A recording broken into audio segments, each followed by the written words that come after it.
welcome another live stream, Square and Compass Promotions.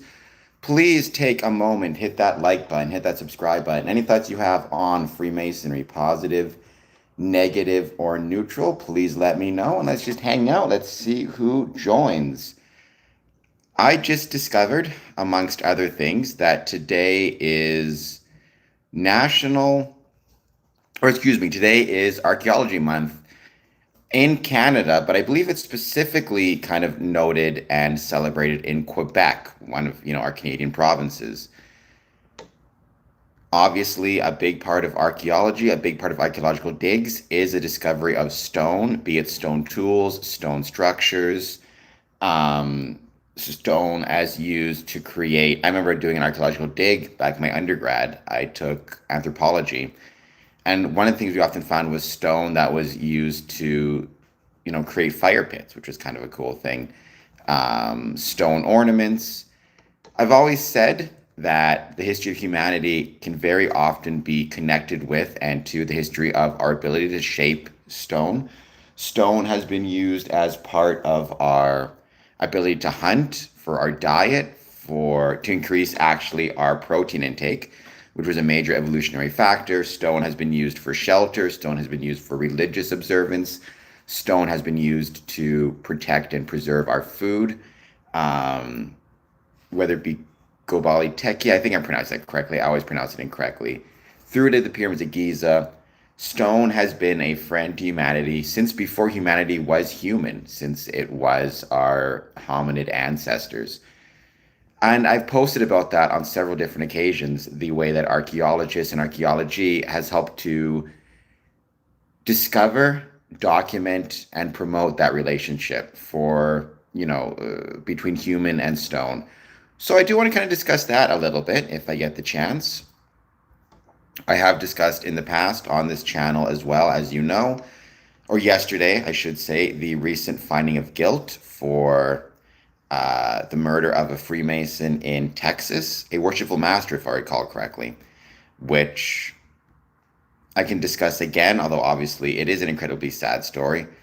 And I want to remind some people of some things we have coming up very soon. But for the time being, please take a moment, hit like, hit subscribe, and let me know if you have any thoughts on Freemasonry, positive, negative, or neutral. I'd love to hear them.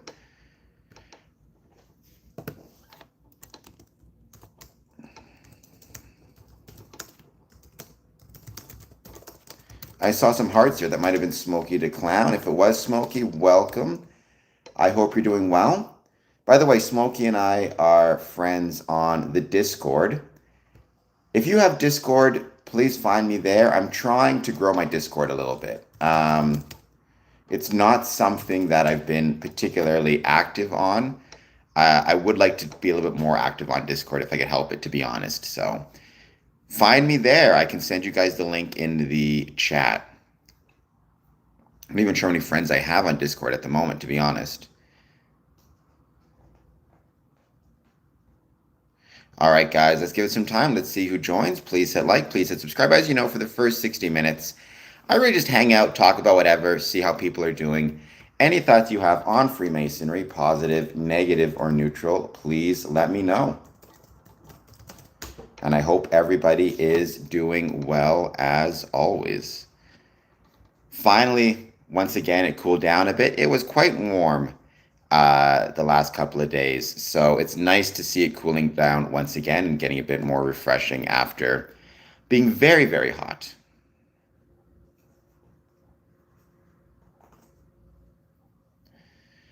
"90-day grind" is calling me a jackass. Well, fair enough. How's it going? Good to see you. I hope you're doing well. Please take a moment, hit the like button, hit the subscribe button. Any thoughts you have on Freemasonry, positive, negative, or neutral, let me know. Hello, I'm going to call you Jug. How's it going? Thank you for being here. Honestly, I've been called worse, so I don't mind being called a jackass. How's it going? Well, so long as you also subscribe after you call them a jackass. If you're going to make fun of us, the least you could do is subscribe. And let me know how you're doing. As always, any thoughts you have on the Freemasonry, please let me know. Positive, negative, or neutral. We're going to give it some time. We're going to wait to see who jumps on to say hello. And thank you all for being here. Next week, very excited, on the 21st to 22nd, Friday to Saturday, we're going to be having a 24-hour stream celebrating, amongst other things, the Masonic Medical Research Institute. I'm going to be posting about that very shortly. You can find, I'm going to be doing a lot of social media updates about that because I love I think the Masonic Medical Research Institute genuinely is one of the most important, by far and away, it is one of the most important gems within Freemasonry, and something we really should be celebrating way more of than we are.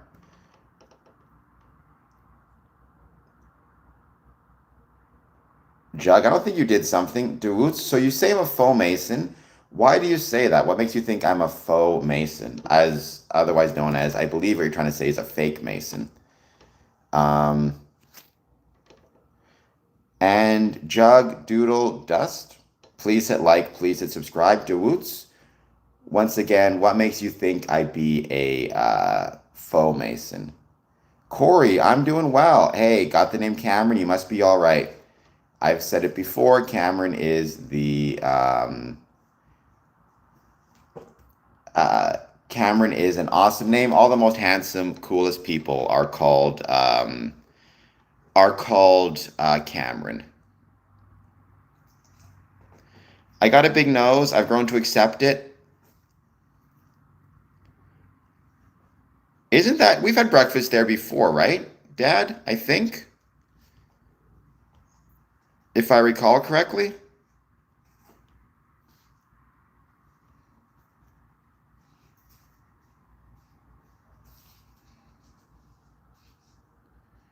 I could be mistaken, but I'm pretty sure we've had breakfast there before. Well, fat side down, there you go. Go on. I have no idea what you're talking about. Sorry, Dad. Where is Larry? Dad, we've had breakfast there before, right? How are things going in Transcona? I hope you're doing well. Thank you for being here, and I hope you're having a good day. Do you enjoy cheese? I love cheese. I'll say that. I like cheese of any sort. I think cheese is the best.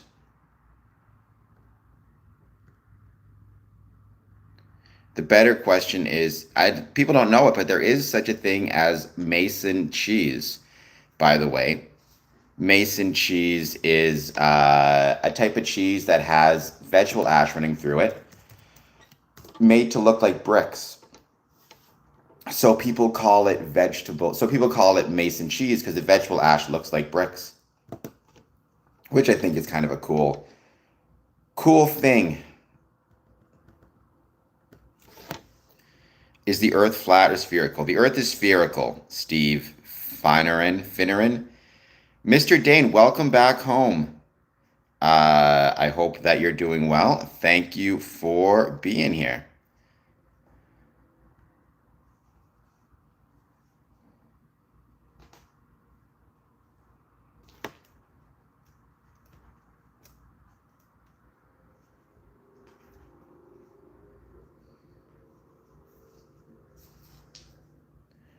Was Thomas North a Freemason? I don't know who Thomas North is or was.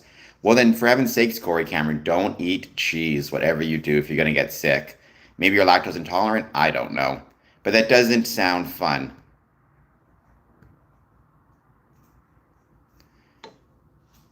It's too cold. Where you are at home, I can assure you it's not too cold here. So you're doing better than we are.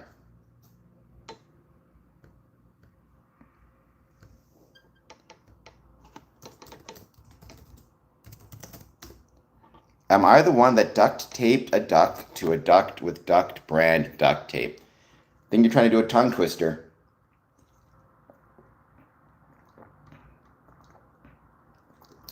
Unfortunately, Robert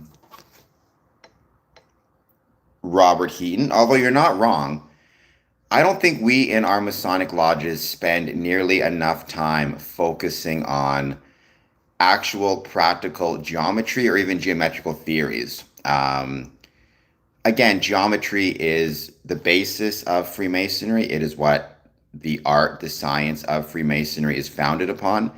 And I think it's a real shame that we don't spend more time talking about and focusing on geometry. But you're absolutely right. One of the ways you can confirm that the Earth is a sphere is if walk a certain distance, turn 90 degrees, walk a certain distance, turn 90 degrees, and walk back the same way. Eventually, those two parallel 90-degree angles will meet because the Earth is spherical and not flat, which means parallel lines sooner or later will run into one another, even if they are at 90 degrees. I'm from Louisiana. I've been in planes and triangular route to the Chandelier Island. Well, I mean, you're absolutely correct, right? It's one of those things where, I'll be back in a moment. I'm turning on the AC. It's one of those things where it is absolutely the case that, that's one of the ways people do it. For me, the obvious way to know the Earth is spherical is watch a ship sailing over the ocean. The bottom, goes out of sight first, then the top, because it's going over the horizon. Oh my gosh, I can't do the map, Poco. The point is, if you if you're on like a flat piece of paper and you have two lines that run parallel to each other with a 90-degree angle, so they're both running like parallel to one another, they'll never meet. But as soon as you curve that paper, sooner or later they do meet. There you go. That proves that the Earth is curved. That proves that the planet is spherical.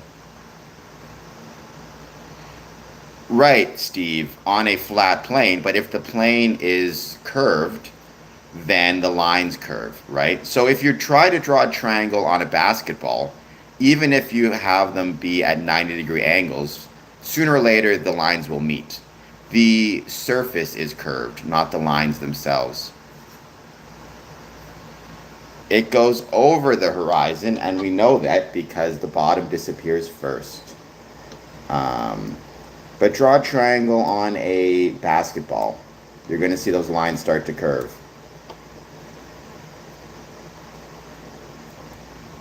Which event would I attend? Event Horizon or Event Trump? I don't know what that means.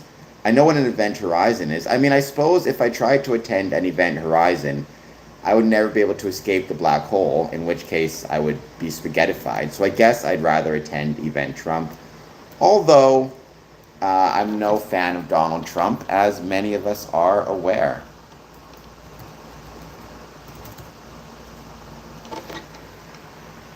I'm not a fan of him either. Now keep in mind, I love oysters. I don't know what an oyster taco is, but oysters are wonderful. I will say that. I love oysters. Yeah, you can. They just end up meeting at a certain point, right? The two lines end up coming like this. Dylan, I view Memphis Mizraim as extracurricular. Now, I'm not one who knows a lot about Memphis Mizraim, to be perfectly fair. It's not recognized in North American Freemasonry, right? So you need to keep that in mind. It's not recognized in North American Freemasonry in any sense, but it is recognized in Europe, but I don't view it as part of at least my Masonic journey. And it's not something I know enough about to be able to speak on. I don't care whether it's scallops. I don't care whether it's oysters, mussels, fish. I love seafood.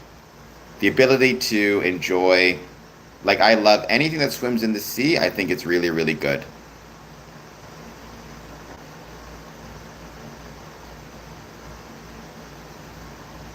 I did not know they saw a sun or a star explode a few million light years away, but I think that stuff is cool.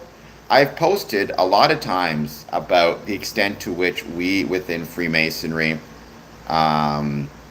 are connected to the exploration of the stars, of the moon, Tranquility Lodge. I think that stuff is really incredible. And because of that, um, I wanted to take a few moments to celebrate that by filming the Perseid meteor shower, which I will be doing tomorrow. Sorry, today is the 11th. I guess technically, yes, tomorrow. Starting, I guess, midnight, technically midnight, August 13th. I'm going to be filming the meteor shower. I think I should get some pretty decent views from my place. I'm hoping I will. And during my 1 a.m. live stream, we'll see if I can turn my camera toward the meteor shower, get some good views of it. Hopefully the weather cooperates. That's going to be the biggest issue. Yeah, but then eventually those two straight lines, if you add a third straight line, right, the base of the triangle, sooner or later, if on a curved surface, those two straight lines will meet. I don't disagree with that, Dad. I'm lucky to live in a country where I get to see food and eat it. There are a lot of places suffering from, unfortunately, right now, right, a lot of droughts and famines, and people are food insecure. I think we in Freemasonry can help solve or at least alleviate some of those problems. But yeah, no worries, Smokey. Welcome back. How's it going? Thank you for being here. I love NASA science. I love NASA. I'm a member of Tranquility Lodge. I kind of have to like NASA, I suppose. No, the Earth is not flat. I don't think we've been forced to think immorality is objective. I just think we naturally have a tendency to do so.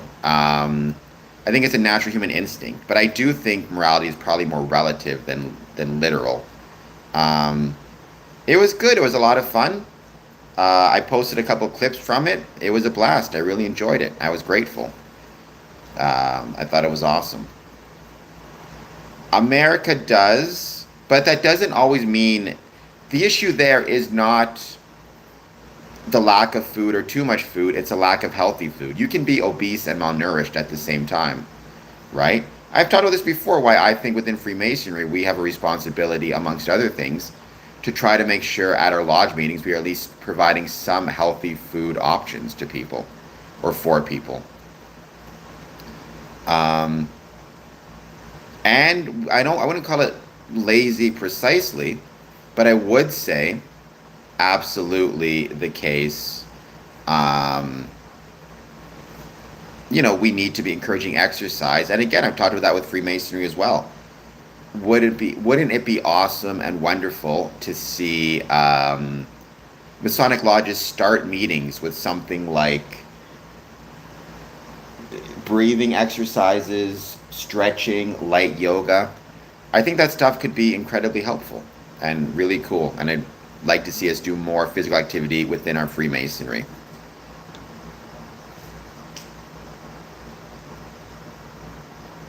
So the Earth is definitely not flat. Yes, I agree with Poco on that one. Clint, I'm not so sure that's true. I don't think it costs the same. I think, at least based on my experience shopping. Now, I think the key with that, Clint, based on my experience, and this is me speaking personally, is um,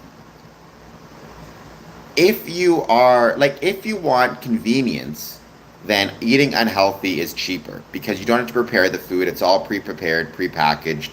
Yes, you can actually probably eat healthy food at a cheaper rate than unhealthy food if you're willing to buy in bulk and do your cooking and do your meal prep and do your meal planning. And that is something a lot of people feel like they don't have the time to do. It's the same way a lot of junior wardens will just order pizza because they don't have the time to actually try to prepare something, which I'm not knocking them. I'm just saying sometimes unhealthy food is a lot more convenient. Um, if someone in the lodge claimed to be a ghost, I would call the asylum. Well, I mean, it depends. Do they just say they're a ghost, but in every other way act normal and aren't causing trouble? Then I guess I just let them exist within their delusions, though I'd have some concerns. But if they say I'm a ghost and start walking into walls, trying to walk through them, I'd call not the asylum, I'd call the doctors. Um, it can be Nacho, you're not wrong. What is the advantage of being a Freemason over other fraternities? Yes, the horizon is curved on a big enough scale. Well, I mean, David Thompson, that's a good question, but that is no, we don't, James Wigginton. It's okay. You can leave him for a second or two, um, Mayo. We'll see if he goes a little bit too far. I mean, asking what is the benefit of Freemasonry over other fraternities, that's like asking what is the benefit of your favorite song versus other people's favorite songs, right? Like, ultimately, the benefit is what do you love, what do you enjoy, what speaks to you. My favorite song is Simple Man by Leonard Skinner. It's the song I love. You may love, I don't know, Wild Horses by Rolling Stones. What is the benefit of listening to one song versus the other? It's what you appreciate. It's what you enjoy. Certainly, Freemasonry, it has a longer tradition and history than any other social club or group.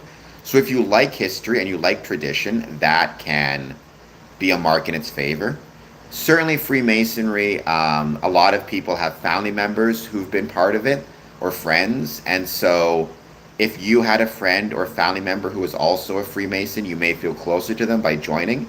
That can be a mark in its benefit.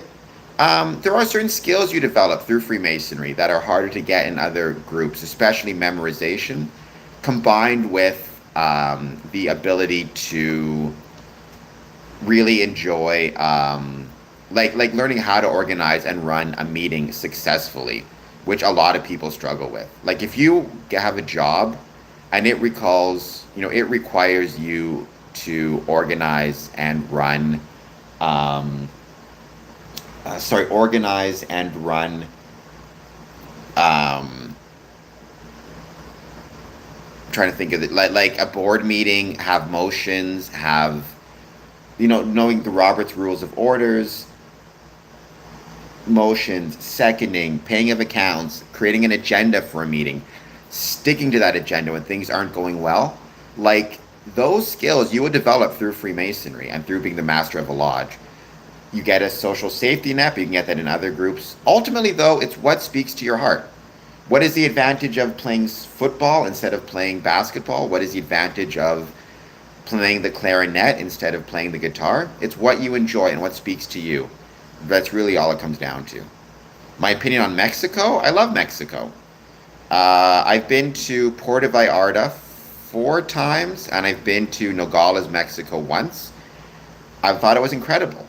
Awesome Freemasons, awesome brethren, awesome people. I really loved being there. Um, I don't know what that is, Muzzle Flash, but maybe. I need to know what Swedish surströmming fish is, or a guitar, if you will. I mean, I would like Yo Maple to learn to grow my own food. I have a bunch of seeds for tomatoes and stuff, and I keep wanting to grow them and wanting to like plant them on my balcony. I'm just too lazy to do so right now.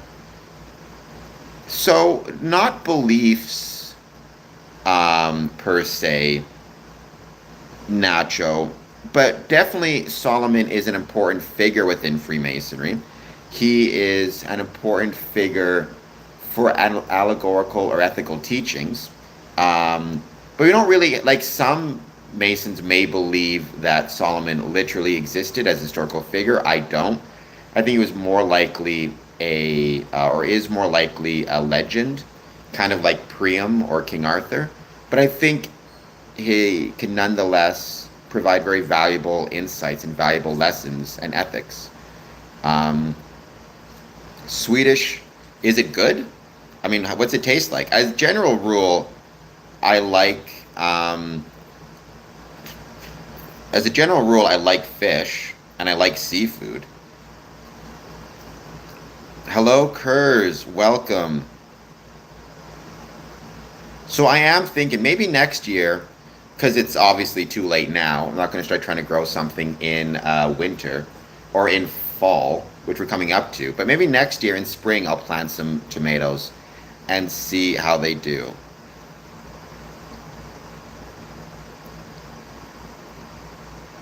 Yes, I believe the sea is curved. Not the sea, the ocean. Well, I guess the sea as well. Even like land is curved as well, right? Eventually, if you go far enough in any direction, you'll go over it. Kind of like a raindrop, right? The water is curved. Um, I've been doing well, J Yo. I don't know what. I'm gonna call you J Yo. I've been doing well. Thank you for being here. Please take a moment, hit like, hit subscribe. Any thoughts you have on Freemasonry, please let me know. I have no idea if the Titanic was preventable, the actual crash into the iceberg, but I definitely think the number of casualties was preventable. Based on my understanding, right, famously the Titanic, it's that age-old example of hubris. They thought they were better than they were, which means they didn't have a sufficient number of lifeboats for everybody. They didn't take proper safety precautions. And I think the number of deaths was 100% preventable. I think it could have been significantly less, if not zero, if they had enough lifeboats for everybody. That goes, I mean, I've talked about this with Freemasonry, emergency planning. You may think your building is all set, you may think your building is excellent. Doesn't mean it's the case. It does not mean it's the case. We should be always thinking about safety precautions, always thinking about how we can protect our brethren and protect the people who use our buildings and have regular safety checks. That stuff is important. It just takes one time for things to go wrong. Actually, there's a really interesting story about that related to Freemasonry.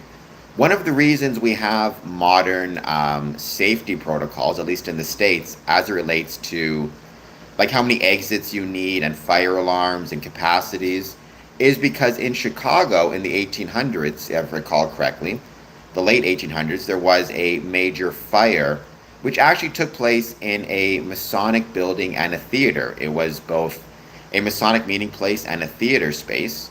There was a major fire in the theater. A lot of people died. And building authorities realized they actually needed to set some more stringent protection mechanisms in place to avoid people from dying in future. And so, yeah, the earth is not flat, for heaven's sakes. No worries, Smokey. Good to see ya. Do Freemasons have rules around relationships? No, you're a Freemason, so sorry. I'm not saying you're a Freemason. I'm saying if you are a Freemason, I mean your relationships are your relationships. So you can be friends with whomever you want. You can be romantically linked with whomever you want. Obviously, you can your personal life. Freemasonry is not trying to limit, control, change, alter your relationships in any way. That is more cult-like behavior, I think, as a general rule.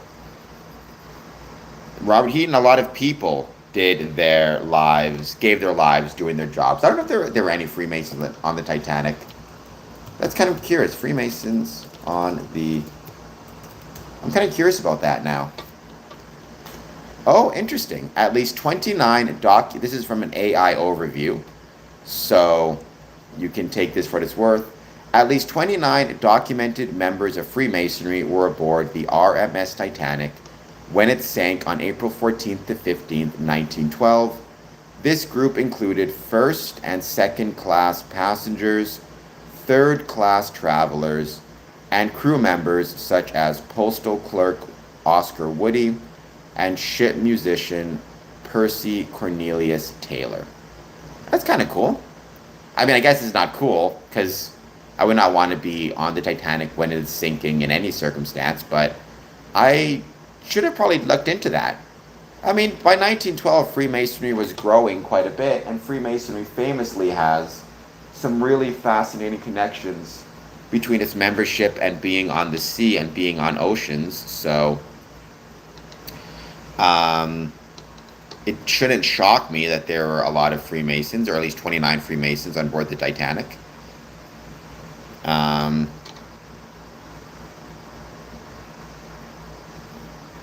Gone, we're not doing any wickedness, but you can pray to Jesus if you so choose. I mean, accidents, again, nothing is... Well, things are accidents, but nothing is an accident, right? Everything can, in theory, be prevented. But you learn and you do better next time. Unfortunately, this time the learning involved the learning resulted in the loss of a lot of lives, unfortunately. But it's for another day, another story. When was the golden age of Masonic history? Um, well, so that depends, Kurz, on how you define golden age. If you're defining golden age as in just number of members exclusively, it was the 1920s or the 1950s was the golden age in terms of the growth of Freemasons and our membership. If you're referring to, when Freemasonry perhaps had the most literature being produced, maybe the early 1700s, going through to the Anderson Constitutions, Ben Franklin. I think you could argue those as well. So there's a couple of different options there. The golden age was the 1970s, not for Freemasonry. That is when a lot of the decline started to really grow, unfortunately. I don't know how old the Knights of Malta are. They are hold on just one second. They're Catholic order, right? So founded in 1048. So sure, I guess.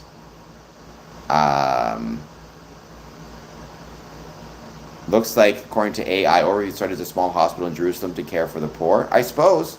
But I know very little about the Knights of Malta. I think whether you are the Knights of Malta or whatever your organization is, civic institutions and civic orders are incredibly important. I don't know if Messi's dad is dead or not. The old degree question, at least you asked it right and said degree. I am the highest degree in Freemasonry, which, as you should know, is the 3rd degree. I'm also 18th degree Scottish Rite. I am also the highest office one can be. I'm the Worshipful Master of Border Cities Lodge, number 554. I don't know, Mr. Dane. I mean, I guess it's sad when anybody's dad passes away or anybody's just parent passes away. So why do you think it's a cult, the Broken Easel? I've talked about why it's not a cult many times, but why do you think it is a cult? 98 Degrees was a great band, or a great boy band from back in the day, right? If I recall it correctly. Wasn't the dude who married Jessica Simpson a member of it? If I recall correctly. So the Broken Easel, why do you think Freemasonry is a cult? They are not a Masonic order. They are a Catholic order, to my knowledge.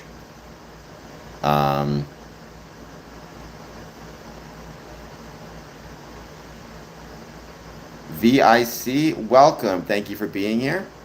Please take a moment, hit like and subscribe.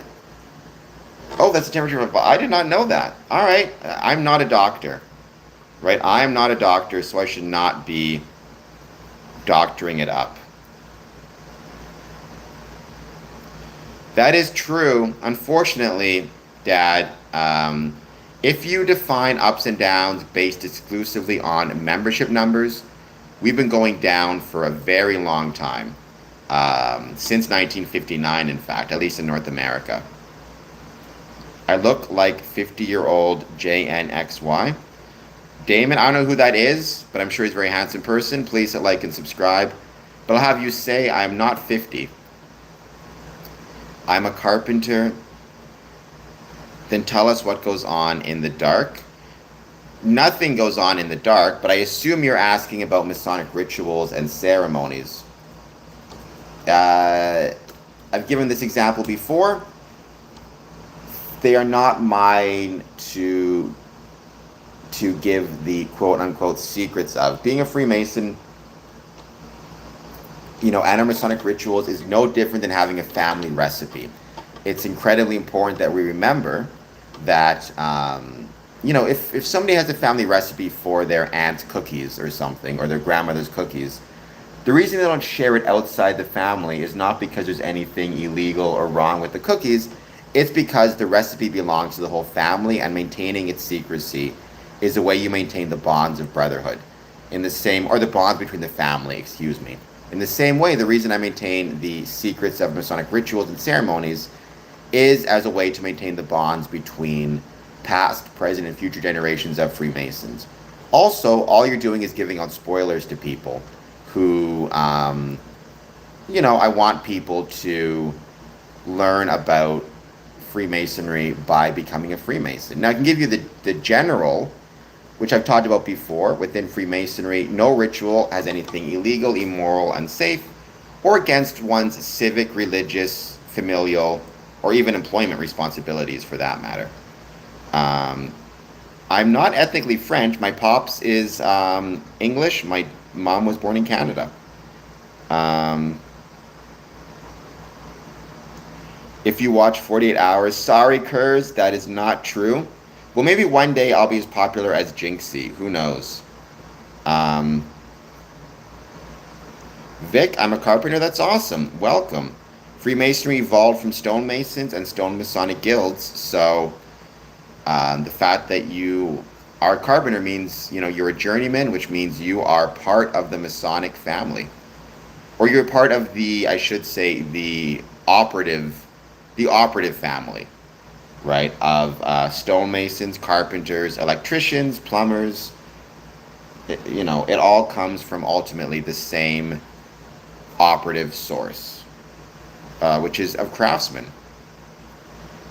Cuban Olive, welcome. Thank you for being here. Please like and subscribe. There are many Freemasons who are Christian who would absolutely agree with you.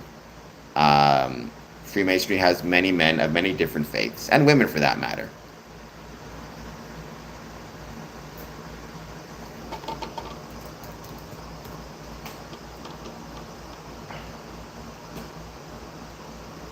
Well, that is true, Dad. I would suggest, a lot of what we've seen in life, in fact, updated, a lot of the updated technology has not been helpful to Freemasonry in many senses. In some ways it has been, but in many ways it hasn't been, because unfortunately, very often what it has done is it has encouraged, it has encouraged people to spend more time at home and less time, or it's given people the false sense of socialization. I think that's a better way to look at it, right? It's given people the false sense of socialization, meaning in, let's say, the 1920s or the 1950s, if you wanted to know how your Masonic brother was doing, you couldn't just go on Facebook and see. You couldn't give him a phone call. You couldn't send him a text message. You had to actually go and physically meet with him in person, and Freemasonry gave you the excuse to know when you're going to do so, right?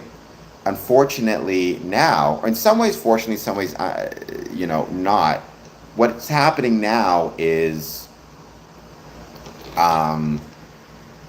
very often what we are seeing, unfortunately, is like people will feel like they have a lot of friends. Like right now, I've got 5,000 friends on Facebook, but I understand they're not actually all my friends, right? A lot of them I've never met in person, but we have some type of connection through a shared interest, whatever it might be, and they find me that way. I think the point is, though, the reason I say that is because it's so important to remember, right, that true friendship, whether it be, is not, you need to remember that true friendship, first and foremost, you need to focus on the friends in your community, in your area, the people you can see. That's the most important thing, more so than anything else. Hello, Jason Bender. But I think, yeah, social media, computers, Facebook, smartphones, they allow people to feel like they remain connected to others without the need for the inconvenience of having to set times and have face-to-face contact with people. And that's the really hard thing for a lot of people, I think. I have one true friend, Jesus Christ. Stephen, that's awesome. But I think even within the Christian faith, there's the understanding that you need to have other friends if you can, based on my knowledge. Um,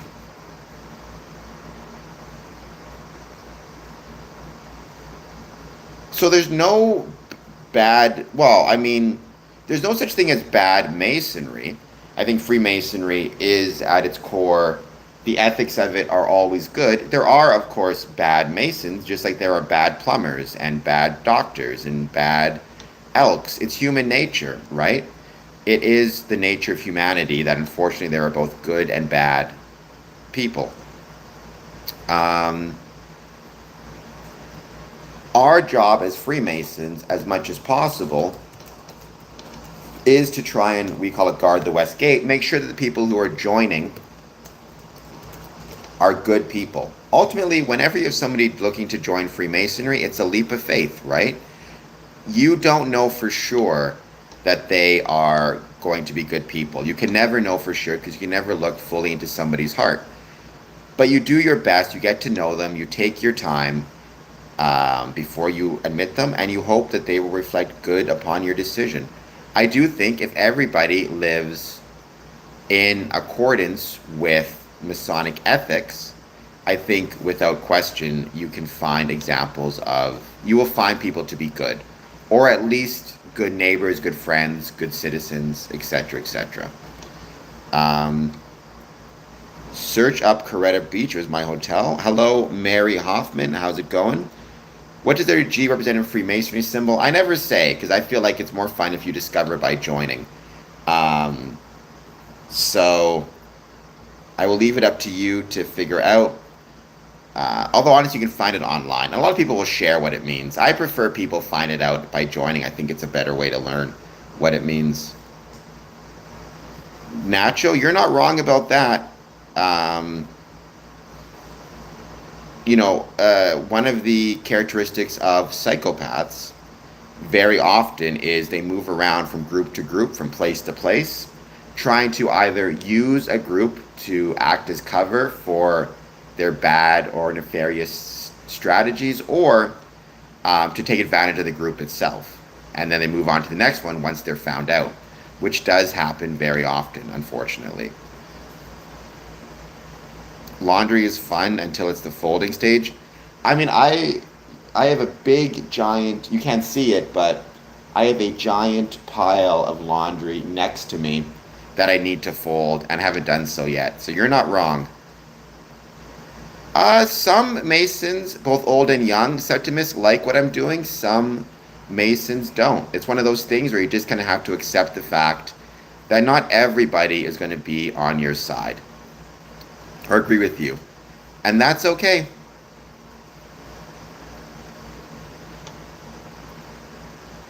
It's kind of one of those things where you have to, at the end of the day, if you think something is right, you have to be willing to do it, and you have to be willing to accept the fact that, it might be that people will not like it.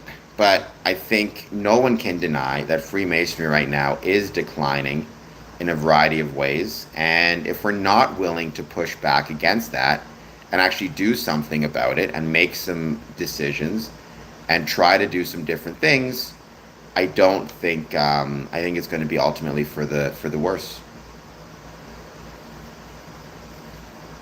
Will Freemasons get you into heaven? Freemasonry will not get you into heaven, nor will Freemasonry damn you to hell. Freemasonry offers no promises of salvation, nor threats of damnation, nor should it. Freemasonry is not a religion.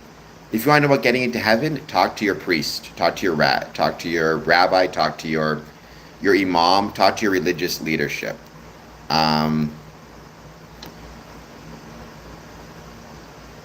The letter G does not mean gravity, I will say that. Though in some ways, maybe there are connections. If you look at Einstein's general theory of relativity and what it turned space into, maybe you'll get a clue. Well, the 33 stuff, it's a bigger deal to non-Masons than to Masons, right? That's the thing that drives me crazy. It's a bigger deal to non-Masons than Masons, the 33 degree, whatever it is. Um, I mean, no, the 33rd, it's just a degree. That's all. It's just a degree within Freemasonry. It's not the most important degree. That's the third. It doesn't provide a cover for anybody. It's just an honorific and a title that some Masons aspire to. It's not something I've ever been interested in personally, but that's just me, right? That's just me speaking for myself. I don't know what apartment 4DS is. Please take a moment and like and subscribe. As you know, we start this challenge to promote the ways Freemasonry was and is relevant to the communities in which it's located. Any thoughts you have on Freemasonry, positive, negative, or neutral, please let me know.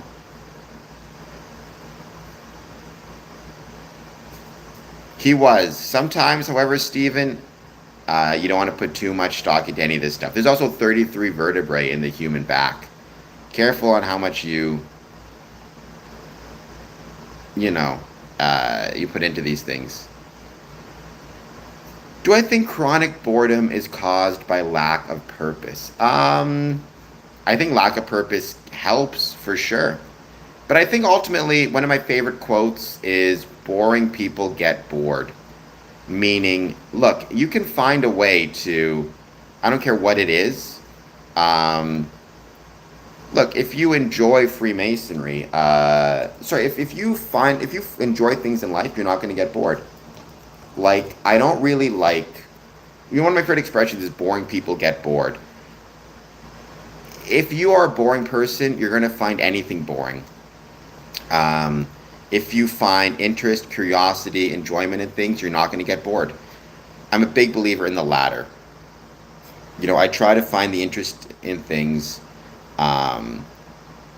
regardless of the situation. Yes, Dad. As in food hampers in downtown Chicago. It wasn't actually in downtown Chicago. It was up closer to the Lincoln Park area, if I recall correctly.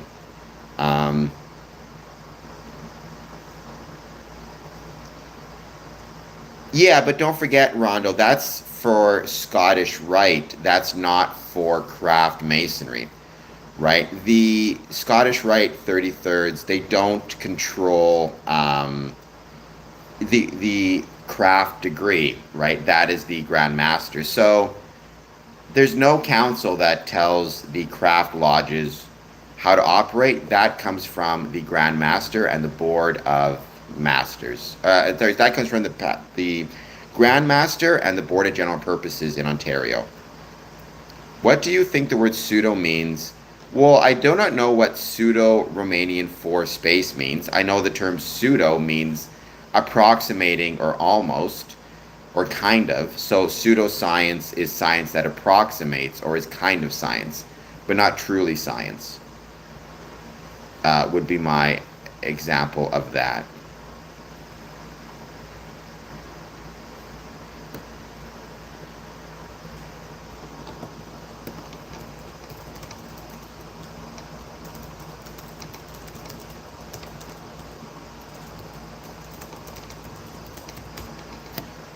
Pickpocket. Well, you have a sovereign grand commander. So in Scottish Rite, Rondo, you have your sovereign grand commander, who is, responsible for Freemasonry. You have valleys within the area. So within North America, you have your southern jurisdiction, your northern jurisdiction. Then in Canada, you have your Supreme Council of Canada. In each case, you have a sovereign grand commander who is ultimately responsible for and the leader of Scottish Rite within the area. And then you have your Supreme Council, which I believe acts as primarily an advisory body to the sovereign grand commander. I'm actually not sure how long a sovereign grand commander's term is, even though I am a Scottish Rite Freemason myself. Or I guess Sorry, let me rephrase that. The So the Supreme Council is the administrative or judicial authority, um, but the Sovereign Grand Commander is the CEO, is the way to put it, of the Supreme Council. So I believe he is the final decision maker, the Sovereign Grand Commander, and then the Supreme Council is the advisory, or I think in some cases even the legislative body.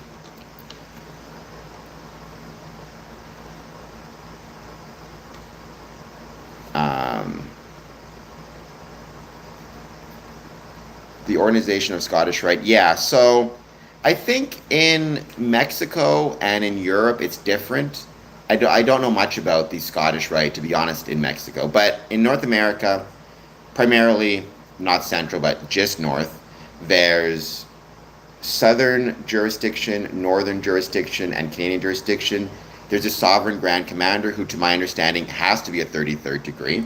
He is the chief executive officer of Scottish Rite in those different jurisdictions. And then the Supreme Council is a combination advisory body and legislative authority. Um, so is Freemasonry mainly a place with traditions and structure that you can become a part of? Yes, I mean, that's a good way to look at it. I would say the core tradition of Freemasonry is it's worth spending time with other people. And then the structure of it is created to help facilitate that desire to spend time with other people and to perhaps do some good while doing it. I don't think it's called that, for the record. Let me double check. Pseudo Romanian Force Space.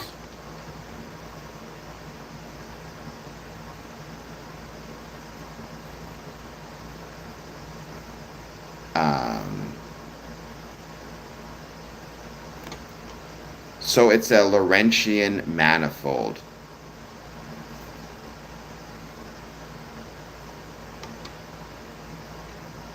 So pseudo Riemannian manifold.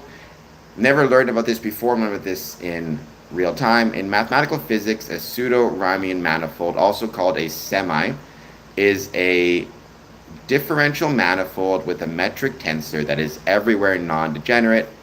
This is a generalization of Riemann manifold in which the requirement of positive definiteness is relaxed. I got nothing. All I know is I believe in general relativity. Beyond that, I'm not the best person to ask about pseudo Riemann manifolds. Um, I don't think pseudo means not real, sham, or fake. I think pseudo means adjacent to, if I recall correctly, right? Like pseudoscience is science that is adjacent to quote unquote recognized science. Oh, I mean, Yo Maple, I know a lot of Masonic lodges and Masonic bodies that have had canoe days. Um, or not canoe days per se, but have gone on hunting trips, that have gone on fishing trips, that have gone to cabins, that have had camping trips.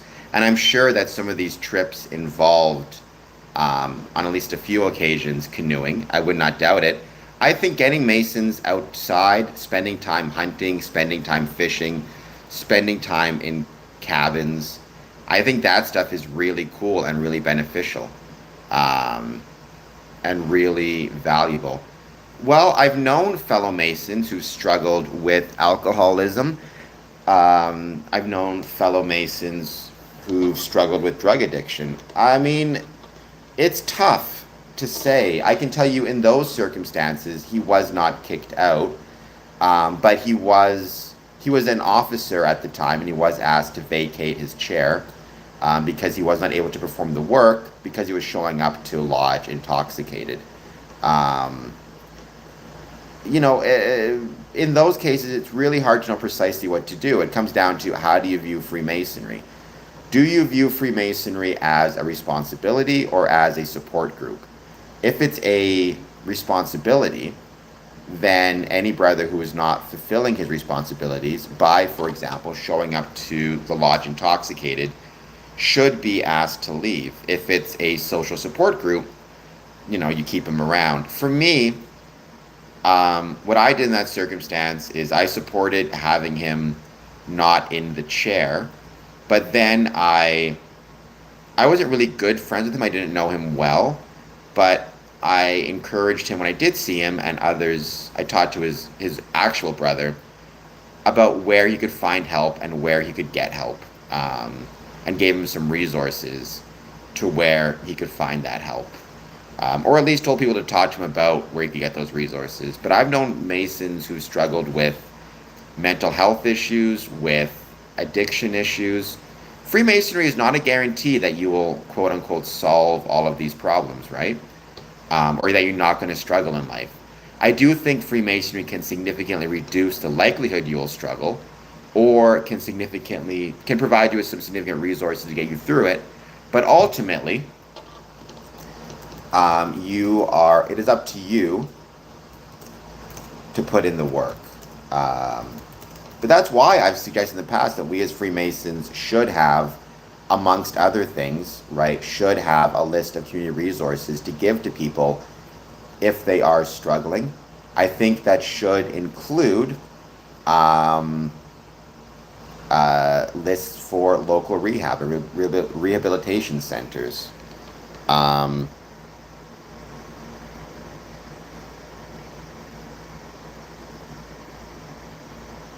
Yeah, my dad's got the very worshipful title. So I guess what I'm saying is, I don't think he should be kicked out. I do think if he's showing up to lodge intoxicated, he should be asked to leave.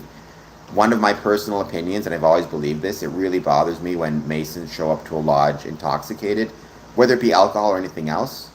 That really does bother me. Also, obviously, don't be leaving a lodge intoxicated and driving. Either have a ride or get somebody to give you a ride. But I don't think you should be kicked out of the craft. I think that is a time to practice, amongst other things, our psychological first aid training. I'm a racist country hillbilly. Me? Well, I don't think I am, Jeff, but you need to calm down a bit or you're going to find yourself in a timeout.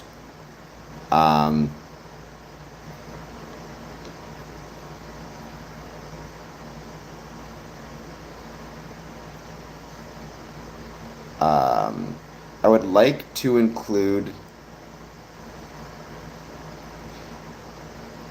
oh, for heaven's sakes. I would like to include that a canoe or kayak with a modified seat. Oh, there are a lot of different types of canoes, kayaks that are modified to include, for people in wheelchairs or people with disabilities. I think that's a really cool thing. And yeah, I mean, if you are organizing, let's say as a Freemason, a camping trip, if you are organizing some type of special trip, it is absolutely the case, in my opinion,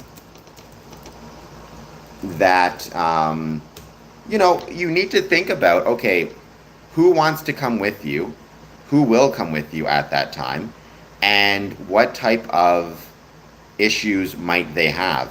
If you want to organize a hunting trip for your lodge and a brother wants to join, but he's older, mobility impaired, in a wheelchair, can you modify it in such a way as to make it possible? Very often you can. Or do you need to do kind of two trips and organize two events? The first trip you do is maybe the more rough and tumble outdoorsy trip that is maybe more suited for people with very strict or very, very significant kind of physical abilities, because there's a lot of hiking, a lot of sleeping rough. And then you organize a second trip immediately before or after the first that's open to everybody, including those who may struggle. I think that's really important to keep in mind because, like I said, it's very easy sometimes when we're organizing these trips or events to forget about the older brothers who may want to take part, but just don't have the physical ability to do so. Or they're blind or whatever it is. How do you make sure to include them and keep them active? I think that's really important.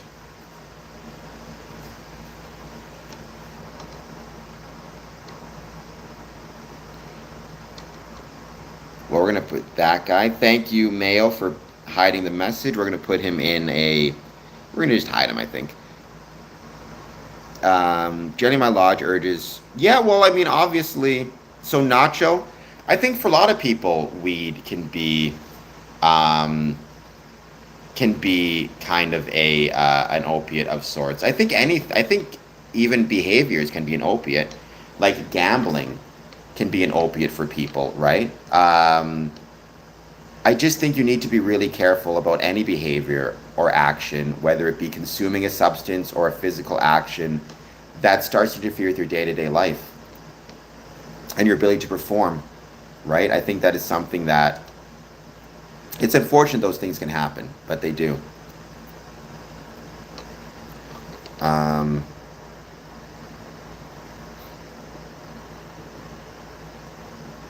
you should always try to better yourself from where you're at. That's really important. I think we in life should always try to be better today than we were yesterday. And we need to be, admit where we are and where we are at. It's very important. Um,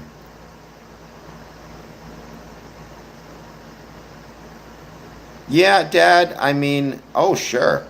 I mean, DGAF, I wouldn't call it an opiate. An opiate is a specific term, right, for a substance of some sort. When I say opiate, people, there's two ways to view opiate. Literally, I believe it's a substance, but metaphorically, the opiate of the masses, entertainment, right? Like, I think certainly, I think for a lot of people, sex can be an addiction, but also the thrill of cheating, of going behind your partner's back, all the rest of it. I think without a doubt, that can very often become, for a lot of people, kind of an addiction as well.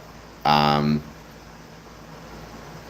Well, I mean, they do have NA nacho, which may be more appropriate, but I think AA will welcome people who have other addictions, if I'm not mistaken. I mean, if you think something is a problem, then it's a problem, right? And then you are responsible for figuring out how best to deal with that. I think AA welcome many Masonic lodges, by the way. On a side note, very often, very often will welcome. Sorry, very many Masonic buildings actually do have Masons. Sorry, very many Masonic buildings do have AA meetings within them, AA and NA both, as well as Gamblers Anonymous in some cases, I'm sure. Um, Jessica, it depends. I blocked people in the past. It just depends on how they're disagreeing with me. But I got angry, believe me. But I still appreciate you being here very much. Oh, sure. I mean, yeah, I mean, I would agree with that. I mean, I certainly fitness in terms of, for example, people becoming addicted to supplements, people using, people becoming addicted to supplements, people using uh, steroids, testosterone, whatever it might be, that can become addiction of a sort. And again, I think if the behavior is starting to interfere with other aspects of your life to the point where you're having health problems by overtraining or you're avoiding friends and family to get to the gym or you're developing body dysmorphia, it can absolutely be a problem. Balance is really important and needs to be kept in mind. Um, yes, I agree. Don't be doing that. Don't be doing steroids, obviously. Nice, Gabe. I maybe you want to check it out. Go knock on the door. They may even have tours and stuff. A lot of times they do. So might be cool to check out. Who knows?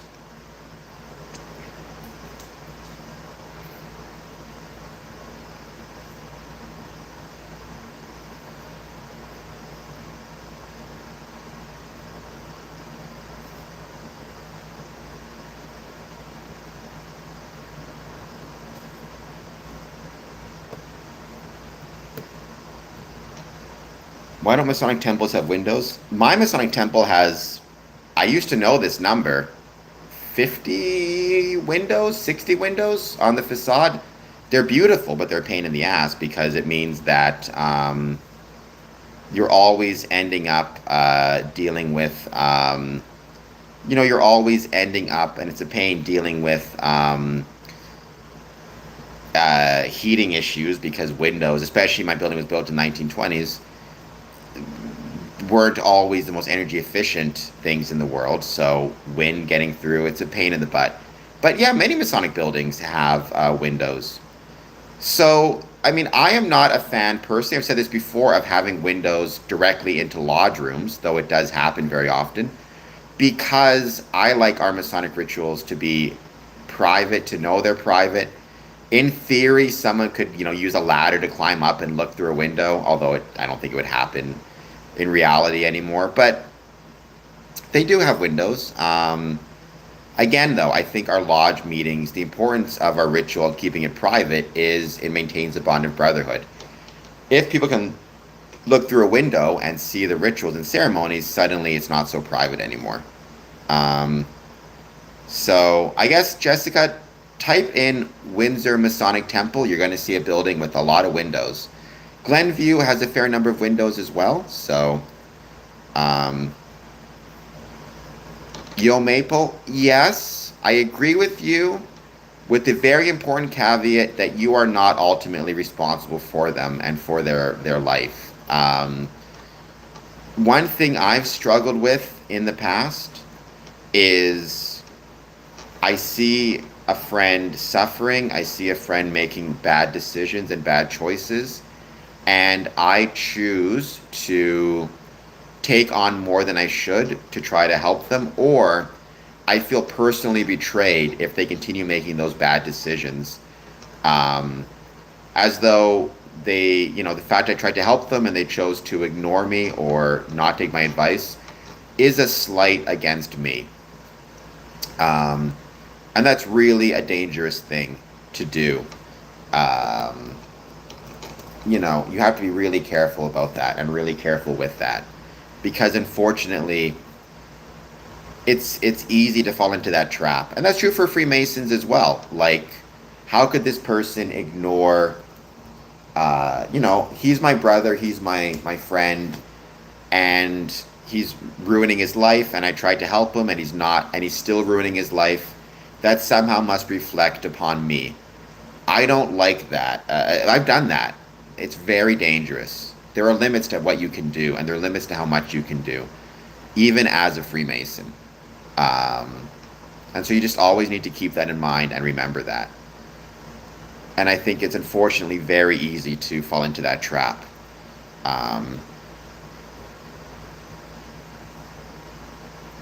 Yes, Yo Maple, you're right. We cannot take personally their choices.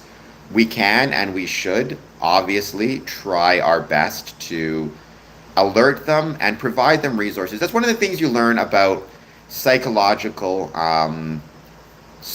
first aid, which is psychological first aid is a type of first aid where you are given tools and abilities to work with people and provide assistance to people who are struggling with a crisis event, whether that be a crisis event like their home has burned down, or they're struggling with substance issues, or death of a loved one, whatever it might be.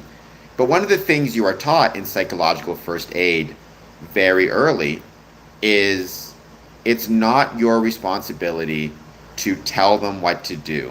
It's your responsibility to have the resources and information available so that if they need help and they need assistance, you can give it to them, right? And then they make the decision.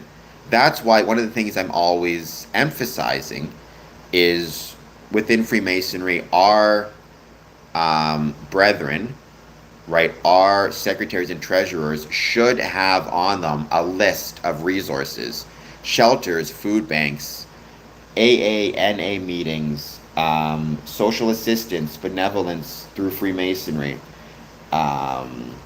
human trafficking numbers, 988 for self-harm thoughts. They should have all of those resources and give them to brethren if they feel that they're struggling and need help. But then don't expect them to do it or not do it. Just know you've given them the resources and given them the assistance. Nice. Mercer, number 777. Jamie, I appreciate that. I'm glad you had a good stated meeting. Sorry, where's Mercer again? But thank you for being here. Freemasons are not a cult, malicious intent. 1, 2, 3, 4 a.m. Worshipful Master, which Masonic lodge and which jurisdiction? That's a very good question to ask on the part of my dad. So where are you from? And please take a moment, hit like and subscribe. I would be much obliged. Um, Another good example, a way to think about it, I wrote about this as well. Um, uh, I am going through the process of being a kidney donor, a living organ donor. We still don't know for sure if it's going to happen or not, but it's looking like it will. Um, One of the things they talked to me when I was going through the process at the hospital and getting testing is they said, look, once you agree to do this, and if it does take place and the kidney is donated, um, it's not your kidney anymore. And if the person who gets it decides to drink a 20 pack of beer every day and completely ruin the kidney, or whatever it is, completely ruin the kidney, there's nothing you can do about it. Or not take his medication, right? You can provide the assistance and the offer, but you have to accept that once it's done, it's done. And you don't get to, tell the other person what to do. It's like Freemasonry and like helping somebody. You give them the ability, you give them the options, they have to decide how they want to proceed.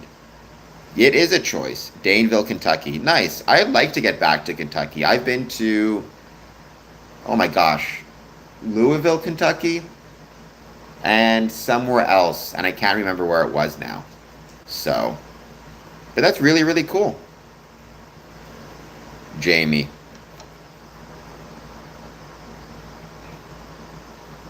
No, Seth, none of that is true. ID1, I mean, when you say 420 friendly, I don't smoke. Some people do, some people do. Certainly, I don't care if you are if you're here, you can do whatever you want and just watch my stream. Mount Tom Lodge. MA as in Massachusetts? Hey, this is an awesome shirt. What are you talking about?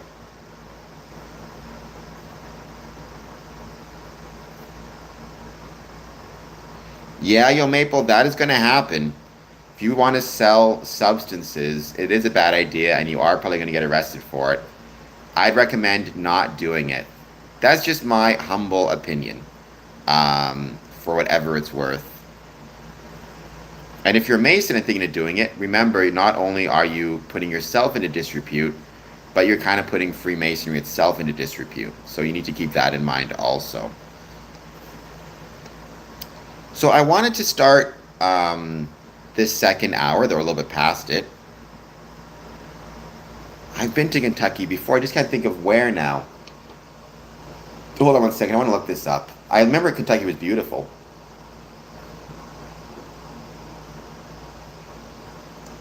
Let's see if I can find this.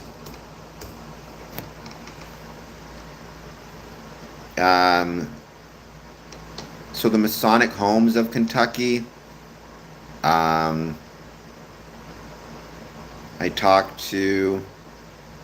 talked to James Gibson. Oops, let me just change this.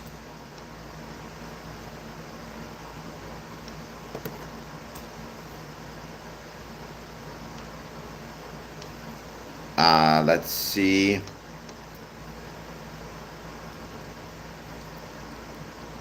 I can't remember now. I think it was Louisville. At this point, I should just type into like ChatGPT where I've been in Kentucky. It probably knows. The Pope is not a Freemason. Unfortunately, the Catholic Church, we have no issue with Catholics, but the Catholic Church officially is not a fan of Freemasonry. I'm hoping that can change eventually. So, I mean, every state technically would probably have two Grand Lodges. I don't like this word. I don't think it's really fair to our Prince Hall brethren, but nonetheless, it has its regular Grand Lodge, AF and AM, or F and AM, and then it has its Prince Hall Grand Lodges. So, it probably has two, although the extent to which everything is recognized, that does get a little bit tricky.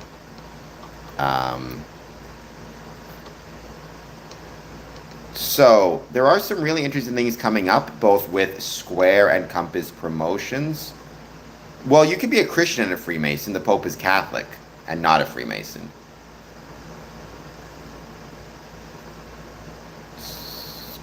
So who's clandestine? The Grand Lodge of Kentucky? I don't think the Grand Lodge of Kentucky is clandestine. There's got to be a Grand Lodge of Kentucky. Um, so first of all, coming up, August 13th, starting at midnight. Actually, I think technically starting Eastern Time, August 12th at 11 p.m., going through into August 13th at 4 a.m., there is going to be the Perseid meteor shower. I'm going to be streaming that and taking video of that from my apartment um, during my usual 1 a.m. live stream. I'm hoping it won't be too cloudy. I'm hoping we'll be able to see some stuff. I've said before that the connections between Freemasonry and space and space exploration is absolutely fascinating. It's incredible. It's something I've talked about a lot in the past, whether it be the moon landing, whether it be the Euclid space mission, whether it be geometry in space. And so I absolutely want to celebrate the Perseid meteor shower. So August 13th, 1 a.m., when I start my regular live stream, I'm definitely going to try to show off some of the Perseid meteor shower as much as I possibly can. So please be prepared for that and tune in for that. I think it's going to be really cool. Another thing that's happening that's really exciting, and I just found out about this. Well, I remember it from before, but I just kind of remembered. On Saturday, August 15th, 2026, the Illinois Grand Lodge, which is a Grand Lodge I'm very familiar with because I love Illinois and I love Chicago and I've been there many, many times, is celebrating the 2026 Masonic Membership Visibility Day with all regular Freemasons in Illinois. This year's theme is Brotherly Love equals Kindness equals We Care. It's going to be one of the most visible activities annually in which thousands of brethren proudly display their affiliation with our ancient and honorable fraternity. That outward display reflects the internal delight that exists regarding our personal and quality Masonic membership experience. I will be posting on that day, Saturday, August 15th. I will be celebrating, without a doubt, I will be celebrating being a Freemason and wanting people to know and wanting people to see visibly that I am a Freemason and that I'm proud to be a Freemason, and I'm grateful for that. Then August 21st, August 22nd, I've got my 24-hour content marathon stream prepared. We are going to be celebrating the Masonic Medical Research Institute, MMRI, out of Utica, New York. It is a crown jewel within Freemasonry. It's something that I'm truly grateful for. And 50% of any and all funds raised during that stream will go to the Masonic Medical Research Institute. Either funds through the advertising or funds through the super chats, whatever it might be. So I'm looking forward to that as well. So if you want to donate to me through or not even donate, if you want to support the channel, wait until, well, you can do it now, obviously, but you can also wait until August 21st, August 22nd, at which time, 50% of your donation, 50% of your support will go to Masonic Medical Research Institute. We're going to talk about what it is, what it does, all that good jazz. That's August 21st to August 22nd.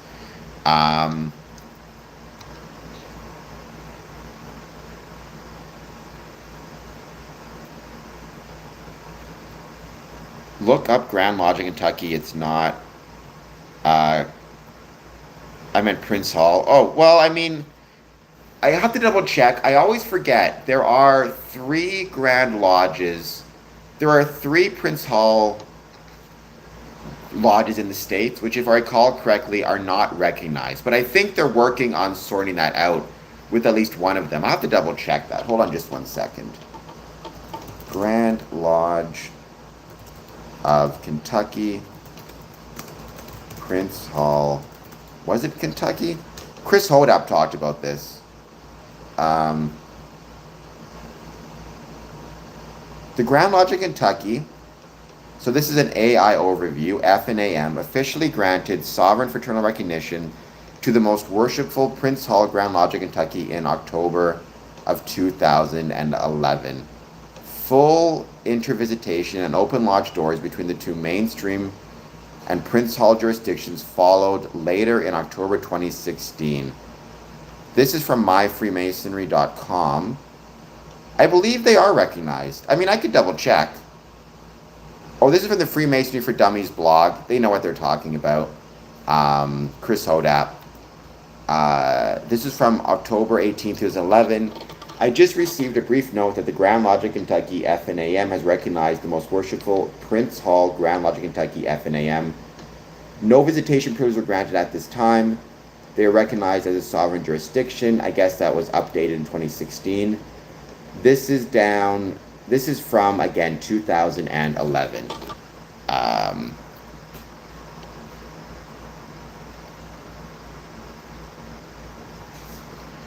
Daniel, my question is, what is the purpose of the Freemason? Daniel, that's a fine question. I didn't take it to be disrespectful. The purpose of Freemasonry, I mean, what is the purpose of getting together with your friends on a Friday night? The purpose of Freemasonry is ultimately that it's worth spending time with other people. And that is something I think most people intuitively understand, that it's worth spending time with other people, and Freemasonry provides you an avenue to do so. There are other ways you can do so. I mean, there are college fraternities people join. There's the Elks, there's the Moose, there's sports. There's a million different things and ways that groups that people can join in order to fulfill that desire to spend time with other people. Freemasonry is simply another way to do so. So when you say, is it like a club? Yes, it is. I mean, it's not like a club, it is a club. It's just a very old, very traditional club that's been around for a long time and evolved from stone Masonic guilds. You are welcome, Daniel. If you're not done so, please hit like and subscribe and set your calendar for those events. Once again, showing off or filming the Perseid meteor shower on, during my August 13th, 1 a.m. live stream, the Masonic Membership Visibility Day on Saturday, August 15th, 2026, and the August 21st to August 22nd 24-hour content marathon, which is going to be a blast as well. Supporting, I would say, a significant Masonic crown jewel. I was hoping and considering I might try my best to actually get to and visit the Masonic Medical Research Institute before that 24-hour stream. I know a lot about it. I'm actually an ambassador to them. But to actually get there and visit it in person, I think would be really cool and really incredible. So,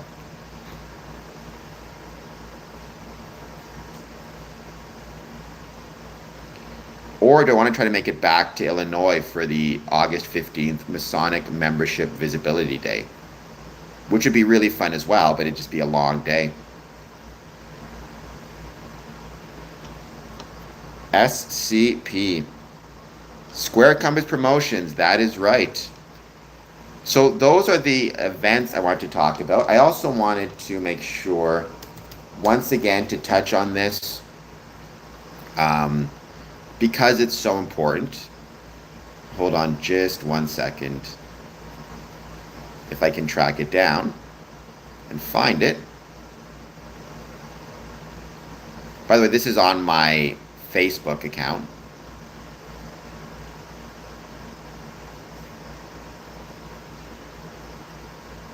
Dun, dun, dun. Hello. I mean, some people could say that. I'm not a big fan of the term making good men better because I don't know precisely what it means, right? I've always preferred, if you want to, some people will say the purpose isn't to make themselves better. they would say the purpose is to make their community better, which is more the line that I fall onto. Um,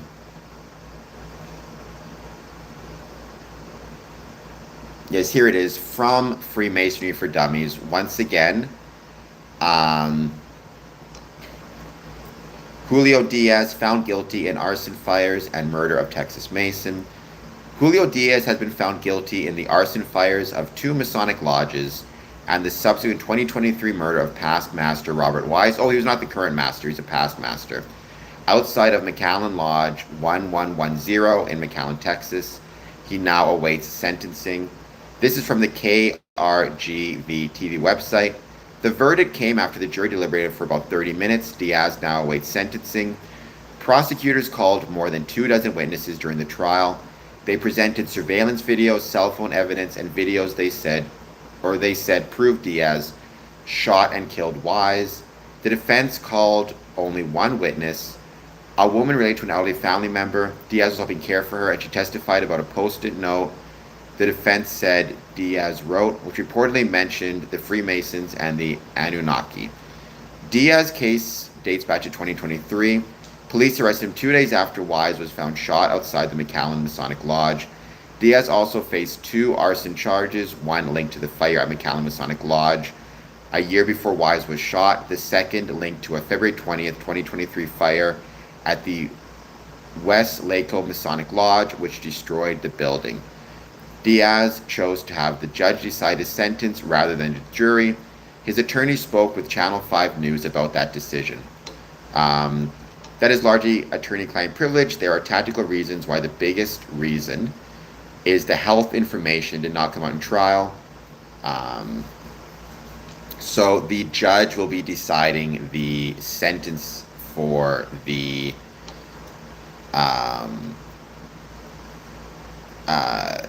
for Julio Diaz.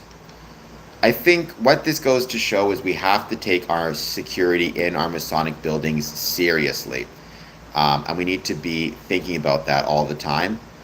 We need to be installing cameras. We need to be installing lighting. We need to make sure our buildings are visible so people can't be hiding in the bushes.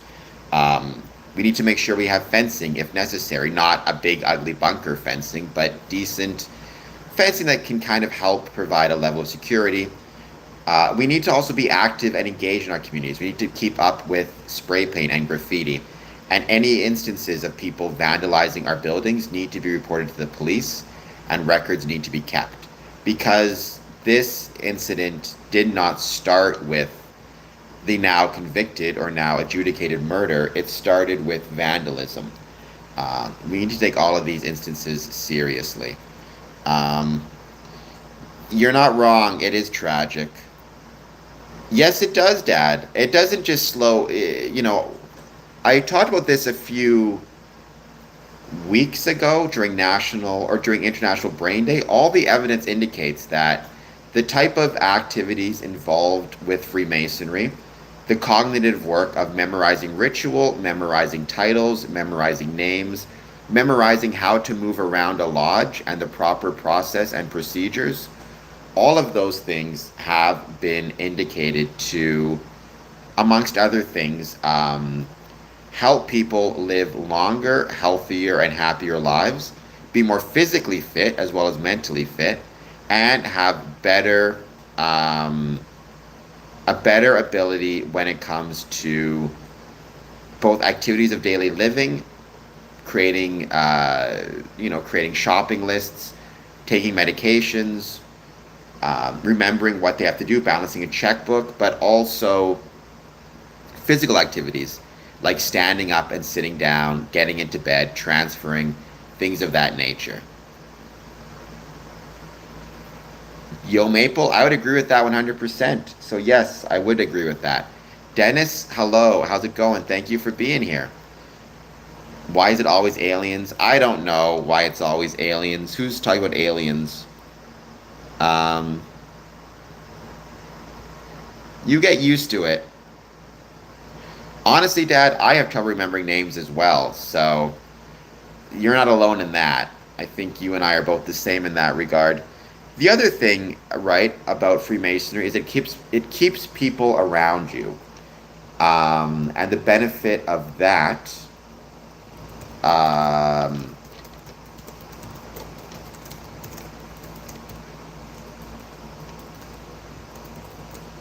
right? The benefit of that, amongst other things, is again, if something is going wrong, if something is happening badly, that's not good. The benefit is people will see it and they'll notice it and they'll talk to you about it. If you don't have friends and you're isolated, you can disintegrate, or not even disintegrate, but symptoms of dementia as well as physical decline can advance without people noticing and making sure you're okay. Um, Yo Maple has memory like an elephant. While an elephant does never forget, I, for one, I'm very bad with names. I'm the worst at it. Usually, when I'm meeting somebody new, I will tell them, like, I'm very sorry, I'm going to forget your name, just so you know. Because if I don't say that to them, then I feel kind of bad.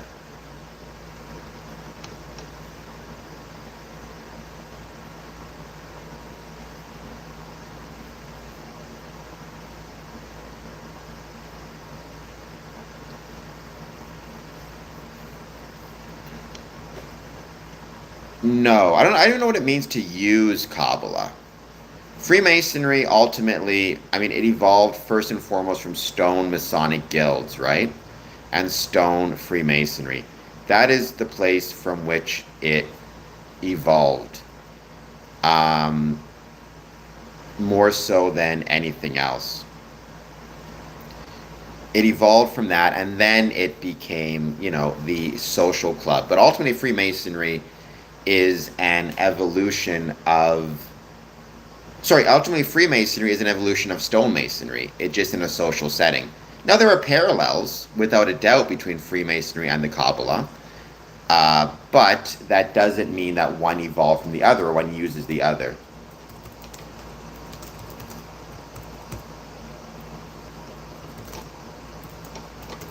Right, and Kabbalah is not something I know much about, to be perfectly honest. Um, both place a lot of profound importance on King Solomon, King Solomon's temple. I know that. What are the goals of the Freemasons? Well, there is no singular goal of the Freemasons. Every Freemason will have his own goal and his own plan and his own desire for joining, right? I would say at the most basic and fundamental level, the goal of the Freemasons is to spend time with other people, right? That is what is at the heart of Freemasonry, is it's worth spending time with other people. Or you could say it's to be good men and honorable. And being in a group encourages us to do that because it provides us with accountability. I mean, I would say every Freemason may have different personal goals. Some may want to develop certain skills like memorization, meeting management. Some may want to be closer to family. Some may just be looking for friends, all of which is perfectly fine. I am a 18th degree Scottish Rite Mason, Jamie.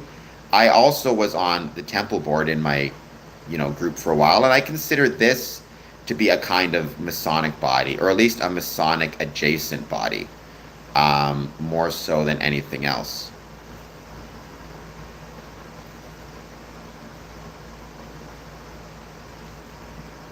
I mean, obviously, if you're part of this channel, you are not a Freemason. I want to make that clear. But I do consider this to be kind of my contribution, hopefully, to Freemasonry, and hopefully a contribution that can grow. That's something I'd be grateful for. Hi, my name is Brother. No, sorry, Yo Maple. Sorry, that's not how it works. But thank you for being here nonetheless. And I'm grateful for everybody who helps me, because I truly believe that this channel, it's not perfect, it makes mistakes, but it helps Freemasonry as well.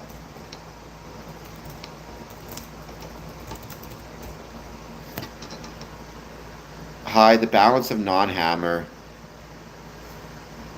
No idea what that means. I'm not going to get rid of you yet, but you got to start making sense. What is duality? So, I mean, there is no Masonic belief, like, other than it's worth spending time with other people.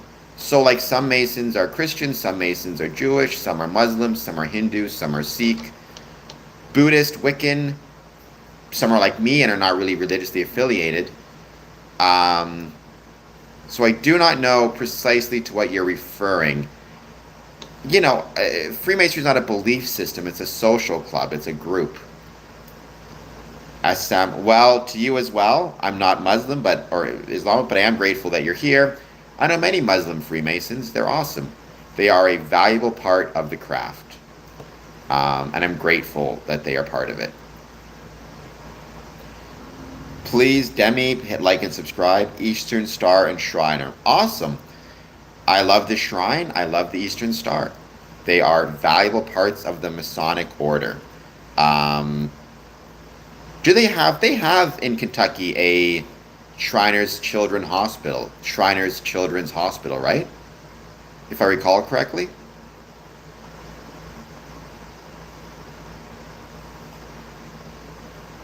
I mean, I could be wrong, so I don't want to say for sure. Goodbye, Dad. I love you. Thank you for being here. As always, it's wonderful to have you join.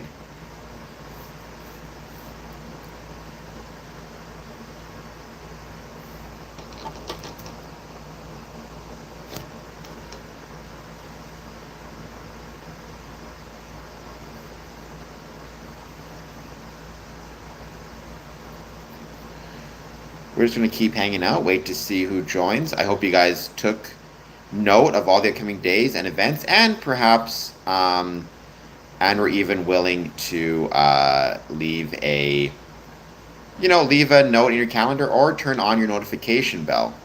That way, whenever we have a new episode drop or a new live stream, you'll get a notification. It does not, Luca. I mean, you would have to, Jamie may be able to answer better. But to my understanding, the reason, so it's a pentagram because Eastern Star represents 5 women of the Bible, whose names I always forget. Esther, Ruth, Martha, I always forget the other 2. And each woman is associated with a particular virtue, and I always forget the virtues as well. Charity is one of them, if I recall correctly. The reason it's inverted or upside down is this idea of the heavenly virtues or heavenly kind of attributes, all the best parts of what's above in heaven, being brought down to earth, right? Some will say it's it's inverted because it's heaven pointing down to earth, and specifically to Jesus. When the star was in the sky, it was pointing towards earth and towards Bethlehem.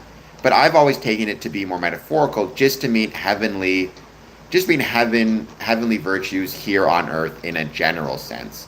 We should try as much as possible to consider and replicate heavenly virtues down here on earth while we're here. Try to imagine, now what we will be hereafter and transport our minds to paradise. Luca, kind of, yeah. It's not a bad way to describe it somewhat. Right? Again, I always use this example of try your best. One of my favorite quotes, even though I'm not a Christian, I think it's a valid quote, is try to imagine now what you, try to imagine now what you will be hereafter. Transport yourself in mind to paradise. Right? This idea of try to live here on earth as you would in paradise. So it's pointing down. I've always taken that, though, I guess because I'm not a Christian, Jamie, I always take it more metaphorical, right? Because Jesus, in a metaphorical sense, or literally, if you're Christian, is is heaven coming down to earth. So I've always taken it to mean, a reminder. The reason that the star is pointed down is a reminder that we can, in some ways, here on earth, try to represent and display those moral values that the star represents. Again, the 5 women and the 5 values. What are they? Charity, obedience. Hold on just one second. Let me double check. You can probably put it in the chat, Jamie. 5 virtues here on earth from Eastern Star pentagram.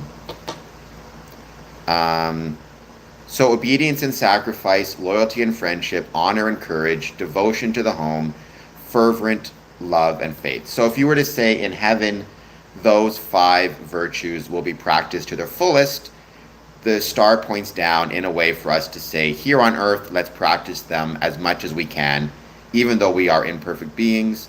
So I'm not religious, Jamie, right? I've said before, my supreme being, I've been a Freemason for 20 years, right? Or just about 20. They asked me about this when I joined, obviously, as they should.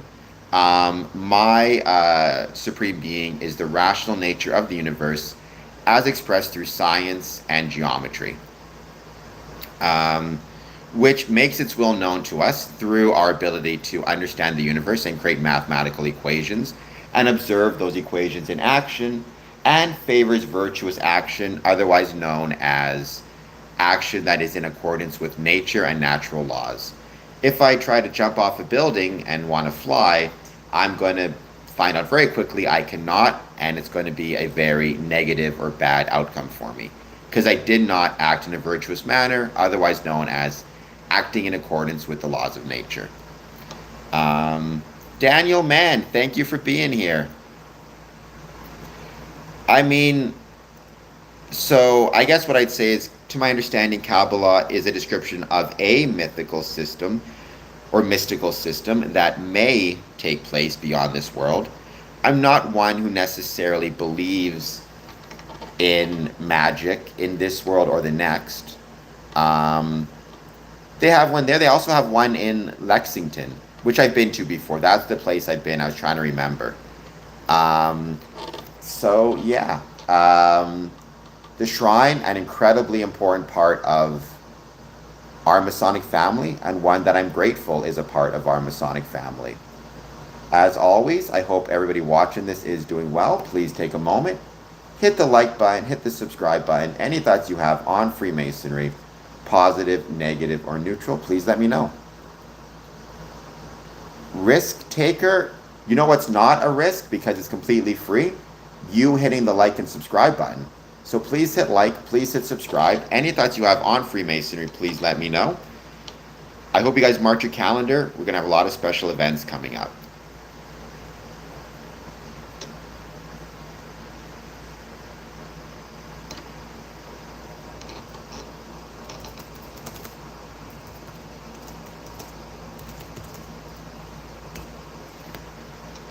Have I tried biryani curry? No. Is that good? I mean, I like Indian food. Actually, I have right now some sag paneer, which I plan to be eating very soon. And I'm excited about because I love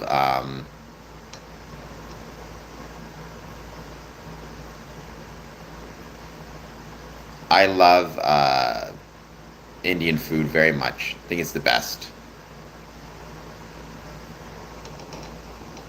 Oh, I love Kentucky. Yeah, Kentucky was incredible. Absolutely wonderful place, beautiful place. I've talked about it a lot. Um, I've been lucky enough and blessed truly to be traveling lately around the world, but that's meant I've been spending less time traveling specifically in the United States, which I love doing because I love my Masonic brothers in the States. I've said it before, Canada is the greatest country in the world, in part because we have the greatest neighbors in the world, and I truly believe that to be the case. But I'd like to get back into that and see more of my Masonic brethren in the States once again. Um,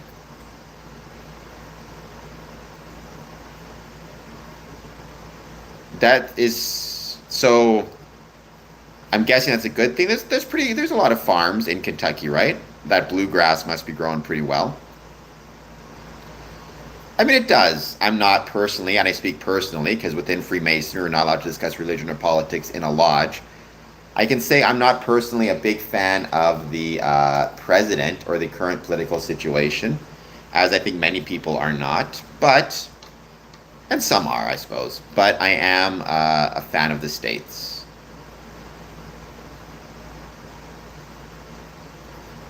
Master naturalists do have large tall tree murals in the meeting places that are often viewed as the tree, like the Kabbalah tree of life.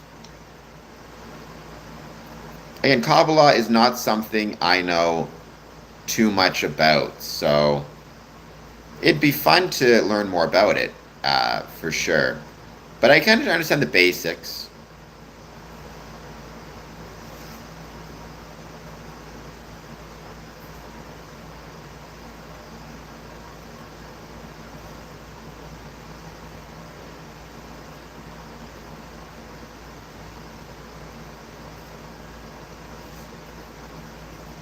Well, thank you, Sherry. Please hit like and subscribe. Nice. I mean, did they move to, I'm assuming they moved to Kentucky, or did they just come down to visit? Because sometimes that can happen, right? Very often people will choose to, people will choose to visit, like I regularly visit lodges in Chicago, right? Which is something I love doing. And it's about 5 hours away, give or take.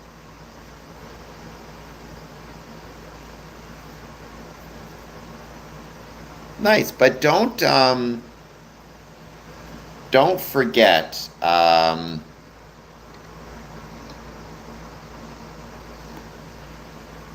right, I sometimes think we as Freemasons forget, like, it is absolutely possible for us to travel even further distances than we might expect. Like Freemasonry, sometimes travel can mean a simple thing as going next door to another lodge room in your building and visiting a lodge you don't normally meet. But every now and then, don't wait for a special occasion, don't wait for a big event, whatever it might be. Just enjoy yourself. Check out Masonic. You can check out Masonic buildings everywhere. You don't have to wait for a special event or special meeting.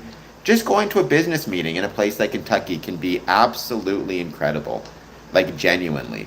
Um, and it's worth checking out. So there you go, Jamie. They were traveling. That's awesome. So Freemasonry is not a cult, Sherry. I'm going to take your question seriously, though. But it's not a cult for a variety of reasons. The main reason being that Freemasonry does not attempt to isolate its members from friends, family, religion, work, etc., which is what Freemasons do. Um, or sorry, which is what cults do. Freemasonry actually is the opposite. Freemasonry encourages you to put your friends, to put your family, certainly to put your family and to put your work and to put your religion ahead of Freemasonry, which is why Freemasonry is not a cult. Um, I might, Jamie, would you shoot me off a message? Is it a maple leaf, by the way? So, going back to my greatest experiences, I would say a couple. And a lot of them you can learn by checking out my previous videos on this channel. Um, uh, the January 19th and 20th, 2024, I organized two major functions at the Windsor Masonic Temple. It brought in people literally from around the world. We had the room more filled with people than at any other time that I've been a member. I'm sure in the past it was that full. And it was really an example to me of all the things that Freemasonry could be. Because we brought in community events, we brought in community businesses, we brought in local sports teams. It was a celebration of the Windsor Masonic Temple and of the city of Windsor and of Ontario Freemasonry. I got a custom jersey for our Grand Master with his name on it from the Windsor Spitfires. It was truly incredible and truly amazing, and I was grateful to be part of it. And for all the organization I did, and I did organize a lot of it, and I was really proud of that. I did a cornerstone ceremony at our Windsor City Hall, which was also incredible and something I'm very proud of. And then I'll give you one more example. Okay, I have it. Yeah, most Masons, when they join in Ontario, they get one of those pins, especially if a Grand Master is present. Um, I would say another one of my favorite stories. I've given this story before. Last year, I visited Colombia. By the way, My thoughts are with all the people in Colombia, but especially those affected directly by the earthquakes.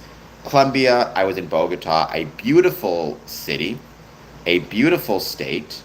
I was grateful to be a part of it, to visit it, and to see my Masonic brethren there. Getting the chance to, visit it is a Masonic highlight in and of itself. But then on top of that, seeing their beautiful buildings in Bogota, the beautiful Masonic building, which is a video I have up on stream. So I say all that to say my thoughts are with anybody, including Masonic brethren, affected by the earthquake. But going back to what I was talking about before, so I was in Bogota, Colombia. I flew back from Bogota, Colombia. I landed in Chicago, and I was taking a bus from Chicago back to Windsor. And it's one of those situations where it is freezing cold. It was actually one of the coldest days of the year in Chicago when I landed, and I came from Bogota, Colombia, and I did not dress probably appropriately because I was in Colombia. It was warm, right? So I arrive in Chicago. I now have 10 hours to kill between my flight arriving in Chicago and my bus leaving for Windsor. And I have to figure out in that time what I'm going to do. I have about $10 to my name. That's it. So I don't have enough money to, eat food because airport food is insanely expensive. I'm not going to spend any time outside in a park or something because it's minus a million degrees. So I'm trying to figure out what to do. And I realize I know some Masonic brethren who are having a special event that day. And I know how to get there because I'm very familiar with Chicago. So I use, $5 of my remaining $10 to take the blue line to Jefferson Park and then get on the Pace bus. And I make it to the Glenview Masonic Temple. Again, in this very cold weather, I open the doors. I'm welcomed into the lodge. Everybody welcomes me with open arms. They have a ton of food. So I get to eat my fill and then more than my fill, which was awesome and wonderful. I had coffee, donuts, chicken. I forget all the food they had, but they had a lot of food. I get to spend the day with them. I'm nice, I'm warm, I'm comfortable. I then, catch the train back to Chicago, and I catch the bus back home. My being a Freemason is what gave me that opportunity to spend time with some brothers, to get a meal in a safe place, in a warm place, not have to spend the day starving in an airport where I couldn't afford to eat because everything's like $30. As Yo Maple says, a $30 sandwich. So yeah, I loved it. Stoner's Code. I love Alberta. Welcome. Thank you for being here. Stoner's Code. Please hit like and subscribe. Sherry, please hit like and subscribe as well. Those are my favorite stories from my... Actually, those are just some of my favorite stories from my Masonic experiences, and I was grateful for them. I hope everybody watching this is doing well. As always, please take a moment, hit like and hit subscribe. Any thoughts you have on Freemasonry, positive, negative, or neutral, let me know. Mostly today, what I wanted to do is let you guys know about what I have coming up and what I'm very excited for. So,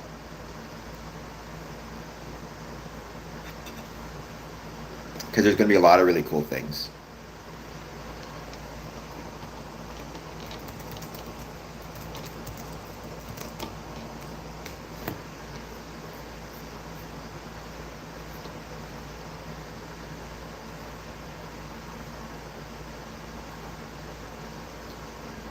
Oh, believe me, Ellie, I mean, I don't know if I'm exploiting life. I've never heard that term before, but I've had a lot of life.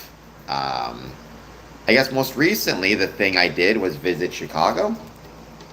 Let me look at my calendar. I also, actually, before that, I took part in a wrestling show, 2 days. Maple Leaf Pro Wrestling, which was absolutely incredible. So I've had a pretty great life. Come with the ups and downs. I don't know if I'm exploiting life. That's a weird term. Um, well, so long as you hit like and subscribe, that's what matters to me. So please hit like, please hit subscribe, and let me know how you're doing. If you're going to be on YouTube, you have to have a strong heart because believe me, people love to mess around with you on YouTube. You get used to it. I've never really done anything on TikTok. I'm always debating whether I should, because I know a good friend of mine, or a Mason, I should say, who's a very good Mason, very active, was very active on TikTok and actually had a very successful time on it. Um, I think Ellie might have been on here before, to be honest. I think I recognize the name.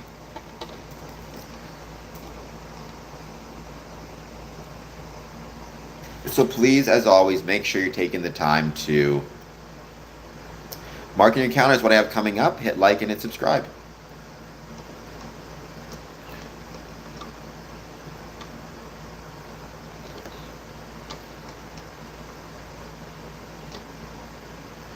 I'm just gonna hang out, wait to see who joins.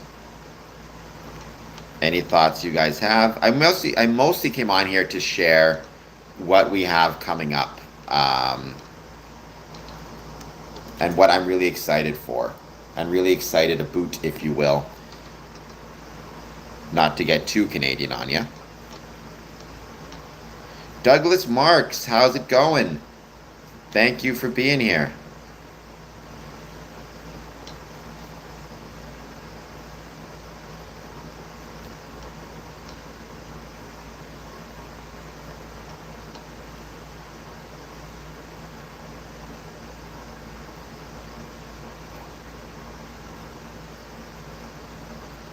It's going well. Douglas, I'm glad it is going well.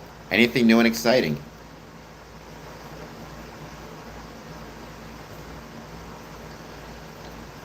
I mean, I keep on debating. It might be worth. I have a TikTok account. I couldn't get into it. I don't even think I know my password anymore, to be honest.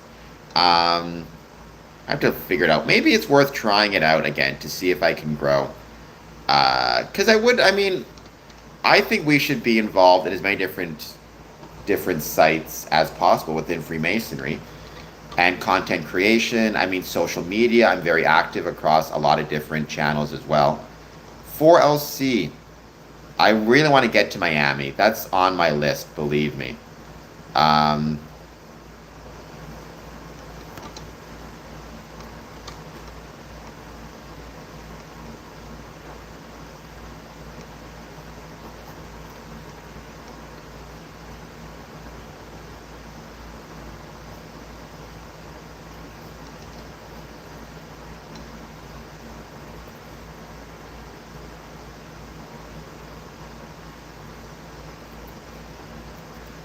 Hello, 4LC. How's it going? Please take a moment, hit that like button, hit that subscribe button. Any thoughts you have on Freemasonry, positive, negative, or neutral, I'd love to know.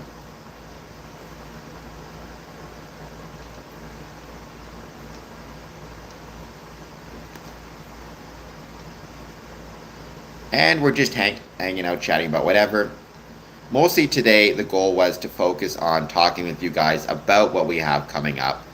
Specifically, one more time, August 13th, 1 a.m. stream will include, hopefully, some views of the Perseid meteor shower. August 15th is Masonic Membership Visibility Day in Illinois.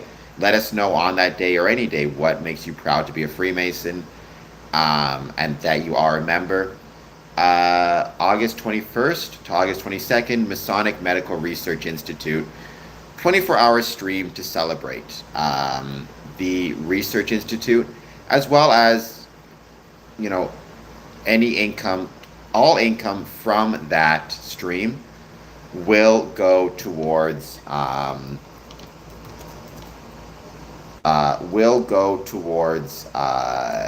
Masonic Medical Research Institute. So it's going to be a lot of fun as well.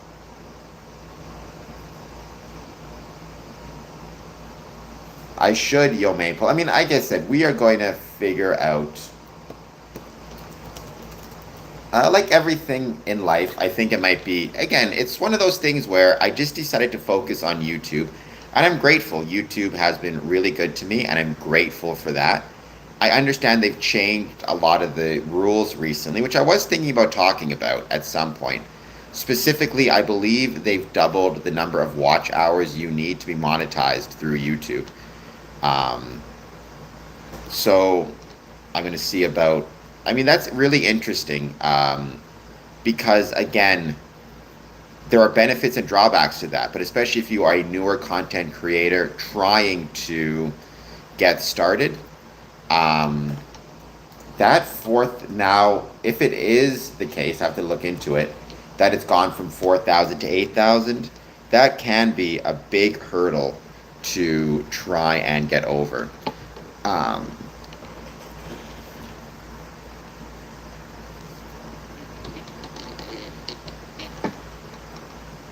I mean, Yo Maple. So have they officially changed? Because I just saw an announcement on that yesterday. So I did not know if it was an official change or just a recommendation or an announcement of an upcoming change.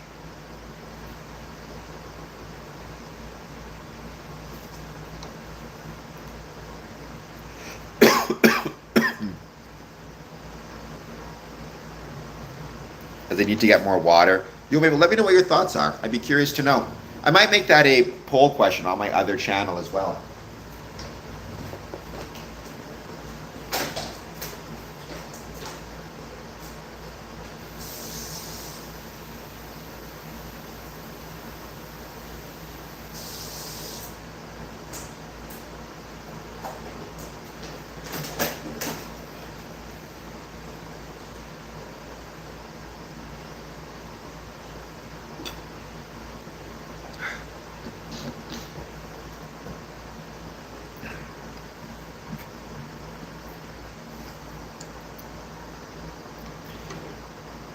Um, I wish I could show fishing with live bait on YouTube.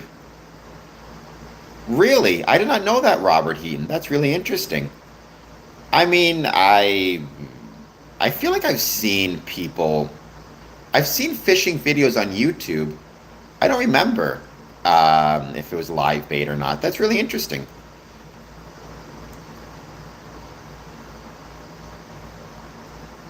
I will try to list my reasons. I mean, I can see that as an issue because AI, I mean, I used AI, I mentioned this before. I used AI for a couple of thumbnails, right? YouTube, the Creator Studio has an app or has a create or generate thumbnail uh, option, which in some cases I will use the thumbnail as generated. Many cases I'll use it as a general guide and then update and modify things to where I want to get it to. But to create a whole video out of AI, that does concern me quite a bit, especially when you have that AI voice that you very often and so often hear. I think that's really concerning as well. And it's unfortunate how often I hear it. So I can see that. Because, I mean, with AI, supposedly if you have a powerful or strong enough computer, you can create, hundreds of hours worth of content in minutes, just upload it all onto the YouTube and then just whatever happens, happens. But I don't know.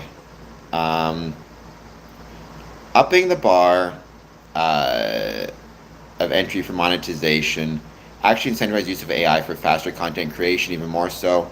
It takes a long time to make good, authentic content. Animation takes a while. And it's also not really all that high of a chance for it to get 1 million views in a couple of videos. So the threshold makes it even harder to get the hours authentically. I get that. That's a good point. Um, Captain, are we stealing the declaration? We're not stealing the declaration but you should like and subscribe. No idea, Daniel. I have no idea if artificial or real bait is better. I could imagine.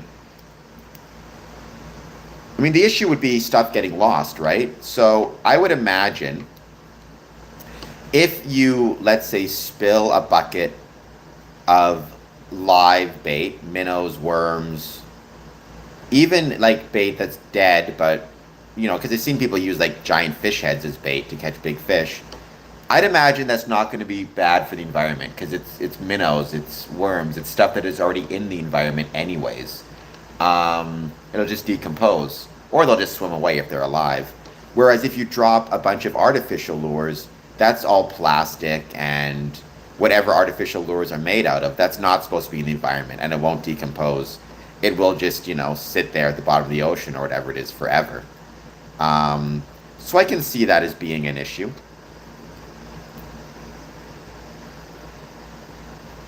I guess that makes sense. You're incentivizing the use of AI because it's the one way that you can, actually get to it. Yeah, and that assumes people are doing YouTube just for the monetization, right? That's the biggest issue.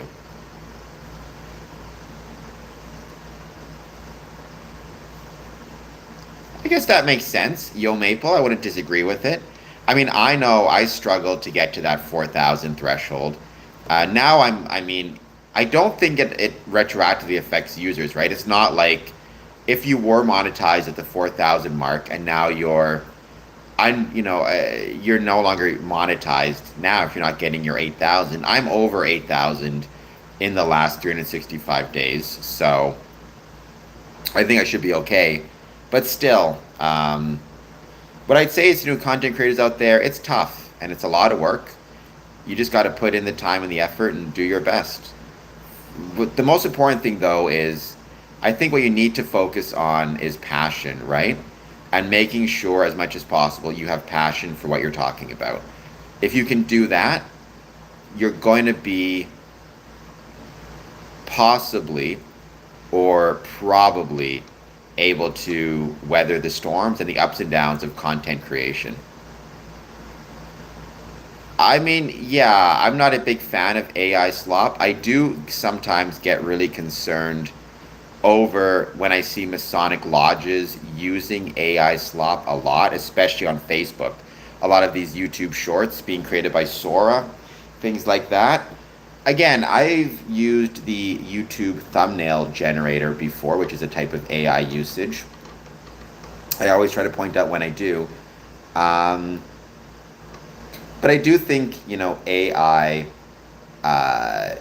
there's a lot of risks. I've written about AI and Freemasonry in the past on Medium, which I hope you guys will check out or consider checking out.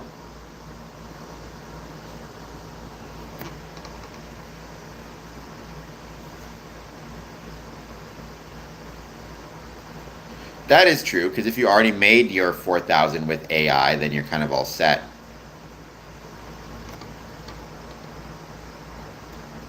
Less fat with the jokes. Please hit like and subscribe. I'd be much obliged.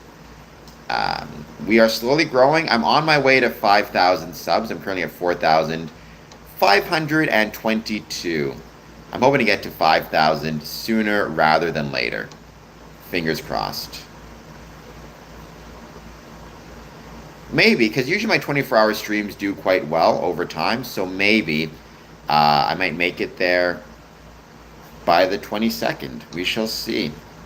It's always tricky talking about YouTube on YouTube because obviously people want to hear me talk first and foremost about Freemasonry. But the way I express my love of Freemasonry is ultimately through YouTube. And so I have to pay attention to YouTube changes, updates, monetization policy, terms of service, things of that.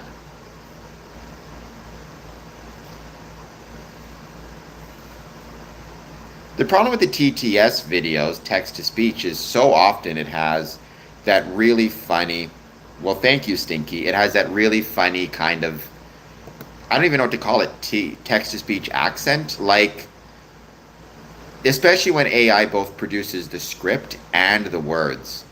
Every now and then you'll just hear something and you recognize right away, okay, that is AI.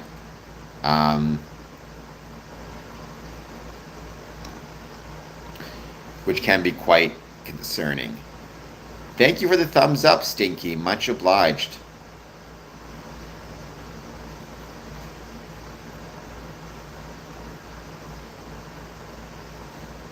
Yeah, no, I mean, I agree with that. And it's very concerning, I think, for a lot of people to see, and for me as well, to see the way AI is being used. And I mean, there's obvious why it's incentivized. People are busy, but people want to be content creators. Very often, the problem is they don't want to be content creators because they have passion for the subject on which they are creating content.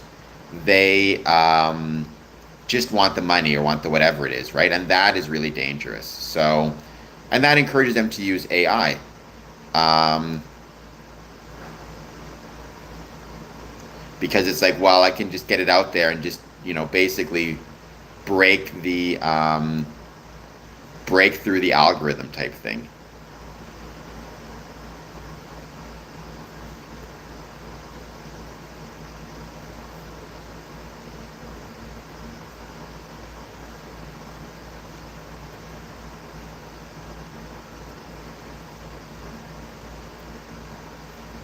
Yo Maple. Well, I mean, that's the problem. I've used AI in the past and it's got something wrong. That happens a lot, unfortunately.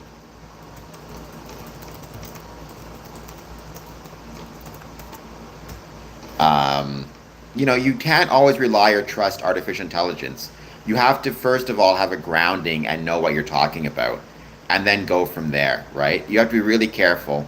Like, even with, yeah, Freemasonry.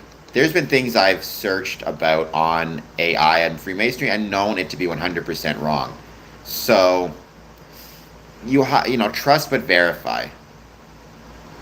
I don't like them, Rondo. I don't like them when they are created by Freemasons and they're accurate. At least the information is accurate. And I obviously don't like them when they are against Freemasonry, especially. But either way, I think it's not a healthy thing. I think AI slop in general is very dangerous. Just because, again, it incentivizes low effort content and low effort work. But because it's so easy to create and so ubiquitous, um, all that happens is it takes over and you see more and more and more of it. It's a bit like there's this example about currency, which is if you create two types of currency, one using precious metals like gold and silver, and one using cheap metals like tin and aluminum, people will hoard the good materials for themselves and not circulate them, and only circulate coins made of tin and copper and cheap metals. And that is what gets circulated. Freemason or AI videos, because they're so cheap to produce and easy to make, at least on the user end, maybe not on the production end, but on the user end, you can end up, seeing them just taking over YouTube. It's like 10 AI videos to every one legit video type of thing. Um,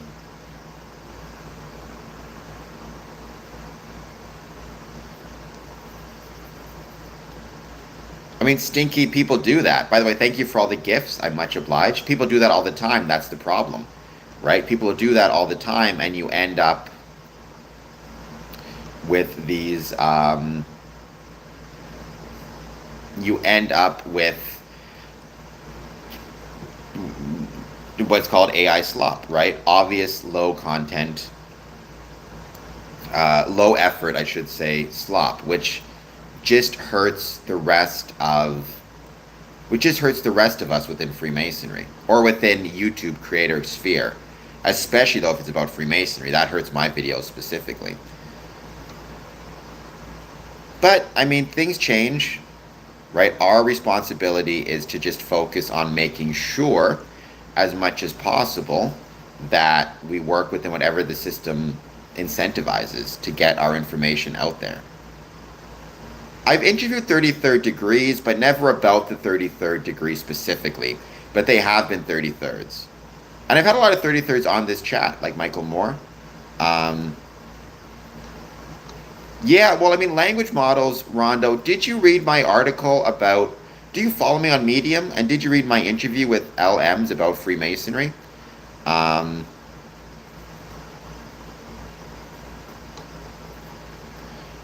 Hello, Yi, welcome. Hello there to you as well.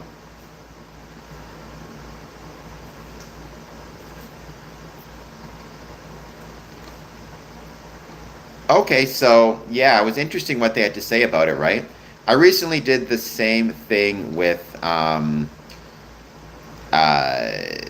Grok because Grok just came out, and I asked it similar questions to what I asked the other channel to the other LLMs about. It's interesting to see where they give the same information and where the LLMs differ. Oh, we got Dave Squeaky Wheels. Welcome, Dave. Yes, Dave used to do comedy with me, including comedy at the Windsor Masonic Temple. In fact, we had a couple shows there. And Dave has another comedy show coming up here in Windsor on. He just sent it to me. Um, August 14th, so 3 days. Shadowbox Theatre, 1501 Howard Avenue, Windsor, Ontario. Doors 8, show 8:30. Anything you want to mention about it, Dave? And by the way, Dave, if you've not done so yet, hit that like button. You have a live stream as well, Dave, right? That you're doing? If I recall correctly, I think I've seen you on YouTube having a live stream. Um,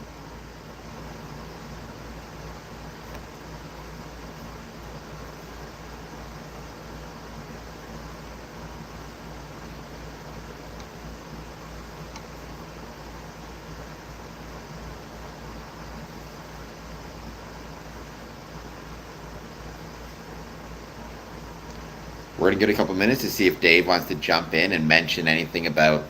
It could be his comedy, could be his live streams.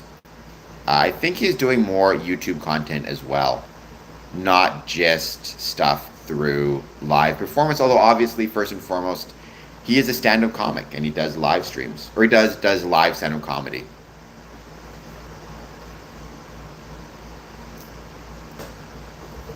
Can people buy tickets at the door, Dave, or do they have to purchase them online? Crypto, I agree with you 100%. I've said before, I think we as Freemasons should be serving healthy food at our events as much as possible.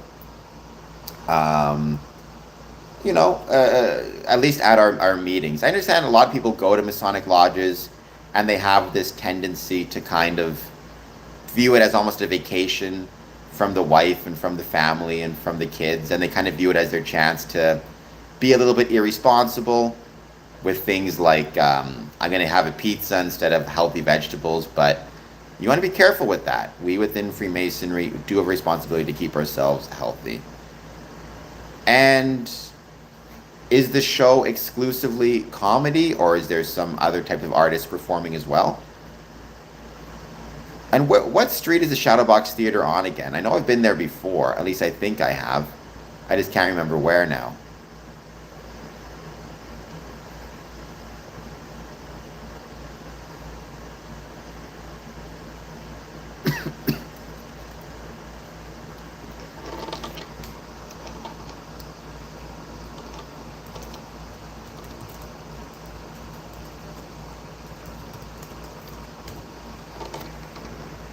Nope, it's stand up. It's off of Howard and Shepherd. Yeah, I have been there before. That's right. All right, cool. So, how excited are you for this show? Is this the first time you've done a show like with your friend? Um,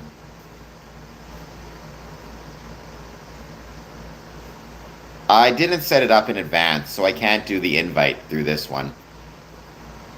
But I will. And plus, it's been a pain in the butt trying to do invites. Let me see if I can quickly. Hold on just 1 second. Although this is a rare thing, by the way, guys. I don't usually do people jumping on live stream. Hold on 1 sec.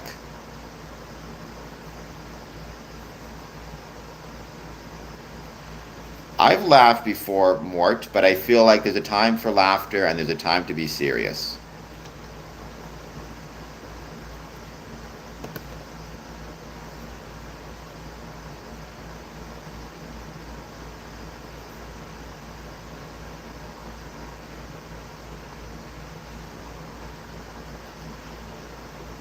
Yeah, I can't set it up right now.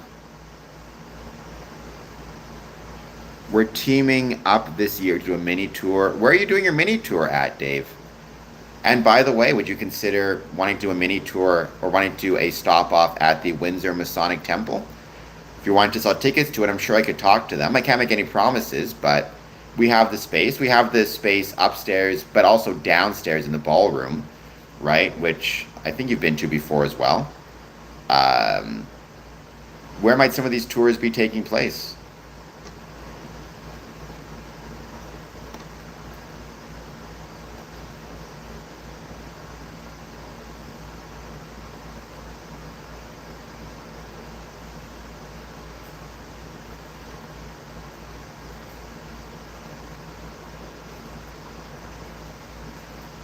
Sarnia, Chatham, London, and around the GTA. Across Canada, that's going to be really cool if you can do that. I mean, would you be driving? Because that would be a lot of fun memories. Or would you be taking the bus? How would you get to, let's say, flying? Because obviously there's Winnipeg, there's Vancouver, there's a lot of big, venues and big sites.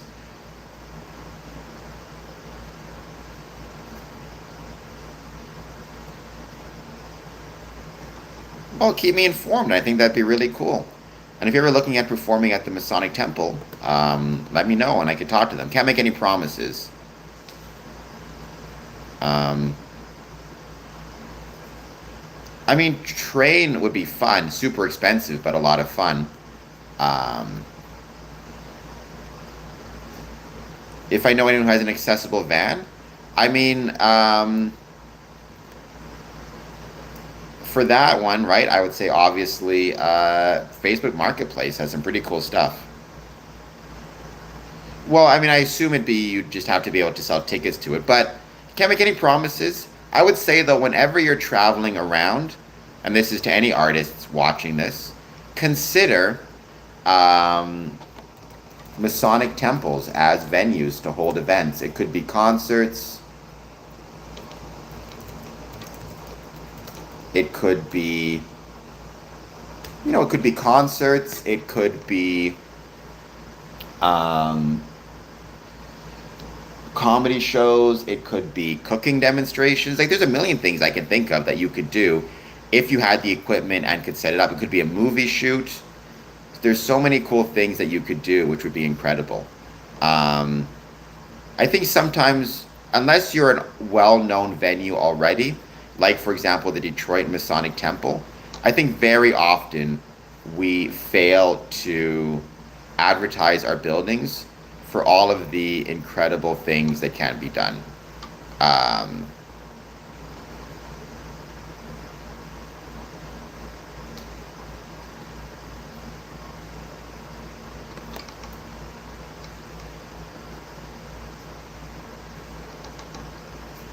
any connections to the acacia plant and Masonic ritual and psychedelics? Well, the crypto warrior, I don't know about acacia plants and psychedelics. I've never done any. Um, I've never done any psychedelics, so I have no idea. Certainly, there's no connections between between Freemasonry and psychedelic usage. Now, in terms of the acacia plant is actually an important symbol in Freemasonry, specifically in the third degree.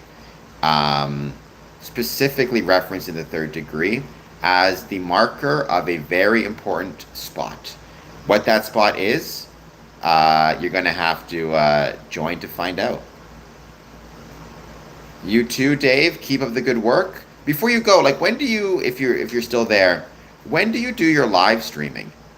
Um, just out of curiosity, I don't know if you mentioned if you have a specific schedule, but if you do have a specific live streaming schedule, let us know.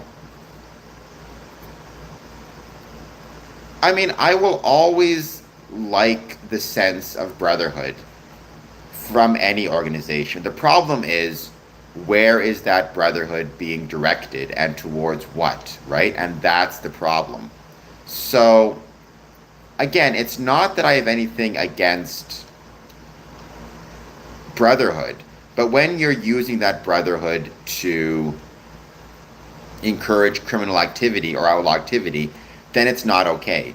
But I think I've talked about this before. You know, whether you are the Freemasons or the Hells Angels or the Elks or the Moose or the Pagans or any gang or the Mafia, ultimately at its core, it's trying to fulfill the same desire, the desire for human connection and to belong to something and to be with others.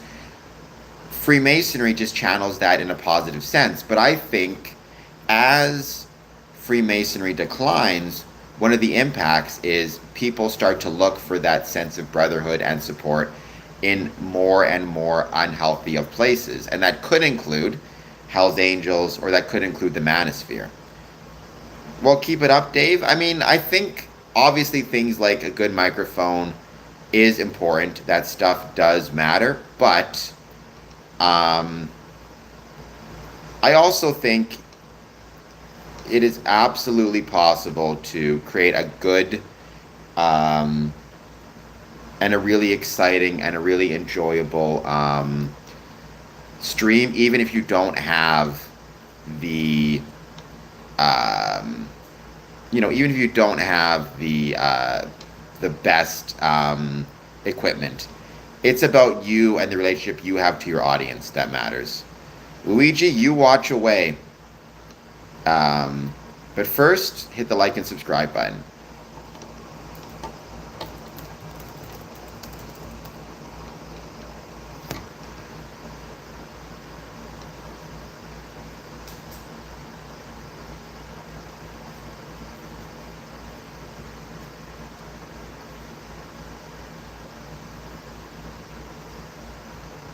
I mean, I hope people win. I don't really know what that means. I don't want people to lose, if that's what you're saying. I think Freemasonry, if people win, define that as you will. If people win, it will be because Freemasonry encourages them to do so and creates a positive environment in which people can, in fact, win.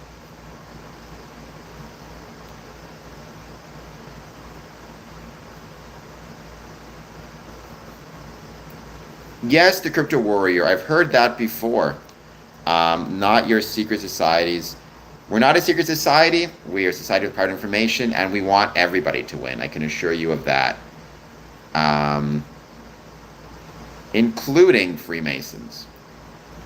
But not just Freemasons. I'd rather see everybody win.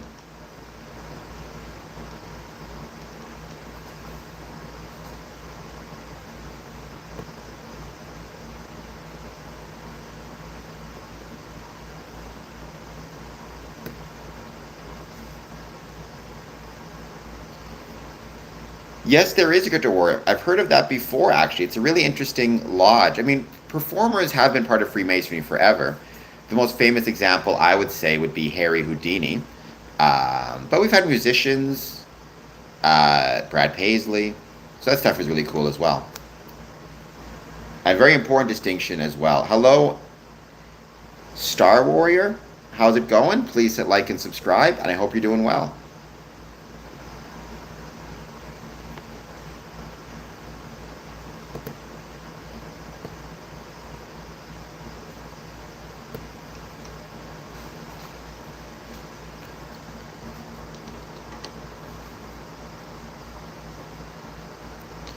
Well, what I would say is, yeah, there are going to be situations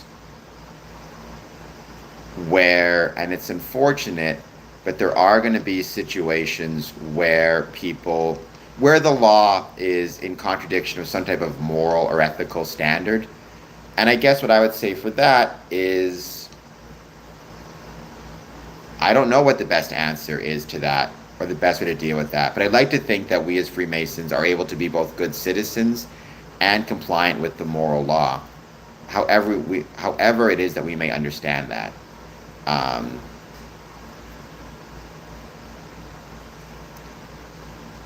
we help people when we can. We can't help everybody, but nobody can. No organization can. But I'd say I've known people who are not in poverty, and it's specifically because of Freemasonry and the things that we within Freemasonry did, for whatever it's worth.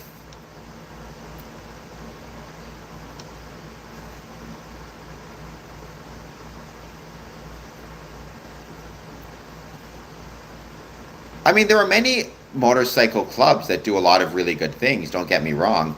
It's the one percenters, I think is the term, or the, what is it, three percenters? It's like the Hells Angels and groups like that that concern me. But look at the Widow's Sons, which is a Masonic biker club and a Masonic biker group, which is an incredible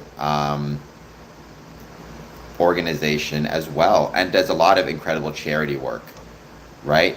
It's the purpose behind the group that can, well, it's the way the group channels the desire for friendship and brotherhood. That's always going to be the issue. Thank you for the hearts. Thank you for the sparkles. Thank you, Stinky. Much obliged. One percenters. There you go. I always forget if they're one percenters or three percenters. It's interesting. We just had here in Windsor some type of gathering of Hell's Angels. Nothing came of it. I saw a couple of them, on their motorcycles down the street, but to my knowledge, they kind of left everybody alone, which, so long as they do that, that's a good thing. And thank you for the 100. Everybody follow Stinky's lead. Send me some gifts. I'd be much obliged. But I think, again, there's this old quote by Voltaire, right? Which is, we are responsible for all the good we do not do. And I think in this case, when people talk about that, what I take that to mean is every time somebody does not join a Masonic lodge because they don't find Freemasonry relevant to them, and instead joins a gang or falls prey to the manosphere or joins a one percenter club, ultimately it is because of the good that Freemasonry is not doing, particularly the relevance that we are not establishing in people's lives. When people change, right? Is he?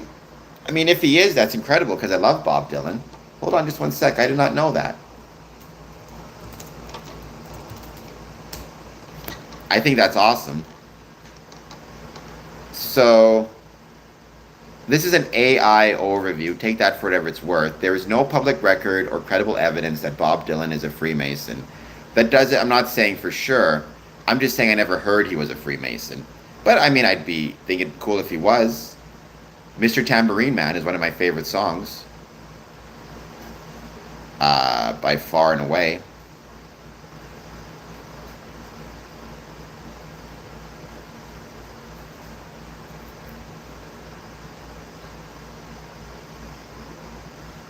What I'm going to do at the moment, though, is head to the washroom because I really got to go.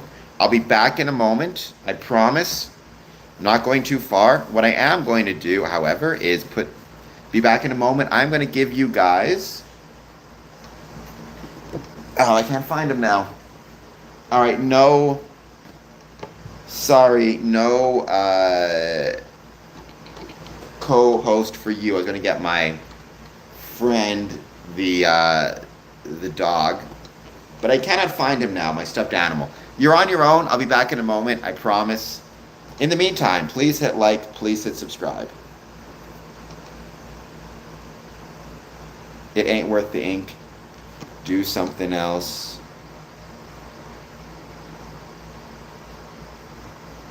I think most people know on some level and learn if they get out of it that even though it can seem maybe romantic in some ways or they're excited for it, ultimately, I think there's no question that it probably comes with a lot of downside. Joining a motorcycle club or any of these one percenter clubs specifically. All right, just hold on just one sec.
I'm back.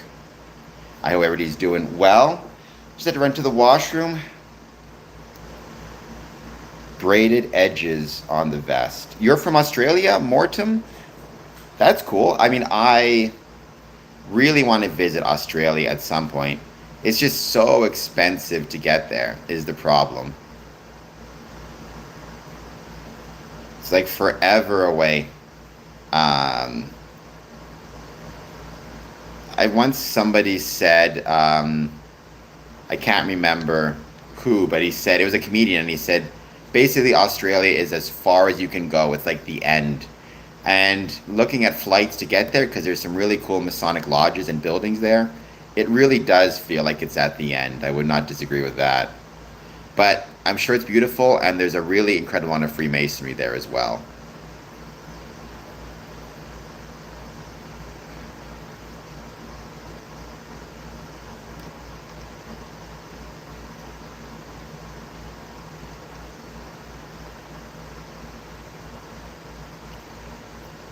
I'm from the UK, but it's basically this. That's what I mean. I know that like there's a lot of connection between television shows.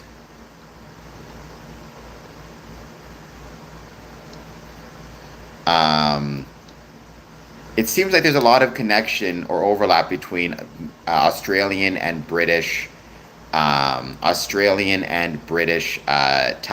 and entertainment, which is funny because if you look at it, like United Kingdom is way closer to America than it is to Australia, and yet it's like 7 hour flight to get, say, from New York to London, and it's like a 20 hour flight to get from London to Australia or something, and yet Australia and England seem closer in entertainment sensibilities than Australia and the UK. So, in a little side note. But there's really cool Freemasonry in Australia. There's really cool Freemasonry in England, and the United Kingdom as well. I'll take looking like Thanos, Ishalia. Please hit like, please hit subscribe. How's it going? Thank you for being here. We're slowly getting our way to 5,000 subs. Fingers crossed we get there soon. I'm hoping maybe I can get there with my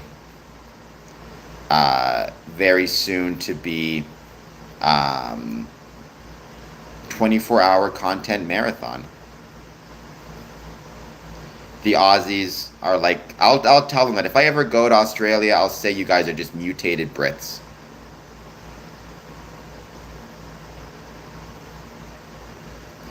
Everybody gets old. I never thought I would, for the record. I always thought I would stay young forever, so I'm disappointed.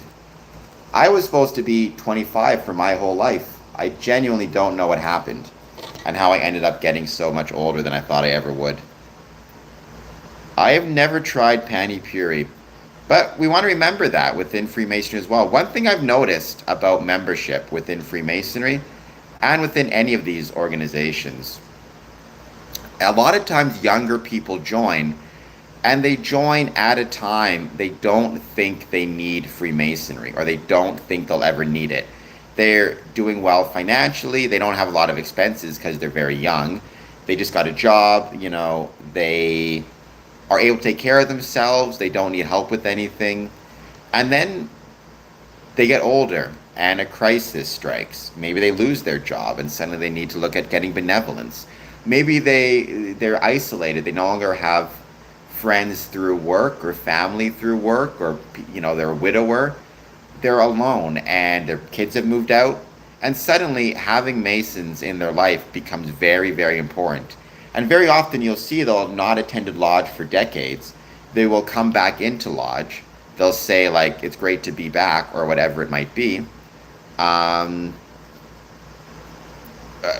they didn't realize that keeping that lodge alive was actually an investment in their future. It was an investment in their future health, their future well-being, their future friendships. It was an investment in a lot of things that matters a lot. So I think sometimes we forget about that. You did go there on a cruise ship, Dad. You did go there on a cruise ship. And you met, well, not mom in Australia, you met her on the way there, which is always a fun story. Yes, having support makes it a lot easier. It's very easy when you're young to not think about that support or not consider maybe I need that support. And that is one of the dangers, right? You might actually need more support than you think. And so, even if you don't see the value in your Masonic Lodge in your 20s, you might start to see the value of the Masonic Lodge in your 70s, in your 80s, and maybe the value of trying to keep it going. Return of Beware Mouse. Hello again. I don't know the not operator. Sometimes YouTube will mute comments. If there was one and I missed it, I mean, I guess don't say it again.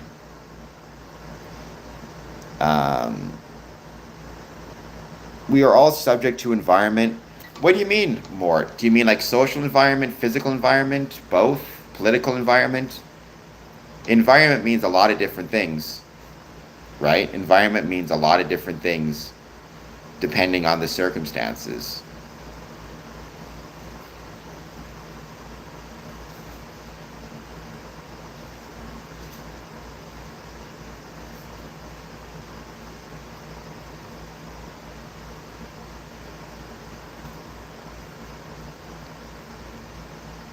The education everyone can use.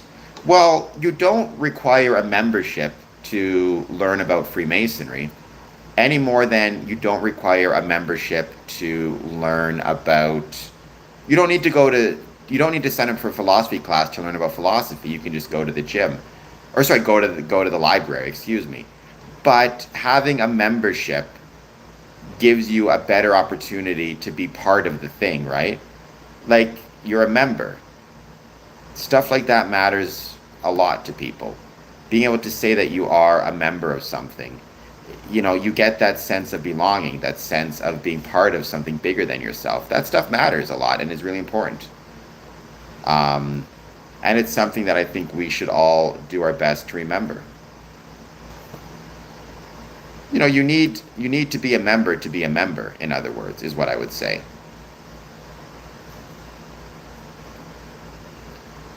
I do, Mo Green Glasses. I have a lot of experience with Muslim brothers, and I love them. They are a valuable part of the craft. They're a valuable part of Freemasonry, and I'm grateful to all of my Muslim brothers without a doubt.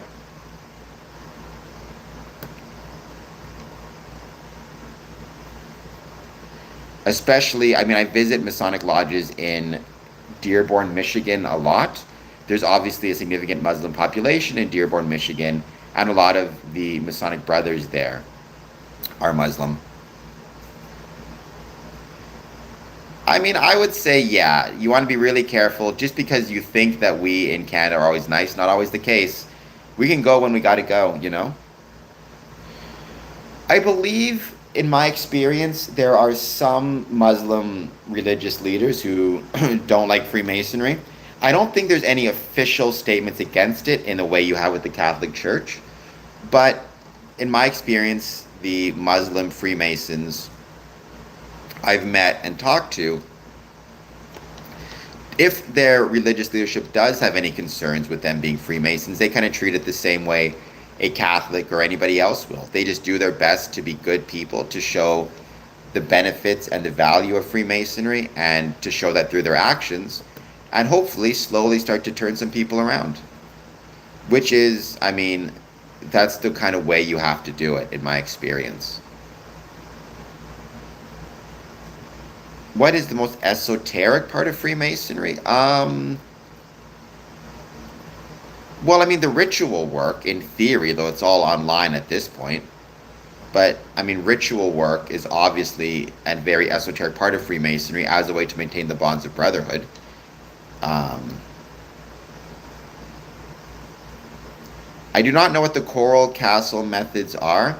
I would assume that any type of advanced search and rescue techniques are going to be shared amongst the most appropriate persons. At least I would hope so.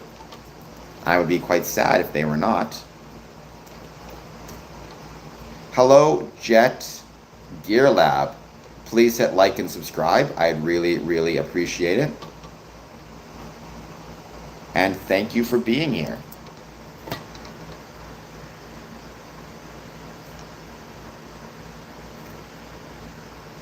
We've all in Canada ridden on a moose, I assume.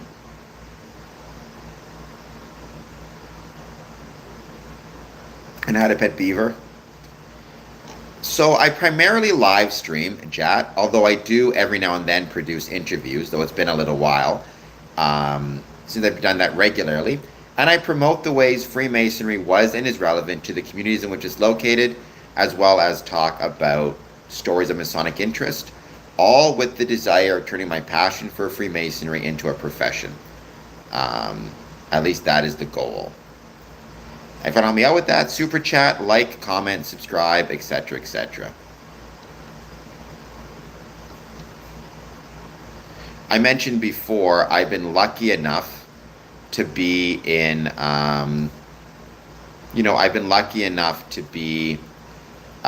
in Colombia last year, a beautiful place to visit, genuinely. I loved the Masonic brothers there. They were all incredibly kind and generous. Good food, good people. As of right now, per CNN, over 200 dead in Colombia earthquake, with rescuers unable to reach epicenter at this point. My thoughts are with everybody in Colombia, but certainly my Masonic brothers there as well. I was in Bogota, so I was not near an area that suffered from earthquakes, to my knowledge. But I'm thinking about anybody who may have been hurt and injured, and especially my Masonic brothers. Well, thank you, Jat. I'm much obliged. I've had kebabs. Yeah, I like kebabs. Kebabs are great. Also, I mentioned this before, the Gordie Howe Bridge, according to CBC. As someone who loves to travel, I think traveling is incredibly important. And I'm grateful there's a new way to travel across the Gordie Howe Bridge, or travel to Michigan, and a freeway as well. Gordie Howe Bridge saw more than 41,000 crossings into Canada in first 5 days. Thousands have crossed the bridge since it opened on July 27th. I mean, I think that's really, really cool. Statistics Canada says tens of thousands of motorists crossed the Gordie Howe International Bridge into Canada over the first few days after it opened. The long-anticipated bridge connecting Windsor and Detroit opened to traffic July 27th after weeks of delay. StatsCan says preliminary inbound traffic figures show 18,900 Canadian resident return trips from the United States over the Gordie Howe Bridge in its first 5 days of operation. StatsCan says other border crossings in the region, Ambassador and Windsor, saw 52,700 inbound trips by Canadians and U.S. residents over the same period. No statistics as to people walking or biking across.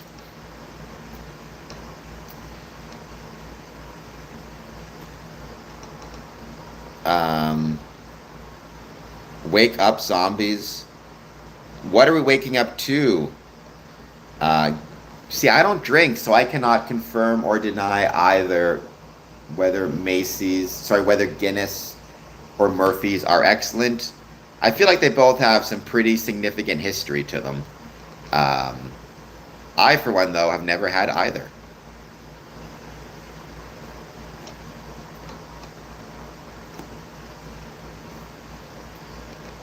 I mentioned this before, but I don't know if the Masons of Colombia are engaged in any recovery efforts, like collecting money for brethren who may have been affected by the earthquakes. I know that's happening right now in Seattle, though. And my thoughts are with everybody in Seattle. Sorry, not Seattle, Spokane. Spokane, Washington. So my thoughts are with everybody there. I hope everybody who has been affected by the fires is at least safe at this point. And keep in mind, again, our Masonic brothers are doing what they can to help those around them suffering from these tragedies. No, Rusty, it did not. sunk because it hit an iceberg. Hal Cowley, I'm very sorry about that. I do not know. I've never heard of the black box coral castle anti-gravity magnetism device. I don't think we have any anti-gravity magnetism devices at this point.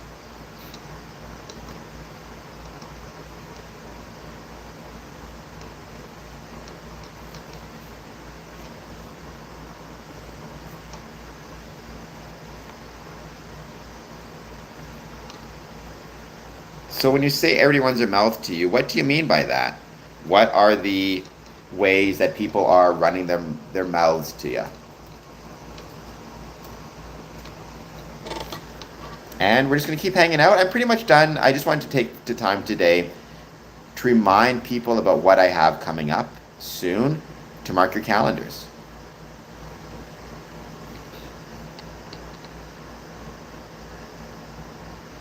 Don't be doing that, Hal. It's not going to be helpful to you or good for you.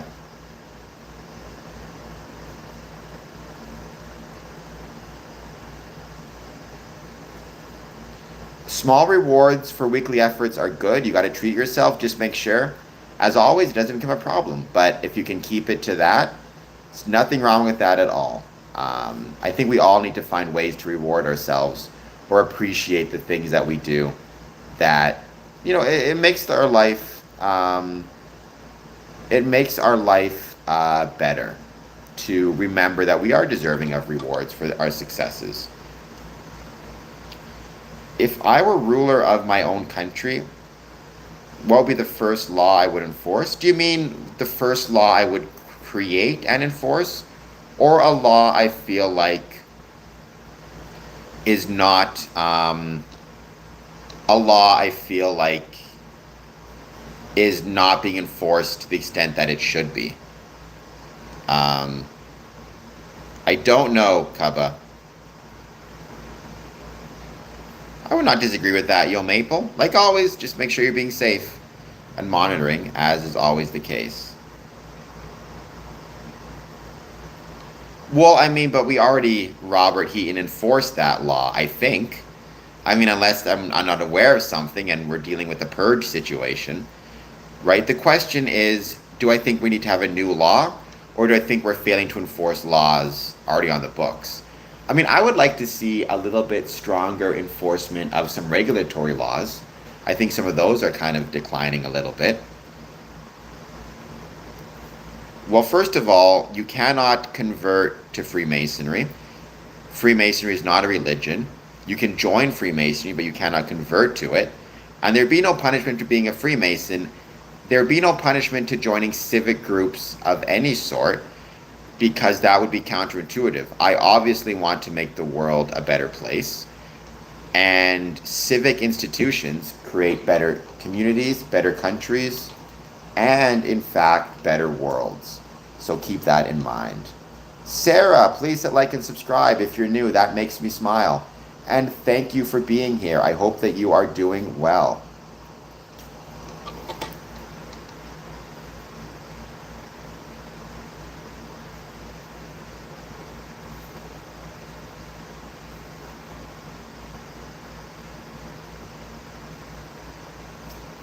Yeah, I think Freemasonry creates a better world. Or maybe I said it plural, but I should have said it, better communities, better countries, and a better world is perhaps the way I should have said it. But absolutely it does. All the evidence shows, and you can read Bowling Alone by Robert Putnam. All the evidence and research shows that engagement in these things, engagement in civic institutions, without a question, helps create a better world, and create stronger and better communities. We're not converting any planets. We did land on the moon, though. The second man to ever set foot on the moon was himself a Freemason, Buzz Aldrin. So I think that's kind of cool. And one day we're going to get back there and we're going to be able to walk on it again. And I hope I live long enough to see them have a Masonic meeting on the moon. I think that would be incredible.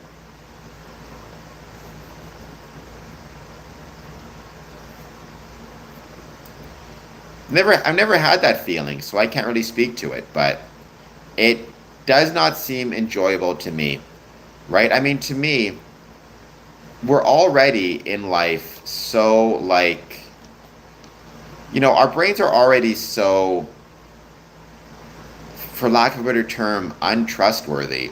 Like a simple optical illusion on a two-dimensional piece of paper can confuse our minds already. So I'm not really comfortable with adding to that by, the risk of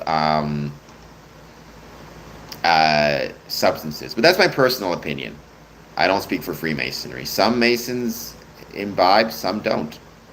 It just depends on what you personally choose to do.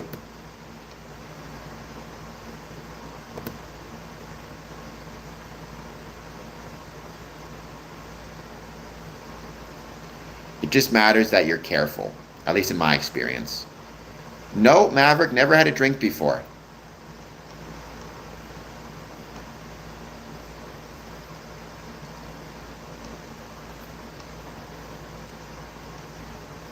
Again, that's not a Masonic thing. I chose not to drink before I was a Freemason, so that's just my own personal kind of uh, choice, preference.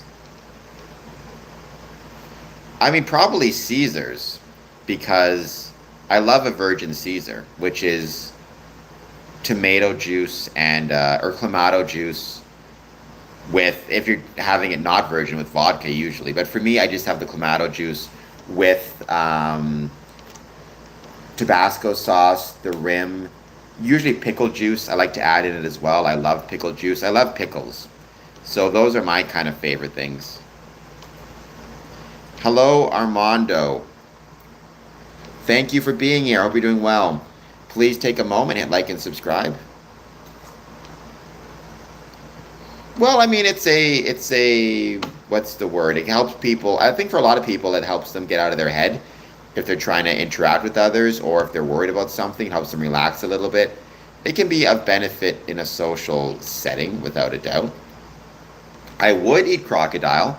I haven't. I've never eaten crocodile before, but I would, if offered. Actually, I think I once saw friends purchase some like crocodile meat in a can or something, if I recall correctly. But I don't think I ever had it. I think it tastes like chicken. Yeah, Mort is right. It's about the people you surround yourself with. That's the really important thing to keep in mind as well.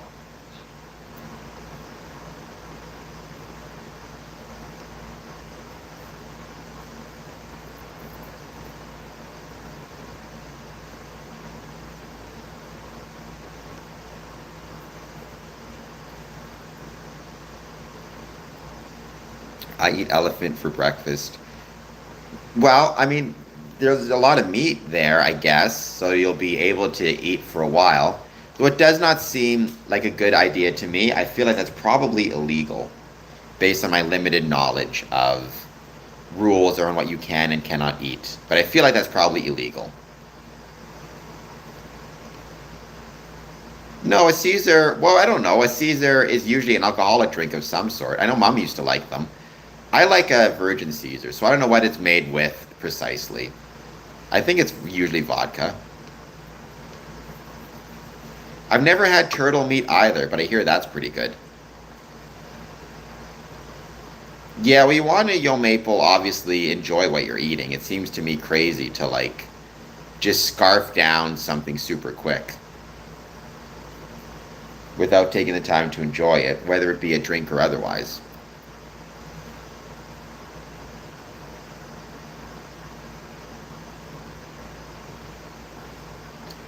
I can sip a 375 ml beer. Well, take your time and enjoy it, right? I mean, but don't get me wrong.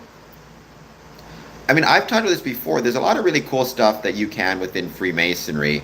Um, like, we've done virtual beer and cheese tastings during COVID. We did a virtual whiskey tasting during COVID as well. I've had wine and cheese nights at the Masonic Lodge on a few occasions. Um, that stuff is really, really fun and really cool, and it supports local breweries. There's even a Masonic brother I know who purchases, um, who actually makes his own beer, which is a really cool thing as well. Um, and he's done on a few occasions. He made for us special beer on a one time only occasion, or like special beer for special events to give out as gifts with special labels on it. I thought that was really cool as well. It's one of those things where, I think it's so important that we within Freemasonry think about whatever we might want to think about. How can we, for example, um, create a partnership with the local brewery to hold an event? Have a beer tasting, have a wine tasting, have a whiskey tasting. I actually, when I was traveling to St. Louis, went to and stopped off at a whiskey distillery and had a whiskey tasting. I didn't drink any myself. They offered me some non-alcoholic options, but it was still really fun. It supports a local community, it supports a local business, and it creates a fun, interesting, different thing for our lodges. So I love all that stuff. If it's root beer,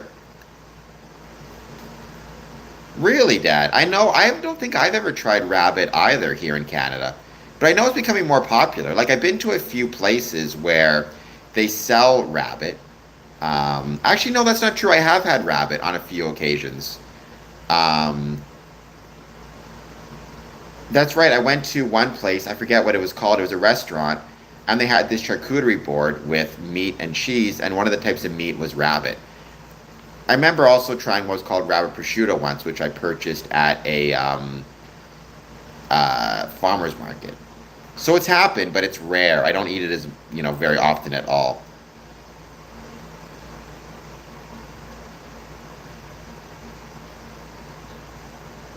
You should see if you can buy some, Dad. I bet you they sell some at some places in Winnipeg.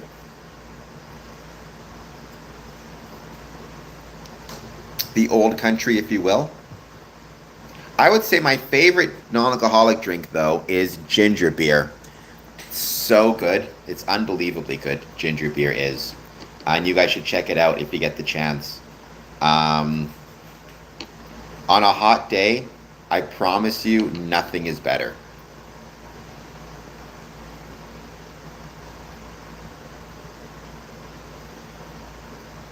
I've actually got a whole bunch of like, here, just because I'm hanging out, having fun. Hold on just one second. I'll be right back. This is just one package of many, or one container of many.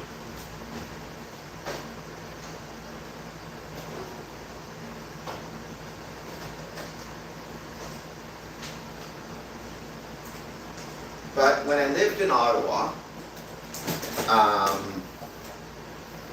in 2008, I lived in a place where I took over an apartment, or I took over like a room in a shared room in a house, and everybody else left for the summer, and I moved in there for the summer because I was working and for an internship. But anyways, the students, they it was really cool. They had a giant glass bottle filled with bottle caps. And ever since I saw that, I decided to do the same thing. And now I save all of my bottle caps. And I have probably 5 boxes full of bottle caps, or 5 containers. This is like their average size here. Um, and I got like, this is a ginger beer bottle cap from one. I think this is another ginger beer bottle cap. I got Coca-Cola. I got all sorts of random ones in here.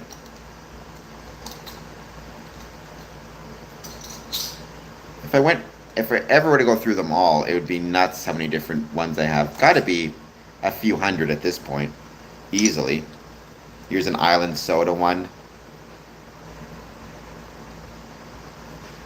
I have no idea what this one is. Just a blank black one. I also don't know what this one is. Clearly, I did not keep the bottle or return it for the thing. So there you go. But ginger beer is the best. I keep Snapple caps. Do you guys still have Snapple? I don't think I've seen Snapple here in Canada in forever and a day. No, don't fall. It'd be cool to check those out. I bet you they're collector's items at this point. Um,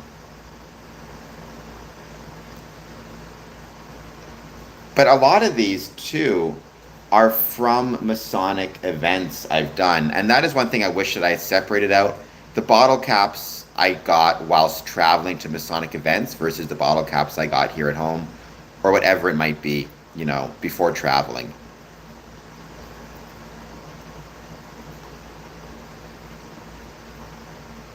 Have you ever tried Canadian goose? I assume it's like any other goose. Never tried it before. I mean, there are a lot more specialty shops that now have those things, and you see those things, right? Um, Specialty meats. I think it's because people have become kind of obsessed with food and foodieism, if you will. If you look at, for example, the TV show The Bear, one of my favorite TV shows of all time, by the way. It has. I think it's really excited people to this idea of food and different types of food and blah blah blah. And I love it, right? I think that's even something you could do at a Masonic Lodge meeting, right? Why not at some point do a thing where instead of doing a beer tasting or a cheese tasting, do an exotic meat tasting where you have, sounds kind of gross, but you bring in like bison, kangaroo, crocodile. Everybody gets to try a piece and vote on their favorite type of meat. I've done ice cream tastings in my lodge in the past, which was a lot of fun. So there are so many cool things you can do.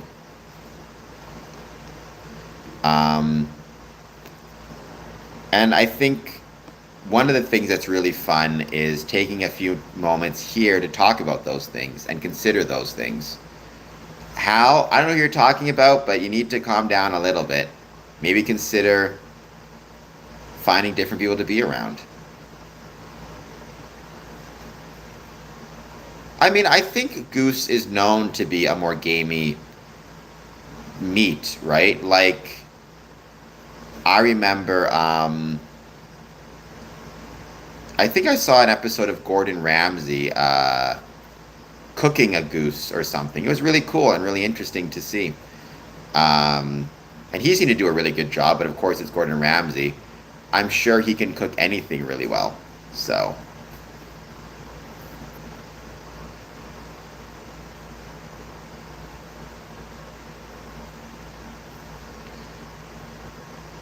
but doing I mean, I even did once a soda pop tasting in a Masonic lodge. Some of these bottle caps are from that soda pop tasting. Based, I have no idea what you're talking about. Just hit like and subscribe. I like turkey so long as turkey has cranberry sauce with it. I'm not a huge gravy fan. I don't mind gravy, but I much prefer cranberry sauce to gravy. Um, so I'm a big believer in delicious cranberry sauce. That's my other food take.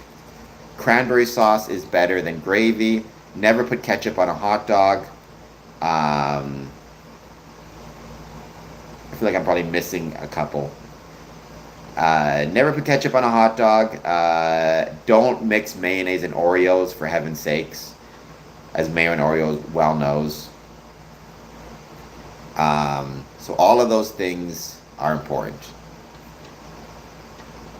Do you like goose, Robert? Is it a good thing to eat? I will do ketchup with fries. Like, I will do ketchup with fries. I don't mind that. Um, I don't mind ketchup, but I am not a ketchup on a hot dog guy. It's because not from, but I've visited Chicago dozens of times, and I feel like it's my second home, so.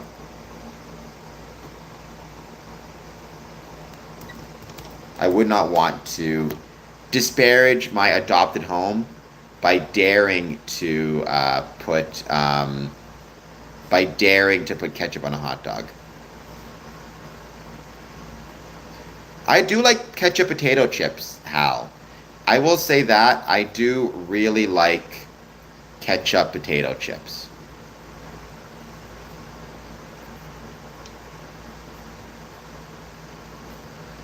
I don't know how much of a difference he can make eating Canada Goose, but yeah, help us out. We do have way too many, and they're terrifying. I mean, they will take you out.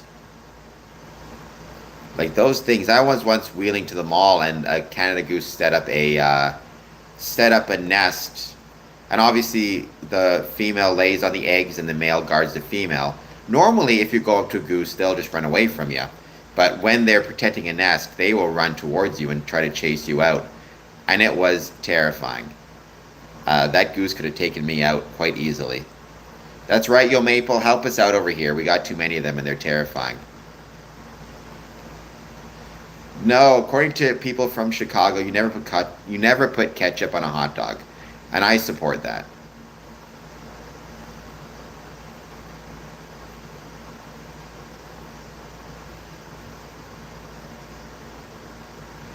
I do. I'm not a big salt and vinegar. I mean, my favorite type of potato chip is ketchup, but I do actually really like salt and vinegar as well. That's probably my second favorite. I would say it goes ketchup, salt and vinegar, then plain, and then nachos. But those aren't really potato chips. Those are made of corn.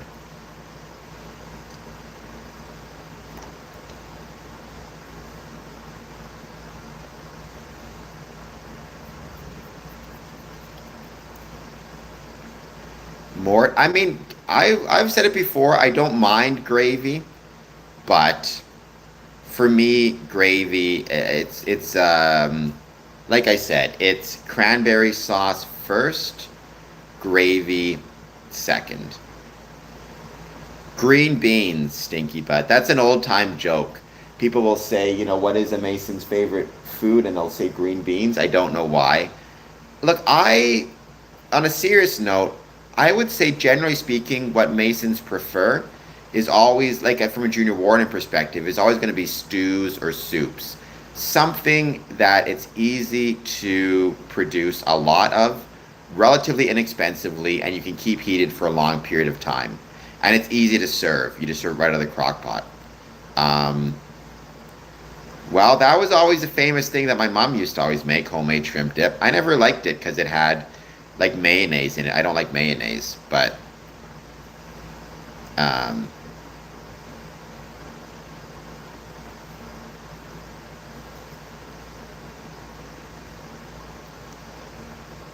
I mean, I'll take either or, Hal, because I just like the taste of cranberry sauce, but I prefer if you make it with the whole berries, and then you add orange zest and orange juice to it, um, with obviously plenty of sugar and lemon as well. I think that's the best. But any type of cranberry is good. I just like the tartness of it. I like cranberry juice as well. Um,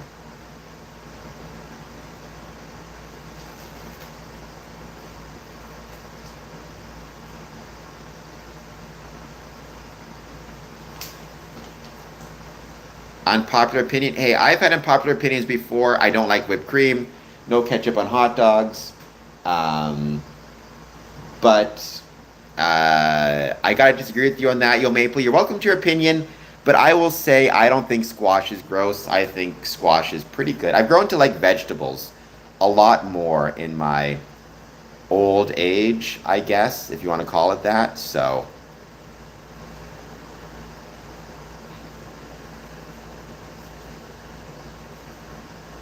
it's kind of more like a stock sort of flavor because we traditionally use the flavor. So what's the stock type of flavor?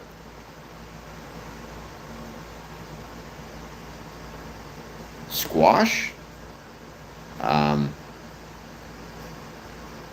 yes, modern welfare, you get it. Broccoli and cauliflower. I've just grown to like vegetables more and more over time. So whether it be broccoli, cauliflower, um, I've kind of grown to enjoy all of vegetables as a general rule. No ketchup on hot dogs and no ketchup on eggs. I never understood putting ketchup on eggs either. That seems really gross also. I've never understood that. For me, with eggs, it's Tabasco sauce. That's the best stuff by far and away.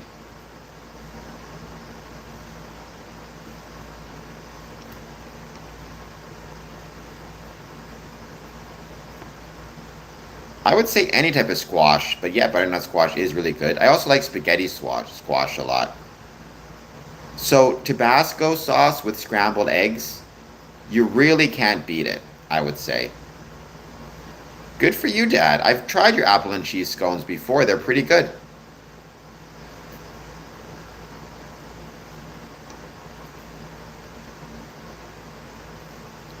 Opinion on spicy food? I mean, it depends, Robert, on how spicy. As a general rule, my spice limit is Tabasco sauce.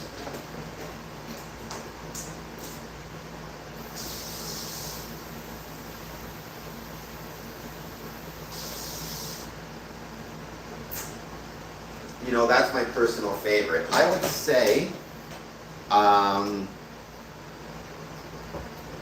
one of the things to keep in mind is if you are a junior warden and you are responsible for providing food and refreshment, it's okay if you personally like spicy food to, create a spicy batch of food, but make sure you create another batch that is not spicy. Because you want to keep in mind, brethren have different tolerances for things. Just because you like it, let's say, really spicy, doesn't mean a brother will also, and vice versa as well. Just because you like something bland, you can maybe make a smaller batch that has some spice in it. If you're making like a chili or a soup, just so other people will enjoy it. Or you just bring a bunch of hot sauces with you, right? That works as well. Yeah, I think Tabasco has a more sweet taste, but I like it. I also like, there's this other type of spicy sauce. It starts with CH. I just can't think of the name of it now. But it's really good. Tabasco with fish and chili is really good as well. I would support that 100%.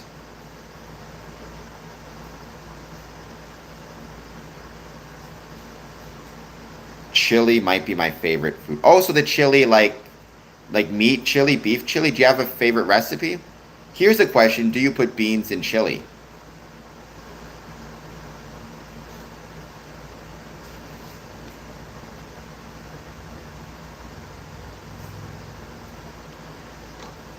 Yo maple hummus with roasted red peppers. That's the best.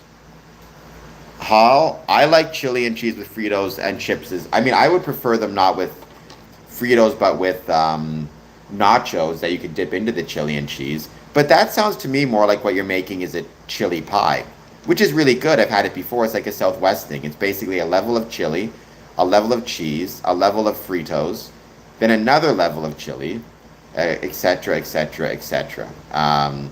That stuff is really, really good.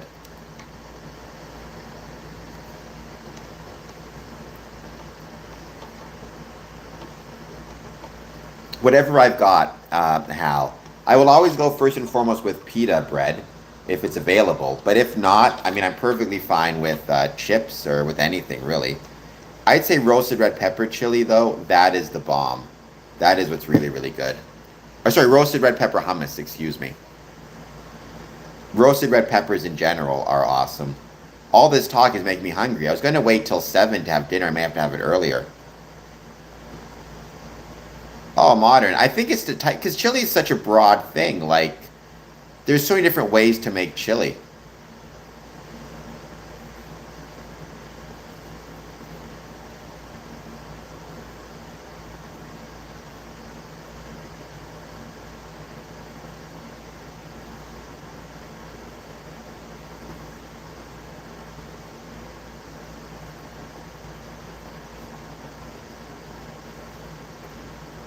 I have not. What is Skyline's chili? What is Skyline chili? I mean, maybe I haven't just didn't know it. Um, Dip, chips, or any kind of seasoned bread, garlic, bread, hummus. Well, chili, a lot of chilies don't have beans, for fairness. Um, I think it just depends on how they make it. But you can always make it yourself and just not add beans as well. I've always heard it's the opposite, that real chili doesn't have beans. Many people have done that, Cub. You're not alone, believe me.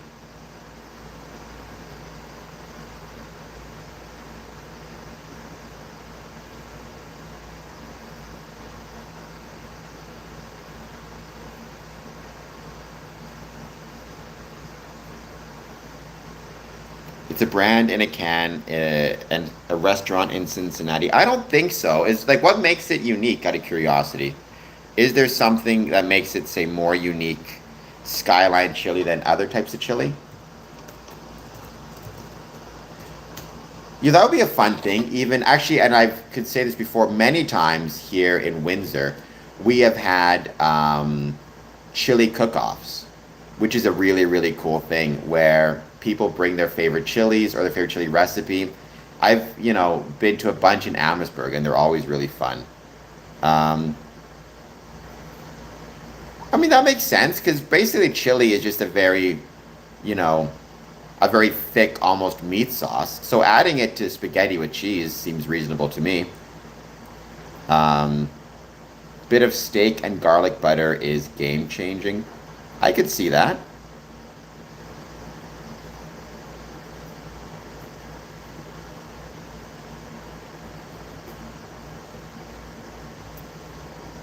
There should be some Freemasons watching. Hey, sometimes we switch to other topics just for fun. Although hopefully this is giving Freemasons some ideas. Like, what have we mentioned so far about things that your lodge can do? You can have and this is stuff I've done in the past to make things more interesting. You can have a soda pop tasting. You can have a beer and cheese tasting. You can have a wine tasting. You can have a whiskey tasting. You can have a chili cook-off. You can do a thing where you encourage everybody to do like a potluck and bring with them their favorite dish from their home kind of nationality or ethnicity or country. So I might bring fish and chips. An Indian Freemason might bring Indian food. Um, you always want to be thinking about, what is something I can do that's different, that's interesting, that brings something interesting, unique, exciting, new to the Masonic experience. And food and refreshment is usually a very good way to do that. Um, yes, Hal, I don't drink beer, but I do like beer cheese. I also like beer and cheddar soup, or Guinness and cheddar soup.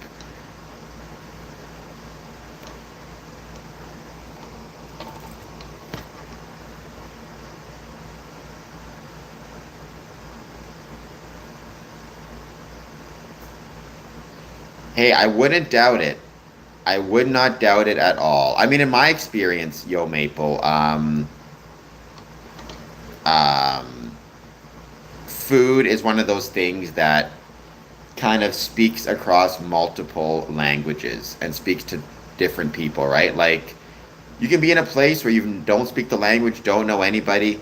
Food is kind of a common language. That's why refreshment within a Masonic context is so important, right? It is unfortunately far too easy, I think, for all of us. Somebody's joining and we don't know them, they're new, maybe they're a visitor. Yeah, they're going to enjoy and feel enjoyment being in the Masonic Lodge, obviously. But truly, I think it's during that refreshment period when everybody is sitting around and eating that they're truly going to feel welcomed and like they're part of something. It's refreshment that brings people together. That story I told of being in Chicago, waiting for my bus and visiting the lodge, it's because we all sat around and broke bread together. Um, that helps make you feel connected. But I am getting hungry, so I'm gonna have some crackers. You guys are making me hungry. These rice crackers, they go really well with chili. Jamie, that is very, very true. And again, sometimes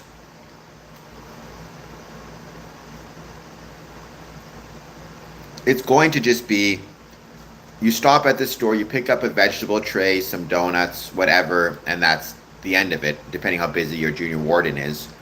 But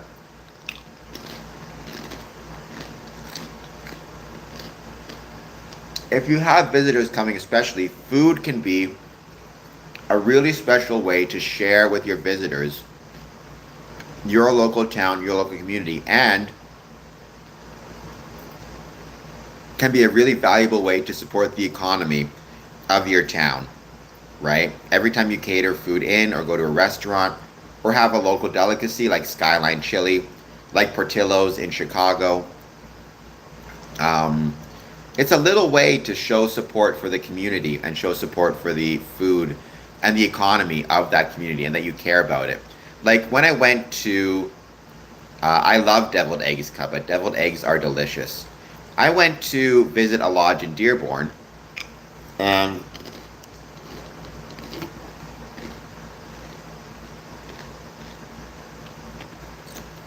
I remember talking to the lodge after.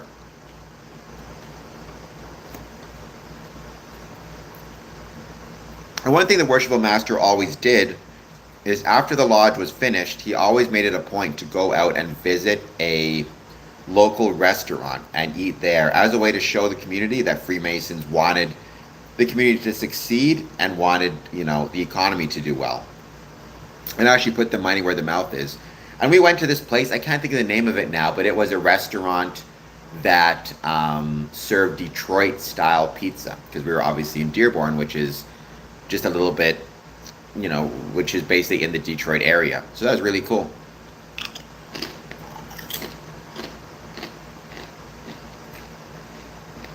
And deviled eggs are a staple at a lot of Masonic banquets because they're easy to make a lot of. Actually, here's a fun story. A few years ago, I think it was 3 years ago, maybe 2. Anyways, I was in Chicago,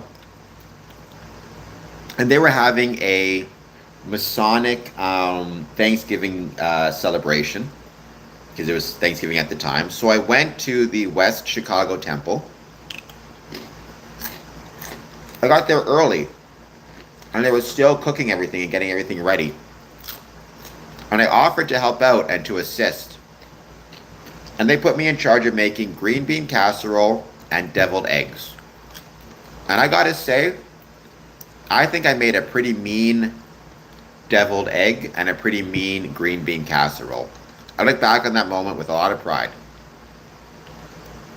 The key is you add a little bit of hot sauce to the deviled eggs, the mixture, and you season both the yolk mixture and you season the egg whites, so everything tastes good.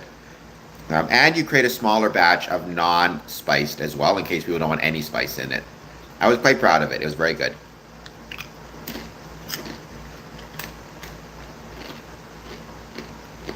Take them or leave them Scotch eggs? I mean, take them. They're not my favorite, but they are very good. That was in West Chicago Masonic Lodge. I remember that was also, it was during Thanksgiving, so it was, again, during a very cold time. It was quite chilly that day. 27 USD an hour is pretty good, Robert, so that's awesome. Yeah, I've actually been to some lodges where they had a baked potato night, or baked potato bar, where basically what they served for dinner was everybody got a baked potato, and then you could add to it cheese and whatever you wanted. Like they had a whole bar of they had cheese and sour cream, which is gross, but cheese and sour cream and bacon bits and green onions, hot sauces, mushrooms, grilled onions, and you could basically build up your baked potato to have any toppings you wanted, which was a really cool thing. It's funny now that we're talking about food, all the times I can remember visiting lodges and some type of special meal or unique thing, which is always really fun.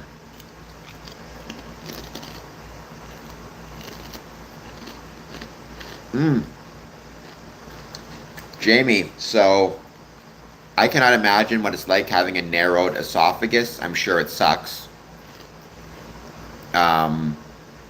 September 1, I go under, so about 3 weeks, 4 weeks, 3 weeks. I'm sure I mean, I never had a surgery. I may be having one soon, but I've never had one yet. I'm sure it's nerve wracking, the process of going under. But listen to your doctors, do what your doctors say, um, and I wish you all the best. I'm glad at least you're getting it dealt with because I'm sure it's quite annoying having a narrowed esophagus. I can just imagine.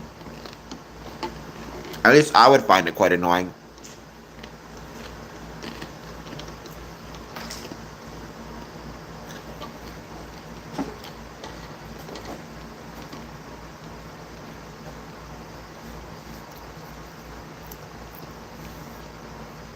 I mean, to my understanding, I'm not a doctor, I'm not a dietitian, but to my understanding, eggs are pretty healthy for you and are a great source of protein.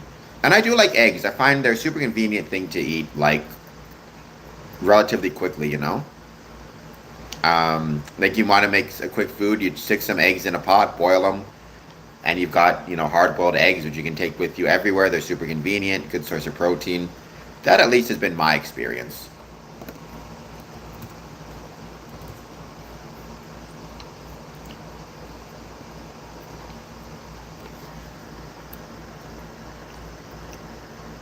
I mean, hey, that's a big selling point for a lot of people, without question. Whether better or worse, some would argue that maybe the focus shouldn't be on Freemasonry, uh, the food of it per se, but people are going to remember a good meal versus not a good meal, and it's going to affect their opinion of the lodge as a whole and the extent to which they want to go back. Um, Enjoying good food is a very human thing. So is hospitality, right? Oh, so that's got to be annoying. So, Jamie, I'm sure you're probably excited to deal with it, despite the fact you may also have some obvious nerves. I think anybody would going into surgery.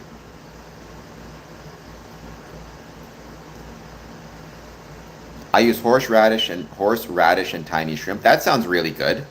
Um, but again, Kaba, you're kind of expressing Masonic sentiments there, right? In the sense that you're trying to accommodate people of different tastes through adding shrimp or not adding shrimp, or adding Tabasco or not adding Tabasco. It's a hard job, right? Um, Trying to be a junior warden, trying to balance out different people's needs when it comes to what they will eat versus won't eat.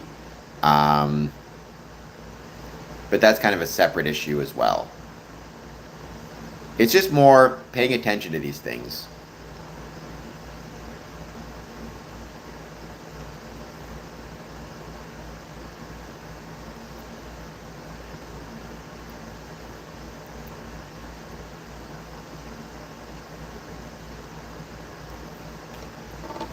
It can be. It can be. And obviously, we do need to be respectful of our brethren who are junior wardens and understand, look, they're busy too. They have families, they have friends, they have commitments.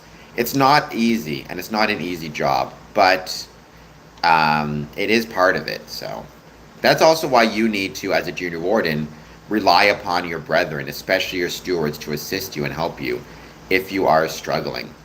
Um, right? Because if you're not relying on them, trying to do everything yourself, it's just going to make things a lot worse and a lot harder.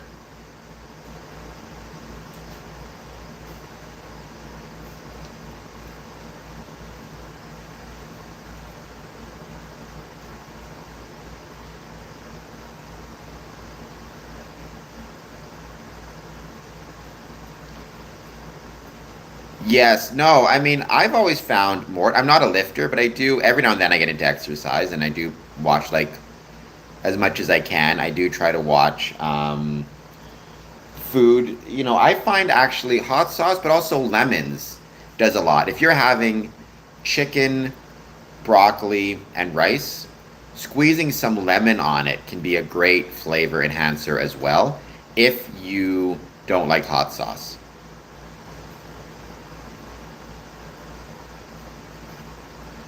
Oh, I mean, it was not easy back in the day before you had supermarkets, et cetera, et cetera. Absolutely.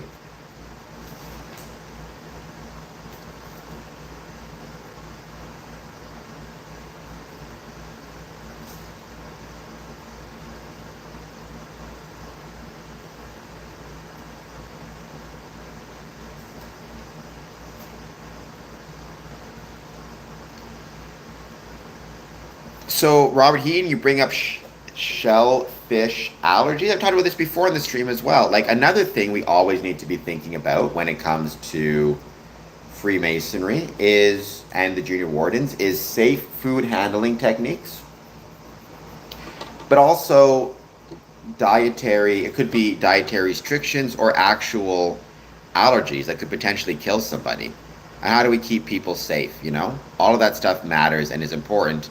And if we're serving, let's say, something that people could have allergies for, are we taking whatever necessary precautions? Which I think is incredibly important to keep in mind.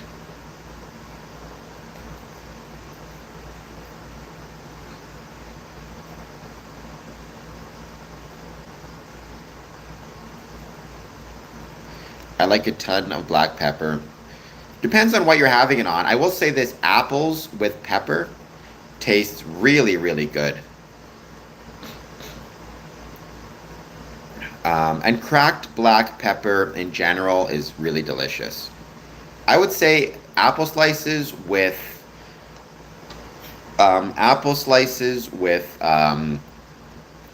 lemon and black pepper is the bomb.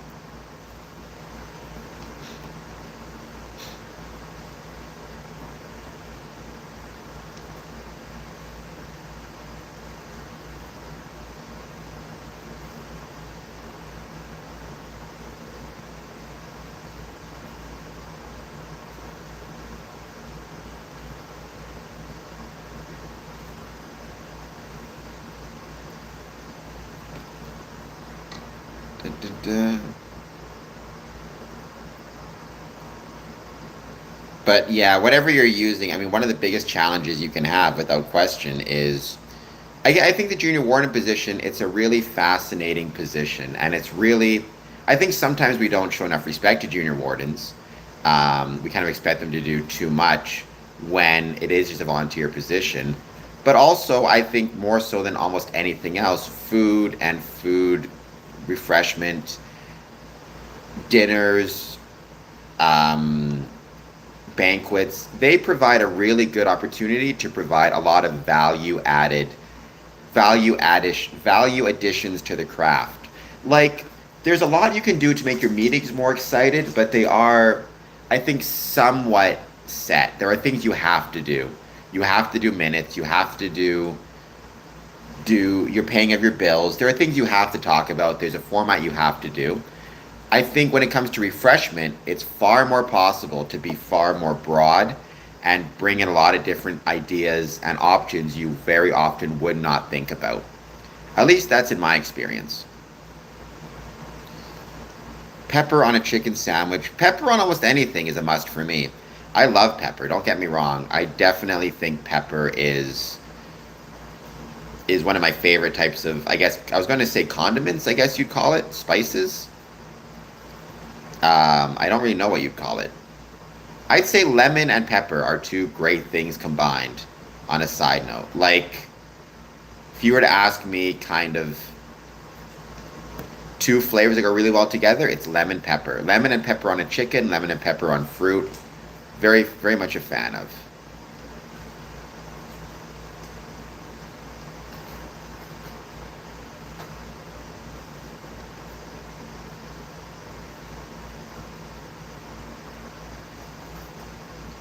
Yeah, well, I mean, obviously, back in the day, your actual, and for many people, and for many people throughout history, your wages for labor was food. I mean, for the ancient Romans, right, the term we have is salary. Uh, in modern English, it came from salario, which was a salt ration that every soldier received as part of his wages. But stonemasons, laborers, were very often paid in wine, corn, and oil, food and refreshment. And very often you could expect to be receive your wages in the form of food. So in some ways, we are maintaining within our Masonic lodges this tradition, right? Of you have your labor and then you have your refreshment. And one is not more or less important than the other, but both are equally important and equally necessary. You need good refreshment to be able to do the labor well, and you need the labor to kind of in some ways justify the refreshment. I know I look like a thumb. Howard, please hit like and subscribe. But you think about all the things that men built with stone and how incredible it was. And we are you know, we are the inheritors of that. As I've said many times in the past, the story of humanity is the story of stone.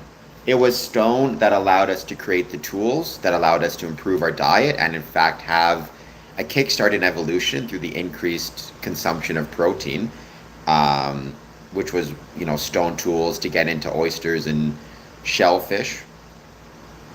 It was stone that allowed us to create shelters that could withstand weather and withstand storms, and thereby allow us to create permanent settlements.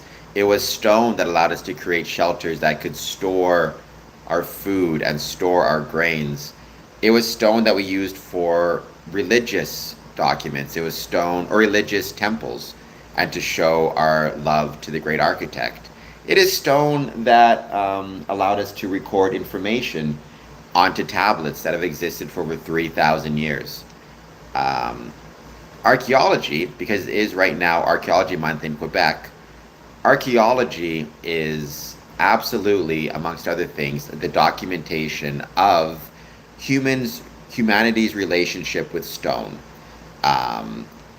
Going all the way back to stone tools, thousands, if not hundreds of thousands, if not millions of years ago.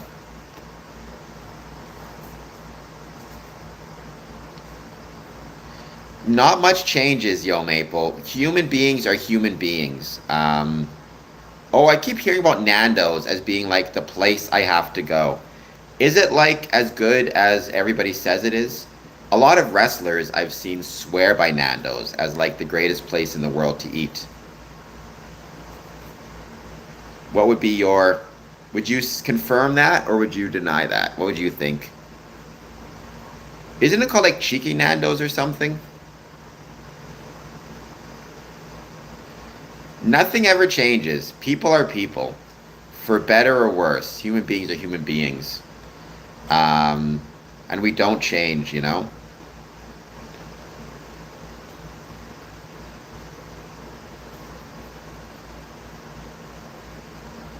What's your go-to Nando's order, if you had to pick one?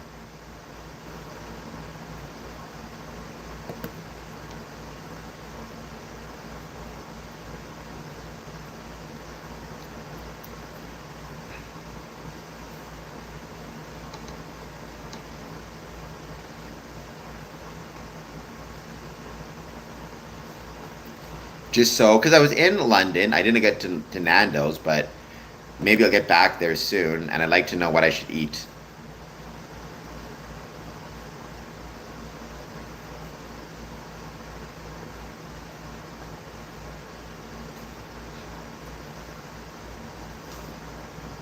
And we're just hanging out waiting to see who wants to join. Please take a moment, hit that like button, hit that subscribe button.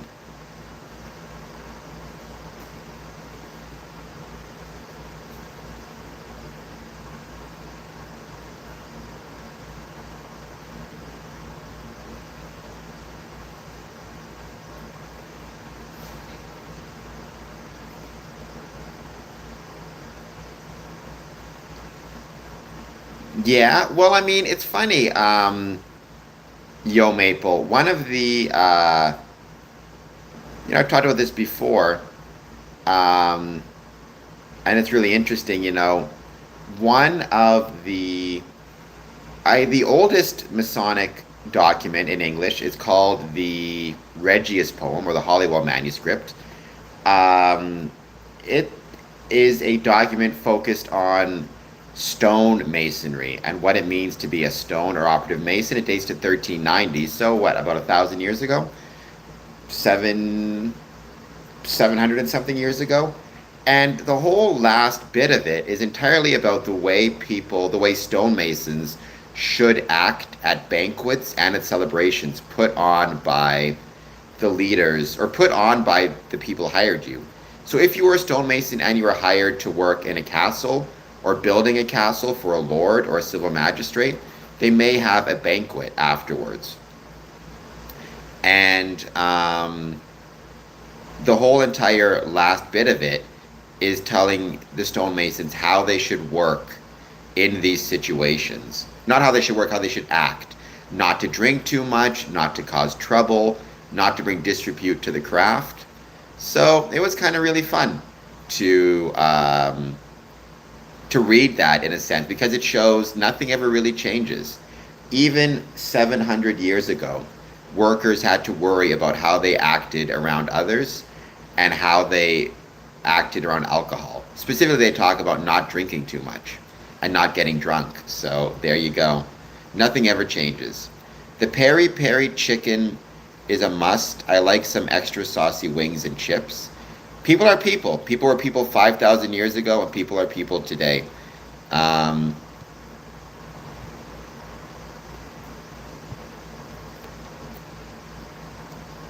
I mean, Raj, the Illuminati does not exist. So you cannot be in the Illuminati whether you like twisted teas or not. The Illuminati simply exists nowadays as a way to scam people into giving up money to a fake organization.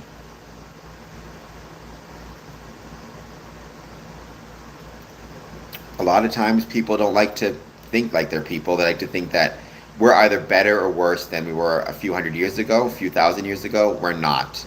We're the same, at least in my experience. Which I suppose is a good thing or a bad thing, very much depending on how you look at it. If you want to, go nuts, but you'll be competing with about a million other people who are trying to start the Illuminati. And most people will think you're trying to scam them anyways, so it probably won't be that helpful. But you do you, absolutely. So no, Freemasonry has nothing to do with Lucifer. Someone's been reading too much Albert Pike and got confused. Um, Raj, you do you. I wish you best of luck. But I don't know if you're going to have the success you think you will.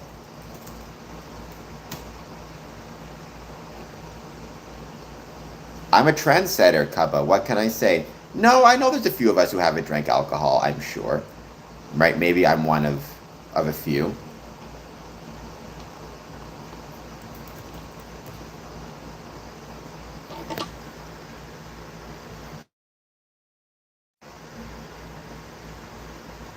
Because I am a Freemason. I've been a Freemason for 20 years.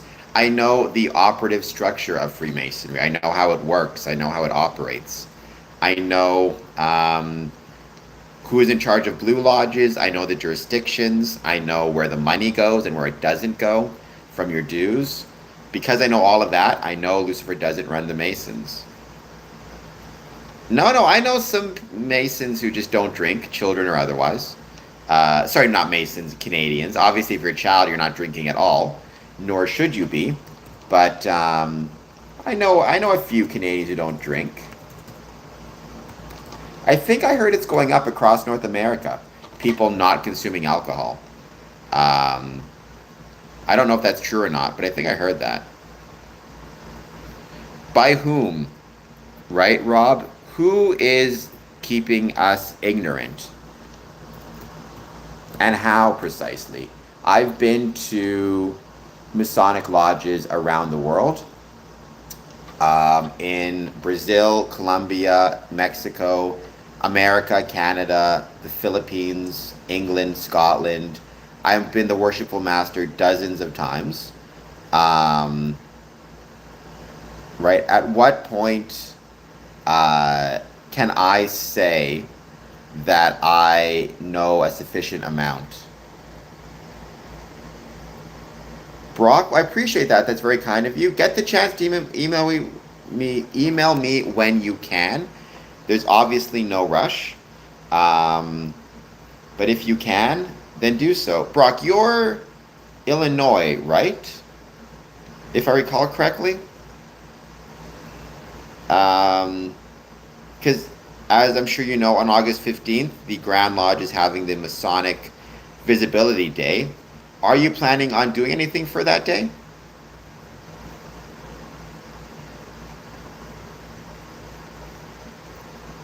Yeah, that's right.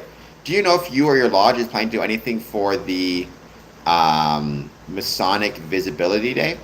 I'm debating if I want to go back this weekend for it or potentially go and visit the Masonic Medical Research Institute in Utica, New York instead, just because I've never been there before, but I think it'd be incredible to see, especially since I'm doing a celebration of it on August 20th to 21st. Is your lodge meeting on Friday? I forget. Um, Yo Maple, yeah, you get used to it, believe me. It just kind of is what it is. There's really not a ton you can do about it one way or the other.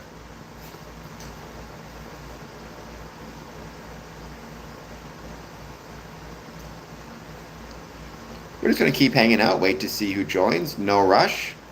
Any thoughts you have on Freemasonry, positive, negative, or neutral, please let me know.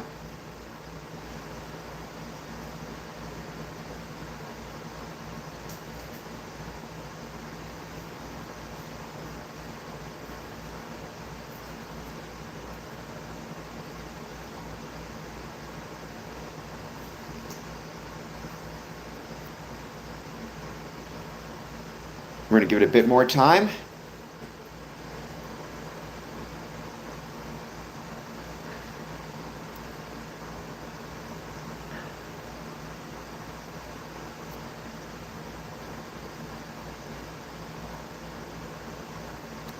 Don't forget to follow me on social media. Do Masons believe in Jesus? Stephen, some Masons do. To be a Freemason, it's not a religion. You must believe in a supreme being. However, the nature of that supreme being is up to you. We have Christian Freemasons, Muslim, Jewish, Hindu, Sikh, whatever it might be. Okay, Brock. I mean, I know that the Grand Lodge I think the Grand Lodge is encouraging members to like um, promote the event. I mean, again, I'm debating, would it be fun to be in Chicago for the Masonic Visibility Day? Would it be better to be in New York? Since I'm going to be celebrating Utica anyways, the Masonic Medical Research Institute, why not go to Utica to check it out? Plus, I hear it's a cool place. I've never been there before. You know, I always say I want to try to add new places to my travels, and Utica, New York would be a new place. It's also like 16 hours on a bus, which would be a pain. Not that I love bus rides. I love buses, I love trains, but 16 hours is a bit of a hike. It's less time to actually take part in or actually engage in the content creation, which is the most important thing. Let me know in the chat, would you guys rather see me go to Chicago or to go to Utica, New York? Hello, Underboss. Thank you for being here. Please hit like and subscribe. I don't know if you're new or not. I'm trying to think if I've seen you before.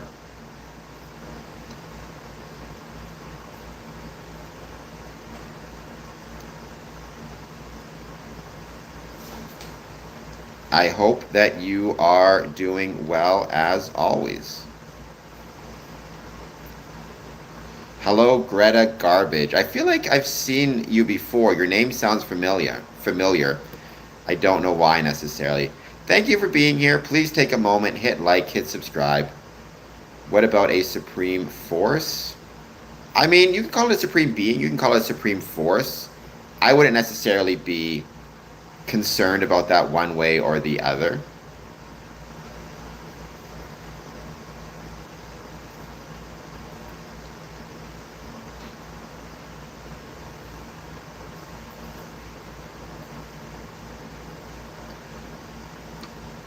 I hope everybody watching this is doing well. Don't forget, you can support my channel also by becoming a Patreon member, finding me on Instagram, whatever it might be. So please find me there as well. Support me on Patreon, support me on Instagram, Facebook.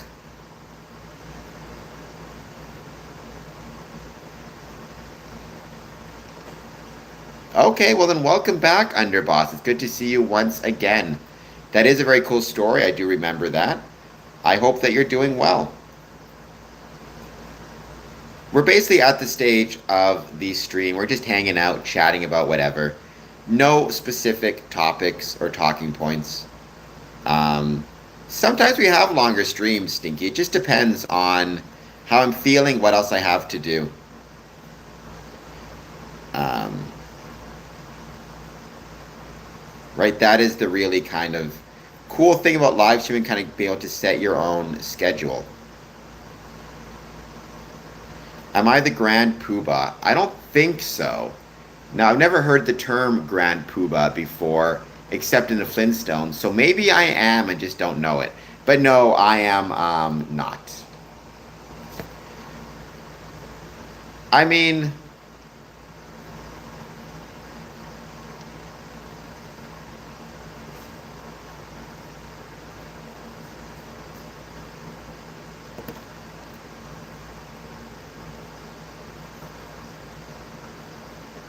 now keep in mind, I am the worshipful master of my Masonic Lodge.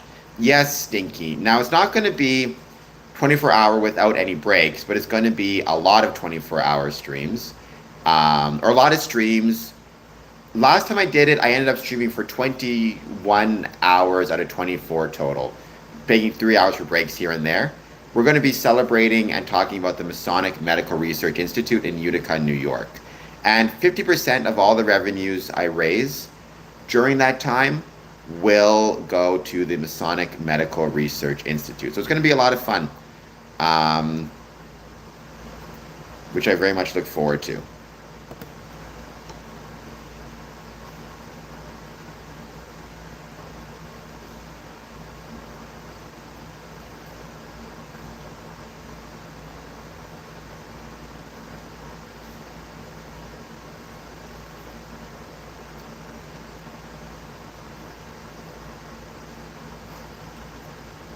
Dang, that's command respect for donating.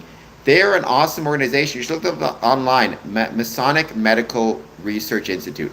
Yes, you'll be able starting on the 21st at 2 p.m. and then going to the 22nd at 2 p.m. So it starts on Friday and it goes to Saturday.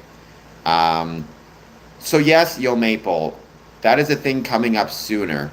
August 13th, 1 a.m. Eastern, I have my 1 a.m. stream. I'm going to be trying to get some shots of the meteor shower, the Perseid meteor shower. It's going to depend a lot on the weather, whether it's cloudy, not cloudy, whatever it might be.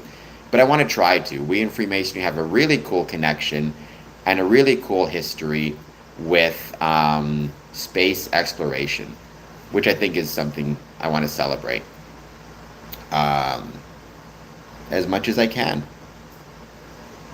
So that's August 13th, 1 a.m. Gone. Freemasonry is not wicked, so there are no wicked ways in Freemasonry. I'm not sure where you're getting your information from, but it is wrong. Yes, Yo Maple, Freemasonry does encourage the opposite of wicked ways. Your Wi-Fi just folded? Sorry, are you on your data right now?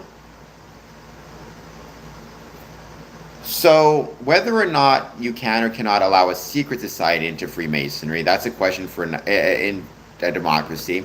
That, I suppose, is a question for another day.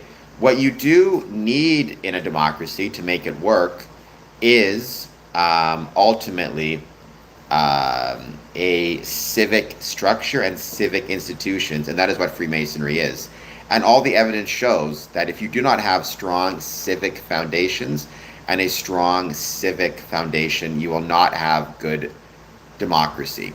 Because fascism, which I would say is the opposite of democracy, or even dictatorships, they always try to limit the relationships between individuals, and every relationship is meant to be between the individual and the state. Every relationship is meant to be civil. Freemasonry, what it allows for is civic relationships and the relationship between individuals, which is a cornerstone of democracy. Welcome back online. All the theories can't all be theories. Well, I mean, there are many theories that show Freemasonry in a positive light. Those are correct. Um, Tip, I can't believe that's true. Somebody said that before. Like, I don't, like, did George Washington kiss the Wailing Wall? Did Robert E. Lee? Like, that sounds highly doubtful to me. There's been 45 presidents of the United States going back to 1776. I suspect you're wrong about that. I mean, would George Washington have even visited Israel? That seems highly doubtful to me. Let me check. Wouldn't have been Israel at the time, by the way, but.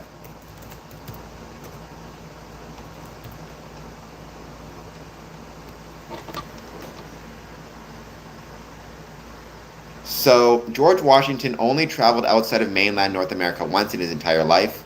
The only foreign country he ever visited was Barbados. So that's at least two. Yeah, as Underboss says, it would have been, what, at the time, it would have been part of the Ottoman Empire at the time, if I recall correctly.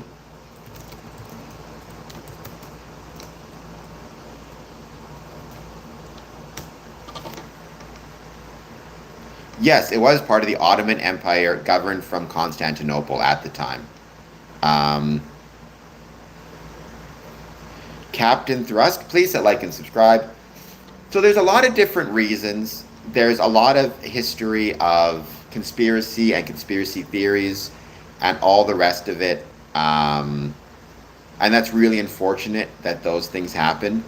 But I think there's another reason behind it, which is, like, for example, with Tip Sultan, it's people leading very bad lives, very sad lives, very lonely lives, and they're looking for something that is bad to make them feel like they're fighting against it. Because it's easier to channel your energies and your fears outward than try to look in the mirror and be better for yourself, if that makes any sense. And conspiracy and finding bad guys is a very addictive thing to do.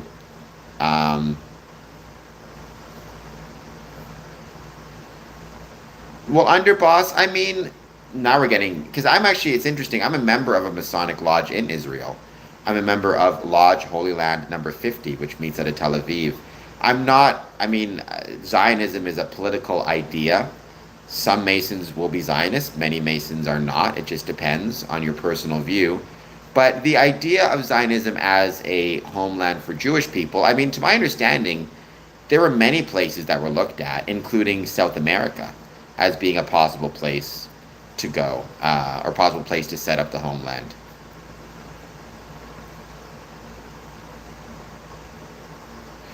The people at the top love. I mean, I think there might be some truth to that. I don't really think there are people at the top in the sense, maybe way you mean it. But I certainly think conspiracy theories, amongst other things, they distract people from the truth of what they can do to solve problems and create a better world. I mean, I think there's zero doubt about that. Like, I've seen so many people, like, will look at Epstein, whatever it is, and, like, there are so many things we can do here in our lives day to day to deal with violence against women, to deal with violence against children, supporting our local shelters, teaching people about resources in their communities. And yet, instead of dealing with those things, volunteering at a shelter, donating used clothing to shelters, donating your old cell phone to the police, because they will give those phones to victims of domestic violence, because an old phone, even one that doesn't have anything on it, like it's been wiped, it will still dial 911 in case of emergency. So,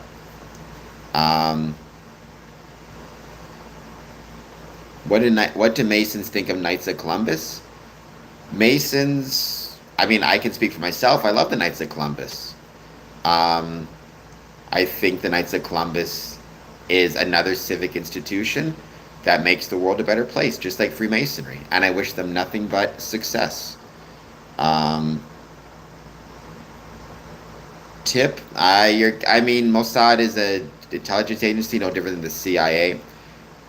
Now, whether you support intelligence agencies is a whole different story.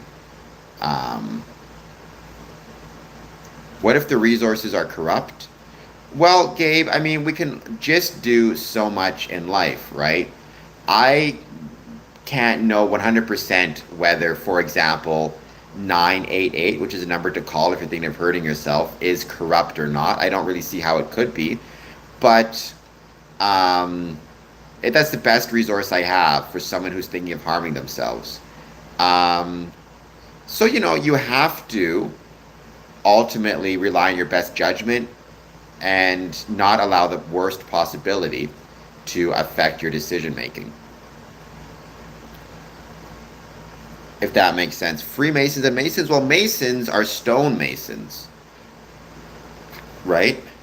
Um, so a Mason is a stonemason. They're operative Masons. They work with stone and they build things and they shape stone for human use. Freemasonry is ultimately a civic institution or a civic club or civic group. It's called speculative, meaning I'm not able to build anything to save my life, but metaphorically we build ourselves to be better people, um, and try to build better communities as well.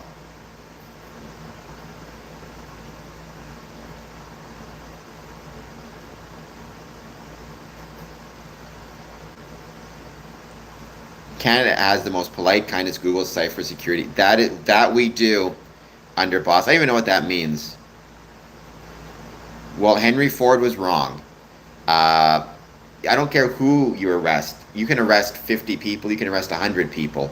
Unfortunately, humanity is such that we have within us very often a not even a desire for violence, but we have a darkness sometimes, and conflict and violence and war has been a part of human history for a very long time, and I don't see that changing anytime soon, despite your anti-Semitism. Um,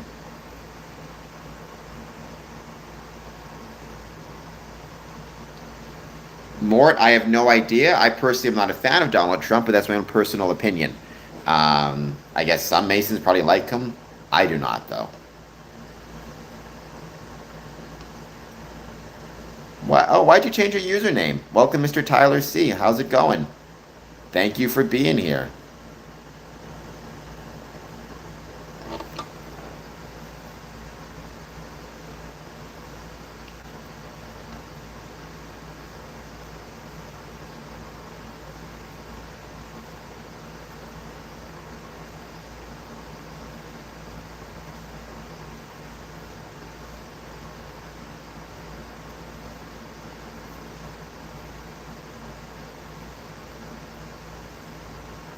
Welcome, Under Boss. Thank you for being here. Hey, the personal is important when it comes to, I don't know if you're looking at creating more content on YouTube, but without a doubt, Mr. Tyler, I think the personal will always do better. Um, will always do better when you're trying to get viewers, trying to create something. People always support personal.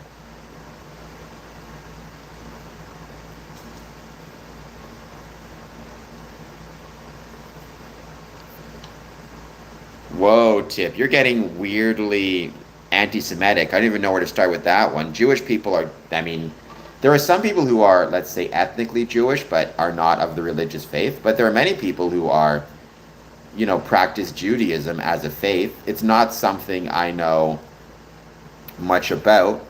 Um,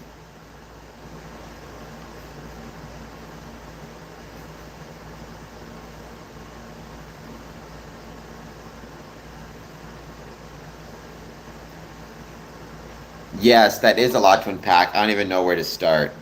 I mean, in terms of Semitism, it's a region, right? I mean, I think it's fair to say Jewish people are from that region, so are Palestinian people, so are a lot of different people. It's been a very let's say, well populated, well traveled region throughout history. Um, yeah, I think he's trying to spell that. I think he's getting it wrong.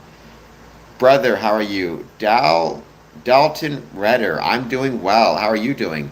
Thank you for being here. Please take a moment, hit the like and subscribe button. Any thoughts you have on Freemasonry, um, let me know. Positive, negative, or neutral.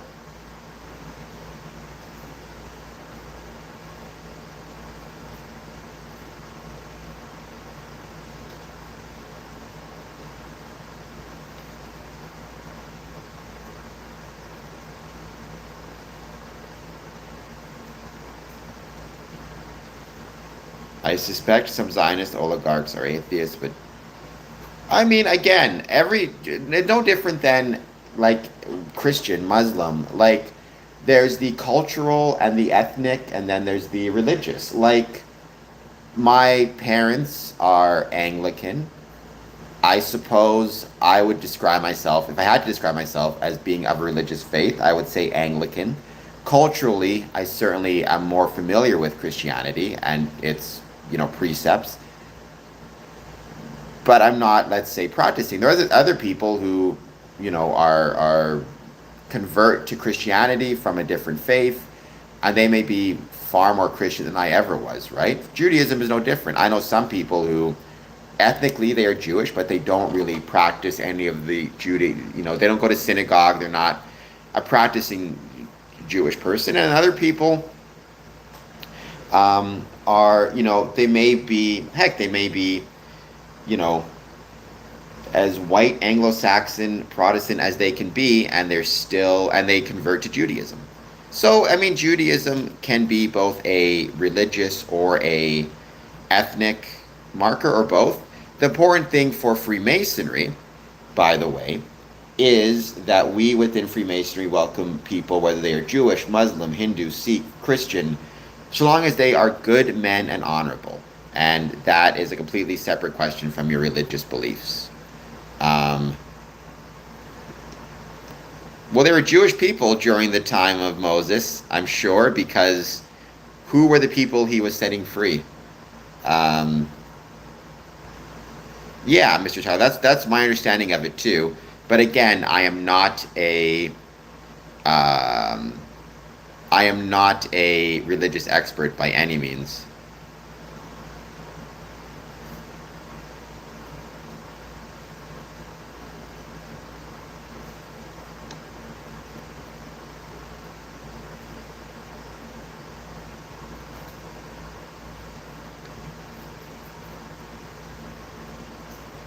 Must believe in a higher power. Yes. Um, right. Another other term is supreme being, but to be a Freemason, you must believe in a supreme being of some sort. In my experience, um, that term supreme being is so broadly defined that, like, for me, right, my supreme being is the rational nature of the universe as expressed through science and as expressed through geometry. Now, that is something that some people would claim equates with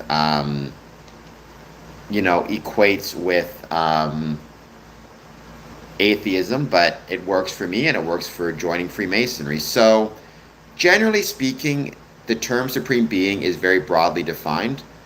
Also, um, there are some liberal orders of Freemasonry that uh, liberal orders of Freemasonry which will allow atheists to join.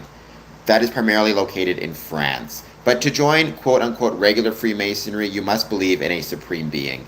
And that, I mean, generally speaking, it's almost like the AA version of it in some ways. Though obviously AA is a different organization. Whoa, tip. If somebody is spitting on a Christian, that means they're a bad person, whether it's a Jewish person, a Hindu person, a Muslim person, or another Christian. It does not make a difference their religious denomination or their ethnicity. Mr. Tyler brings up a good point. There are plenty of examples of people of all different faiths religions and backgrounds doing some pretty terrible things. And in fact, if we were to go through them all, I would never finish this stream because there'd be so many. I mean, I believe there are some Luciferians who are Freemasons, though I've never met any. I've also never met any Satanists who are Freemasons. I think the problem is if you try to join Freemasonry as a Satanist and you're asked what your supreme being is, you have to say, to my understanding, yourself, right? And that would not be a suitable supreme being for the purposes of Freemasonry. Okay, we're going to put Tip in this timeout. We clearly got some anti-Semitism happening here. Probably not a happy dude.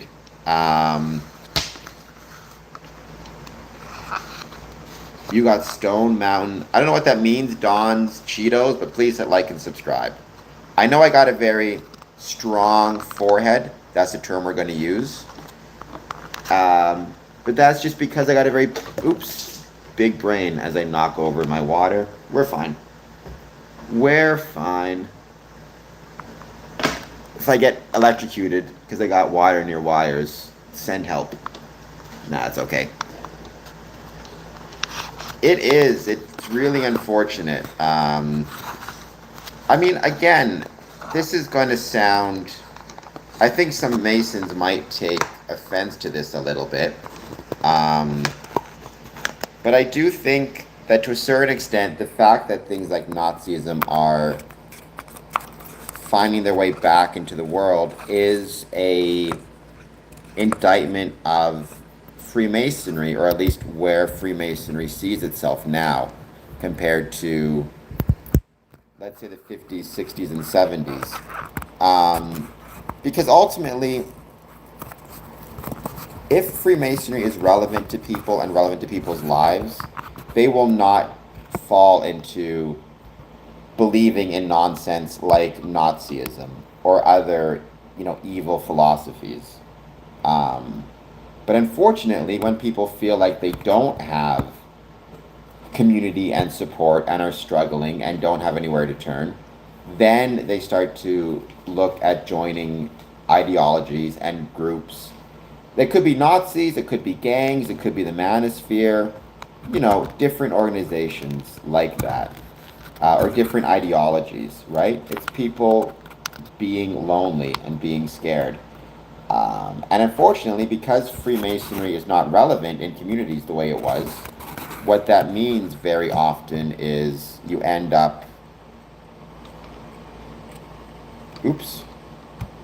sorry about that, people end up feeling they struggle and then they fall into anti-Semitism and things like that. So that's a very long-winded way of saying the more we are able to see Freemasonry return to the world, the less we are going to see anti-Semitism and Nazism and people following the Tates and blah, blah, blah. We're going to see a lot less of that because there's going to be a lot more positivity in the world, a lot more genuine support, and not the fake support that groups like, or ideologies like Nazism provides.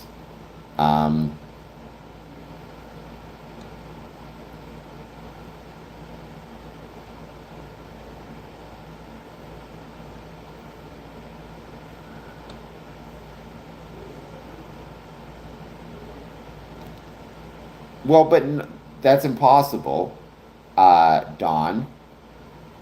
That's an impossible statement because Nazism is an ideology which you can buy into or opt out of.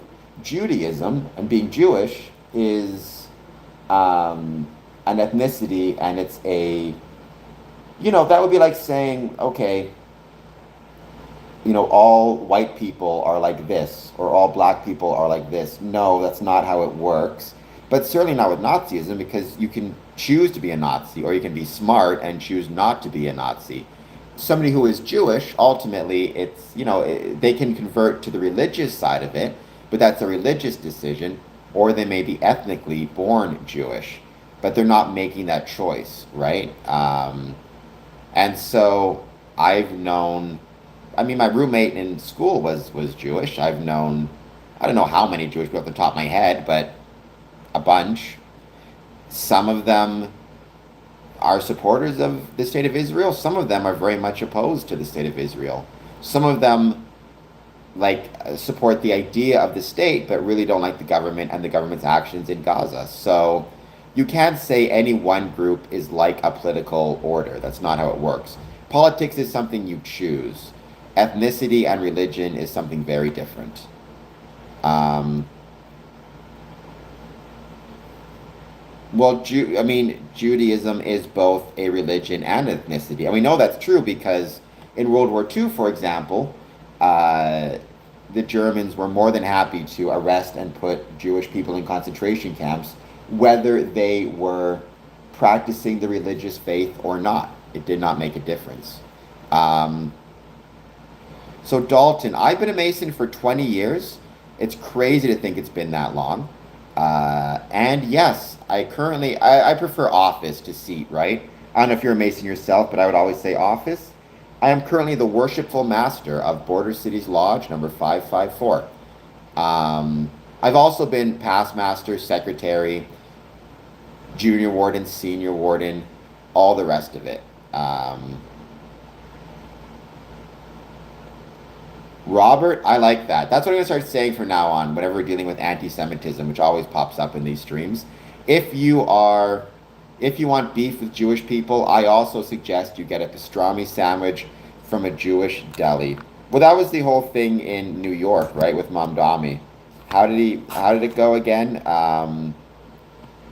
My bagel is Jewish, my mayor is Muslim, my Christian's Dior, Nixon 4. You always got to feed the cats. I am in the East, Yo Maple. I got a cat, and sometimes the cat wants to.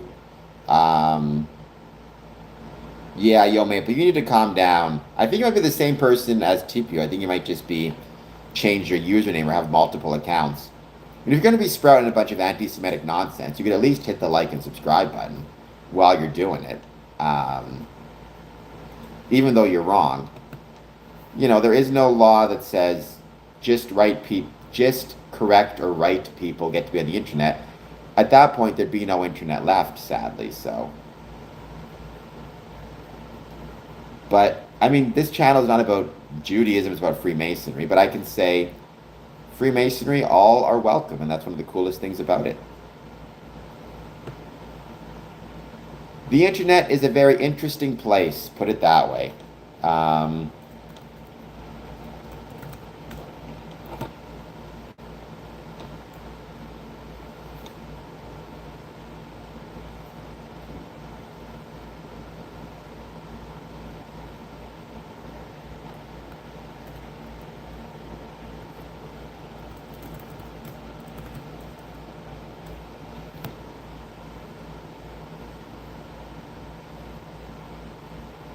I am not a human hippo. Matt, welcome though. Thank you for being here.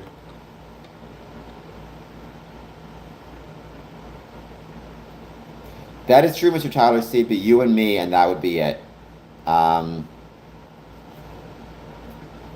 might be Christian, all this Dior on my body, pray to God. Might be Muslim, how I hit the flow and give praise to Allah. Might be pagan, how I put him in a mason jar. I don't know what that last one means. What I hope you are is a good man and honorable. All the rest of it, I kind of leave up to you as an individual. Right? I think, and again, I posted about this on socials. Um,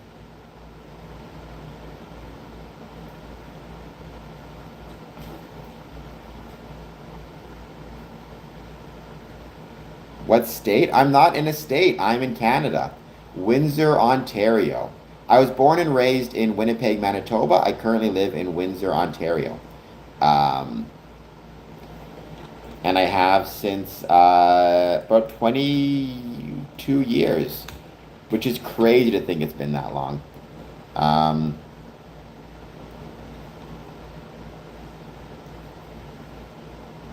I'm not sure, Don. That sounds highly doubtful, but I mean, Maybe. I don't know, but I mean, I don't think the Confederacy was particularly fond of Jewish people. Um,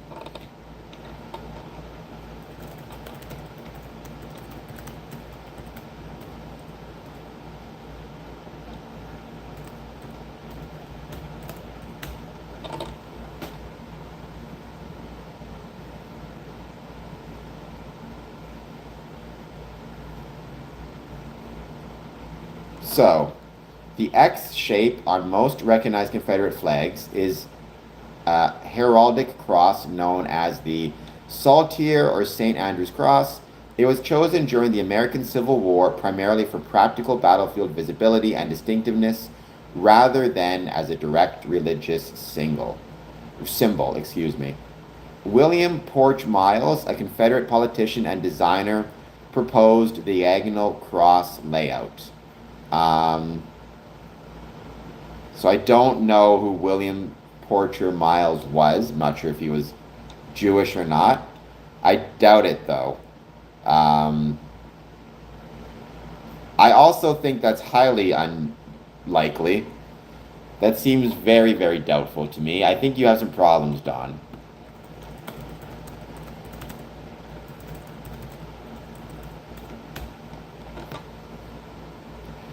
According to AI overview, there were no Jewish generals in the Confederate States Army, which sounds about right to me. Um, all right, Don, we're gonna put you in a timeout over here. I don't know what you're talking about, but it all sounds like nonsense to me.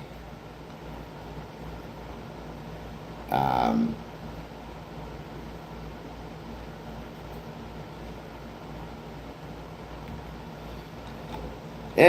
people are struggling. What are you gonna do? It's human nature. We got a lot of people struggling out there in the world. Um,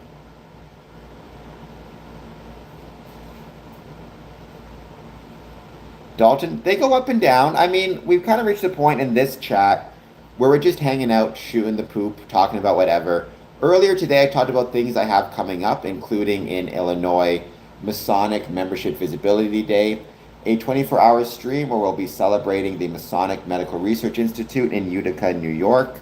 The Perseid meteor shower, Freemasonry has a really cool and really fascinating history with with the Confederates, geez, with space exploration and science. I've talked about that before. Famously, the second person to ever walk on the moon was a Freemason, Buzz Aldrin. So I might be streaming the Perseid meteor shower, at least a little bit of it. Um, I mean, Mr. Tyler, I think that, I mean, who knows? I know that there are some people, like the first time I ever saw the Confederate flag, I'm from Canada, keep in mind. I didn't know what it was. But the first time I ever saw it, it was on the back of a CD case. And I think it was actually a Poison CD, where they were in some festival in the South, I think it was, and a Confederate flag was behind them. And then I would see it in music videos for like Leonard Skinner, for Alabama. And then I saw it on the Dukes of Hazzard. I didn't know what it meant. I thought it was just a representation of the South, whatever that meant. It wasn't until much later that you learn about the history of it. But I do think there are people who probably grew up with it who do not associate it with that just because it was so ubiquitous at the time. Um, yeah, well, I think for a lot of Canadians, that's how it was, right? We didn't know what it was. We kind of just associated it with the South in general, right? I mean, things change, right? Symbols take on different meanings based on things change on with different meanings based on how societies change and what society considers relevant or not relevant. It just kind of is what it is. And that's okay. We don't always get to decide what a symbol means, right? We can have our personal relationship with it and our personal experience with it, but ultimately the culture, for better or worse, decides. That's why we as Freemasons have to fight so hard to make sure we get our view of what Freemasonry is out and part of the world. Um, Because the danger is if social media takes over too much and all the conspiracy nonsense about Freemasonry takes over, what that means practically is the culture may decide the Masonic symbol stands for something that we know it doesn't. And if the culture, enough consensus falls on that, it's very hard to figure out how to push against that. Um, Mr. Tyler, I agree. Abraham Lincoln was one of the best presidents in American history. I would agree with that. Not a Freemason. Many people think he was, but he was not. Um, but I think it's hard to argue that he was not one of the greater, if not greatest, presidents of all time. For me, I usually go with Lyndon B. Johnson as my favorite president of all time. Uh, Favorite president of my lifetime would be Joe Biden. I was born 83. So far I've had in my lifetime, it's been Ronald Reagan, George Bush Sr., Bill Clinton, George Bush Jr., Obama, Trump, Biden, Trump.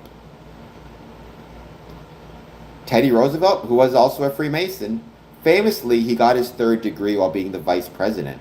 And his degree was so packed, they had to carry him into the lodge room to get him over all of the people who were there. Just kind of a cool little historical note. Yeah, Joe Biden. I think a lot of people who dismissed him are having a kind of a come to maybe perhaps reconsidering their views on him from the time, which I think is kind of a cool little moment. Sorry, Raj. I'm going to disagree with you on that one. Of all time, I think that's insane. I mean, just off the top of my head, there was the president just before the Civil War who was far worse. I can't think of his name now. So that, I think, is a crazy statement. But no, one of the greats.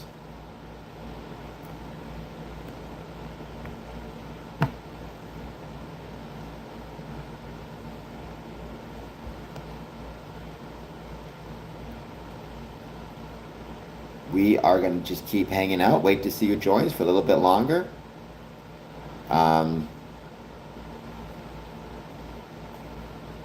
mean, Teddy Roosevelt did a lot of stuff like that. I mean, he was very progressive when it came to the environment. If I recall correctly, he created more national parks than anybody else.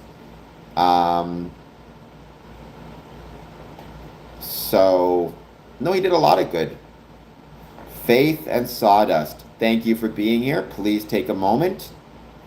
Faith and Sawdust, hit like and subscribe. Um, this channel is about Freemasonry, but many Freemasons would agree with you. We have many Christian Freemasons, as well as many Jewish Freemasons, Hindu, Sikh, Muslim, etc., etc. Stoners, when you say meh, what do you mean by meh? Meh about this channel? Meh about Freemasonry?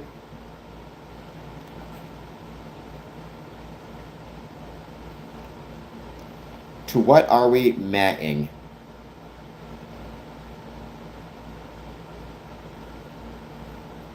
Well then, yeah, you're probably not going to like Biden much if you voted for him 3 times. Said it before, not a fan of Trump. I think he's a pretty terrible human being, is Trump. But there you go. I mean, define bad. I mean, the obsession with immigration, the issue wasn't the illegals coming in the country.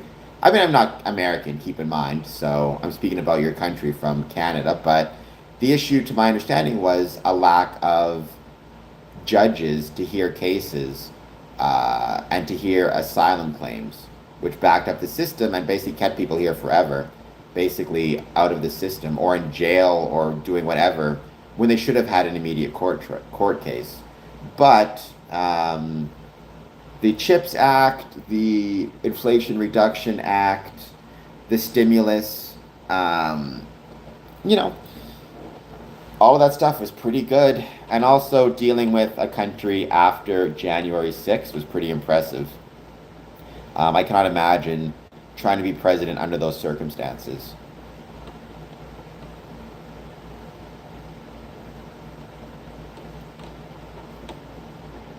Um,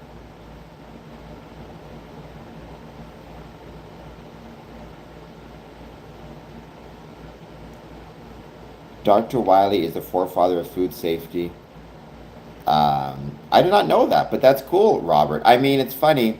I've talked a lot in the past about what we as Freemasons need to do when it comes to serving of food in lodges, making sure we're safe, we train ourselves, we take food handler certification courses.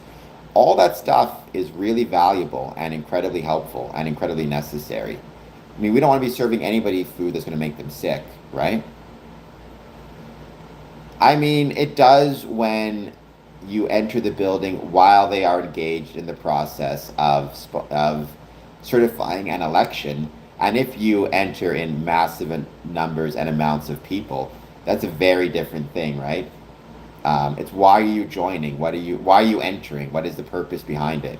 What are you trying to stop from happening? Um, you know, I think as a Freemason, I am obliged and responsible for being a good citizen.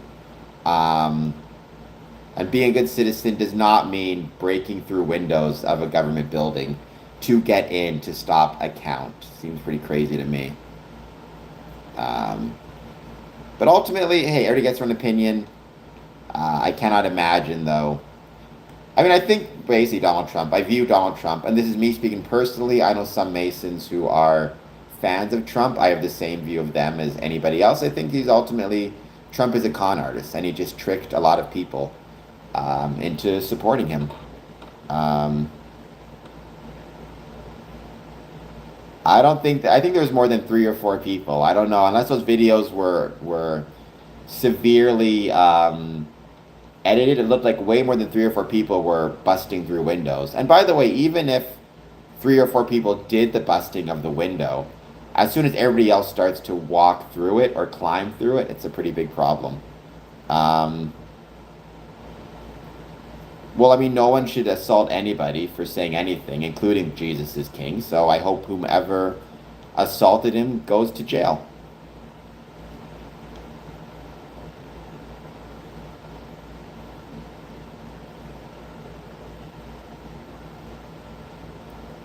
I mean, Raj, I would be very hesitant about getting particularly arrogant or hubristic about political situations. I mean, famously in 2016, everybody said, you know, there's no chance that Donald Trump would be elected, and then he was.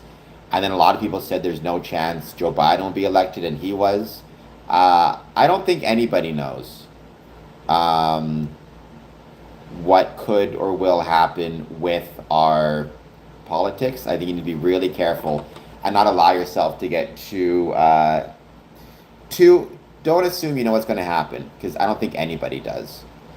Um,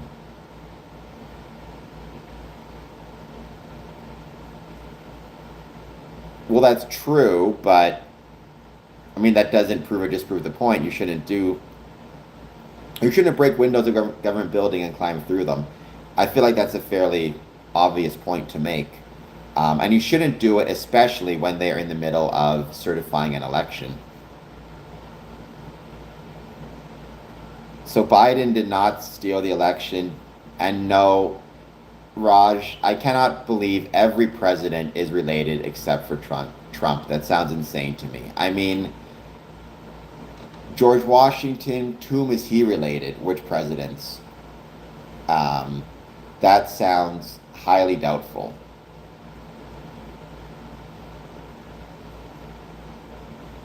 I mean, that also sounds doubtful. Um, that every president, I mean, the idea that every president had a family member that owned slaves, I could see that as being somewhat more likely, though I still find it highly questionable, just because slave owning was so ubiquitous in the States and in many countries, even in Canada. A lot of times people in Canada forget we had slavery here as well, um, as they have had in many places. I think sometimes we can get a little bit on our high horse about that. Having said that, I would be surprised, not shocked, but surprised if that was the case. Um, Yeah, who was Obama related to exactly? That every president's family owns slaves.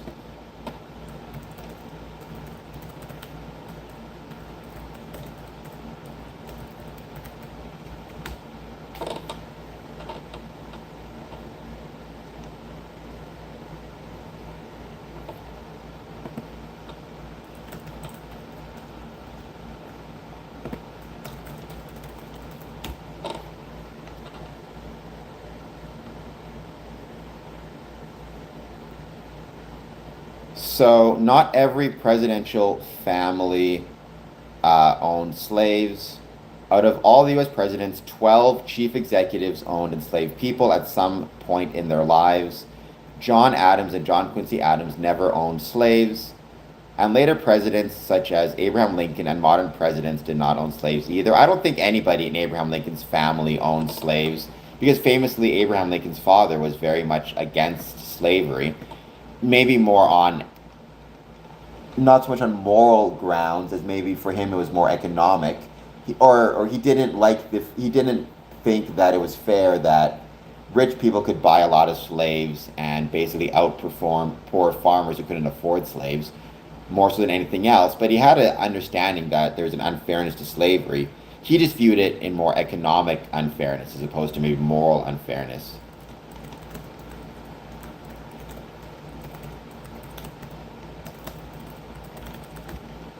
And according to Google, um, almost all U.S. presidents, save for Martin Van Buren, share a distant bloodline tracing back to 13th century English royalty. However, statistically, this is not unique.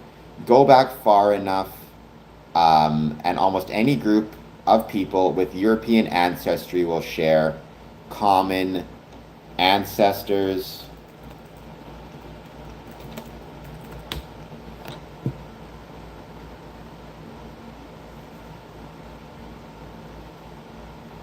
So Martin Van Buren, I guess, is not related. Um, but I guess Trump is related to them as well. Um, so interesting.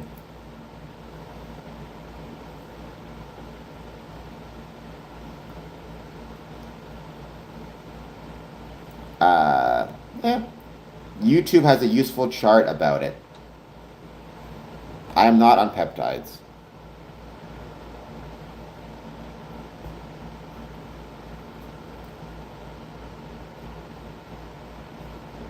The John, this ask Loom, please like and subscribe. Abe might be the best. I mean, whoa, Raj of God. I mean, I don't know what percentage he is black or white. I don't think it matters. I liked Obama as a president. I thought he was fine. Um,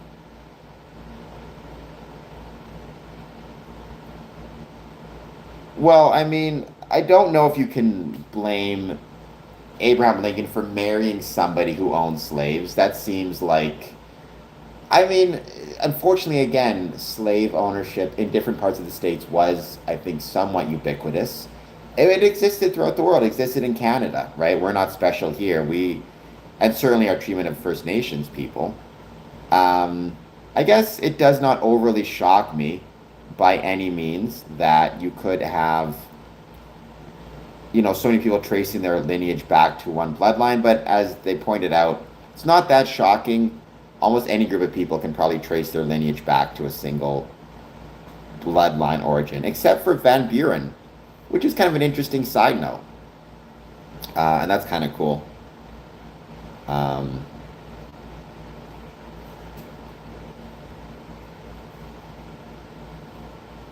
Mr. Tyler, I would definitely say that's not the case. Whoever the president was before the Civil War was probably far worse. Um, YouTube, I'm very handsome.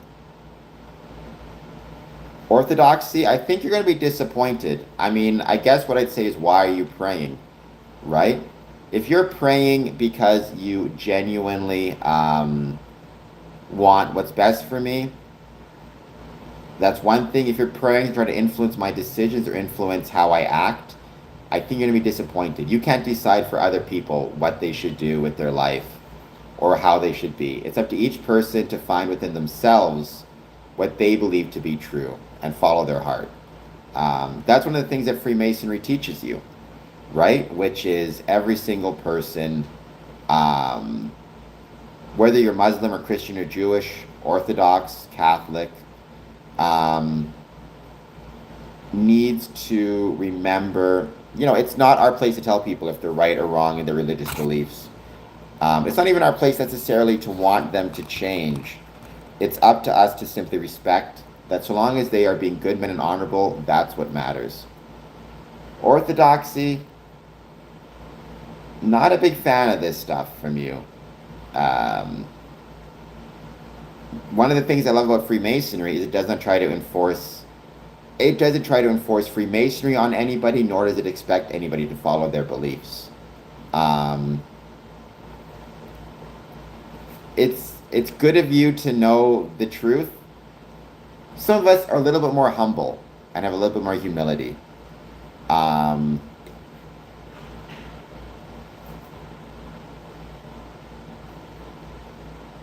and I mean, you might very well be right in your religious beliefs, and I guess we'll find out in the next life. But the beautiful thing about Freemasonry, genuinely, is it welcomes people of every different faith, background, and belief without a desire to convert them, um, or modify them. Yo Maple, that is a problem.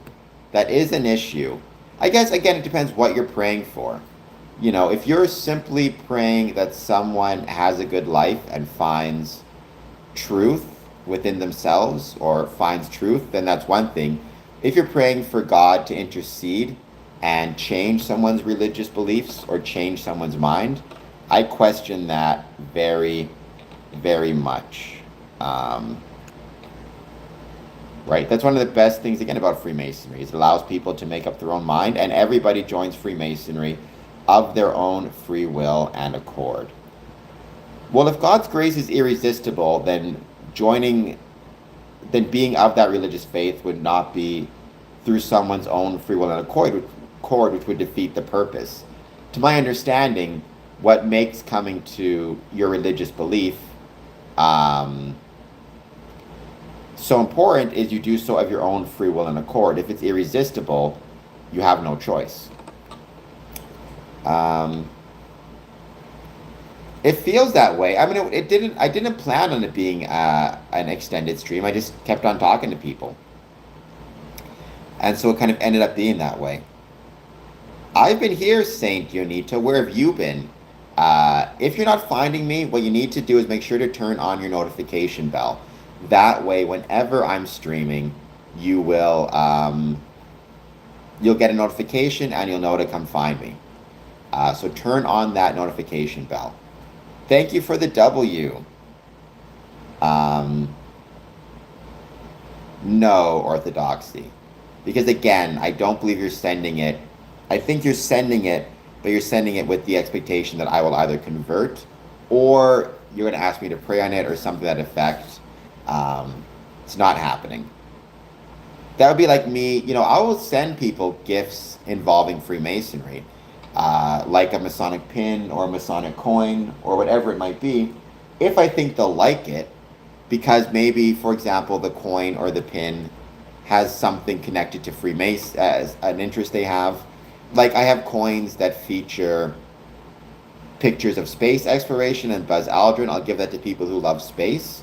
However, I don't give that to them with the expectation that they'll become a Freemason. I give it to them because I think they'll like it. Sorry, Orthodoxy, not interested. I appreciate the offer, but no, I'm good. I mean, I think Freemasonry is cool, St. Unito. I've been a Freemason for 20 years. Otherwise, I would not enjoy it.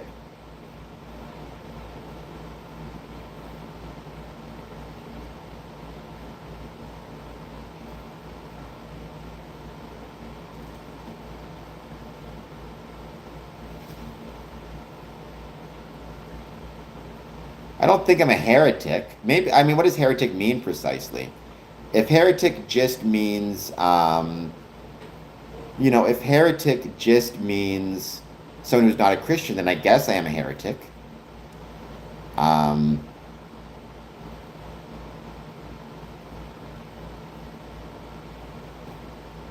yes, Mr. Tyler, I agree with that. Heretic um, is a great movie. I liked it.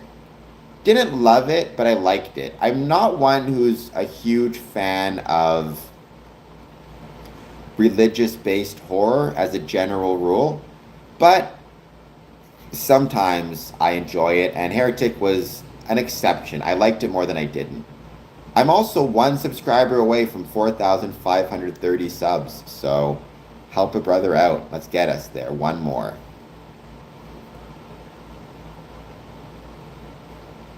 Well, he definitely brought a comedic element to it. I think the thing about horror movies is very often, um, is very often has a humorous undertone to it.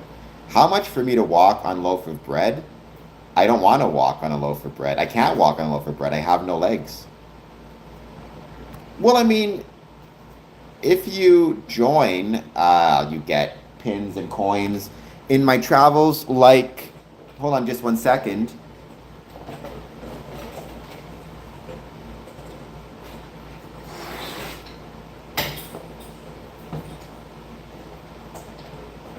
I got this here. These are all pins and coins. 90% of these are from Masonic visits I've done. But honestly, Seyanito, if you wanted to get Masonic memorabilia and not be a Freemason, you can join my Patreon. Patreon.com. The link is in the description, patreon.com/square and compass. And if you join at a $5 mark, you get some special Masonic correspondence, some special postcards. $10 mark, $15 mark, you get a coin. If you join at the $50 mark,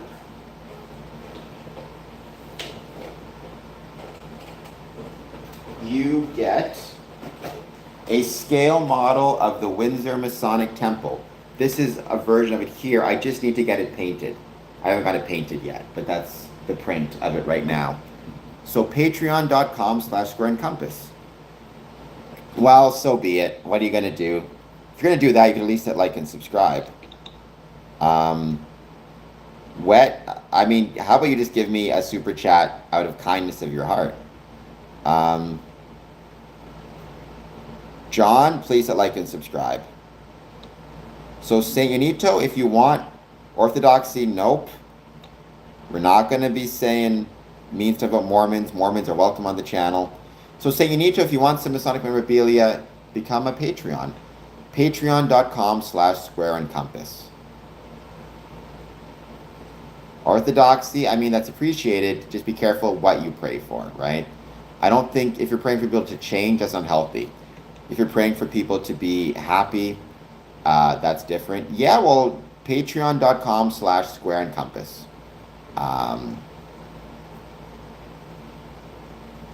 Yo, Maple, you get used to it, believe me.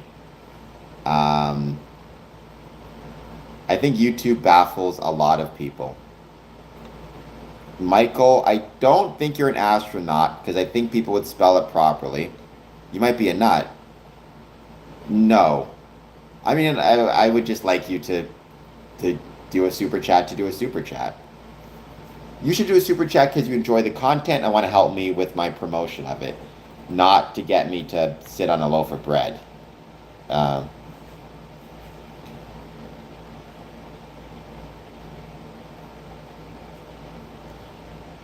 That's fine. Just don't define truth because we'll have to find it ourselves, right?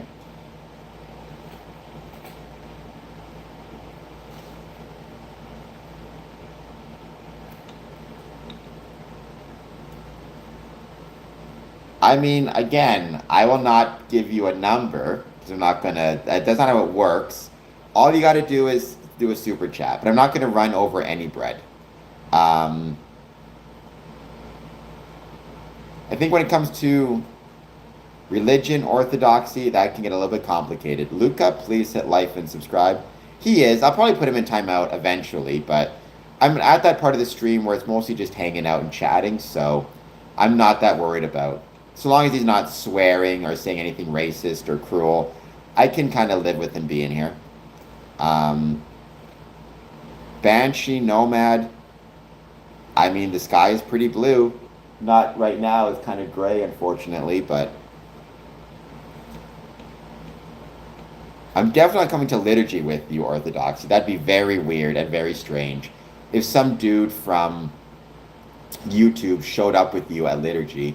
Having said that, I've been to Catholic Mass before for a variety of reasons, when invited by friends or for a baptism at one point. I liked it, and I have nothing but respect for the Catholic faith. I'm just happy currently with my beliefs.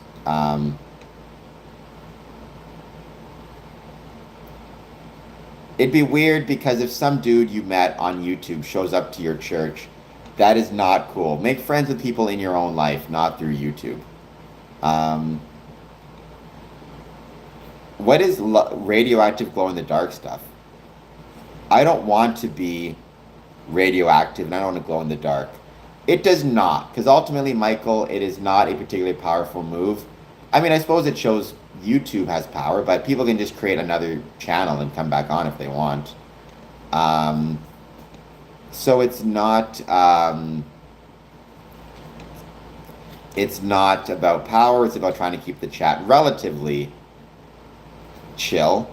Um, Orthodoxy, I appreciate it, but again, I think you're trying to invite me to convert me. Stop trying to convert people on YouTube. It's not a healthy approach to take to life. Really? I did not know that. But I guess that does make sense.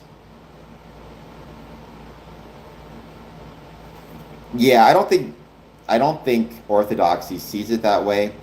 I don't think Orthodoxy is capable of seeing it that way. Um, for a variety of reasons, but I just don't think he'd be able to recognize what he's doing. I do not, Orthodoxy.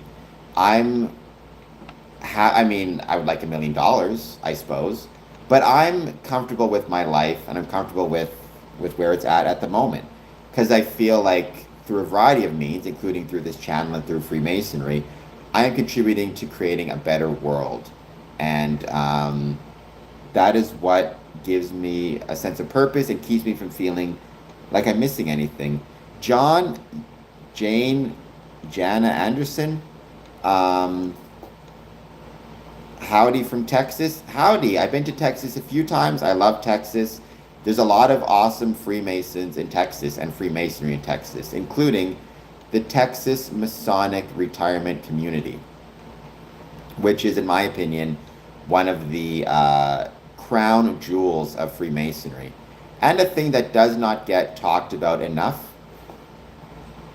or does not get appreciated enough. It's pretty incredible, to be honest. So I wish we spent a little bit more time celebrating TRMC, the Texas Masonic Retirement Community.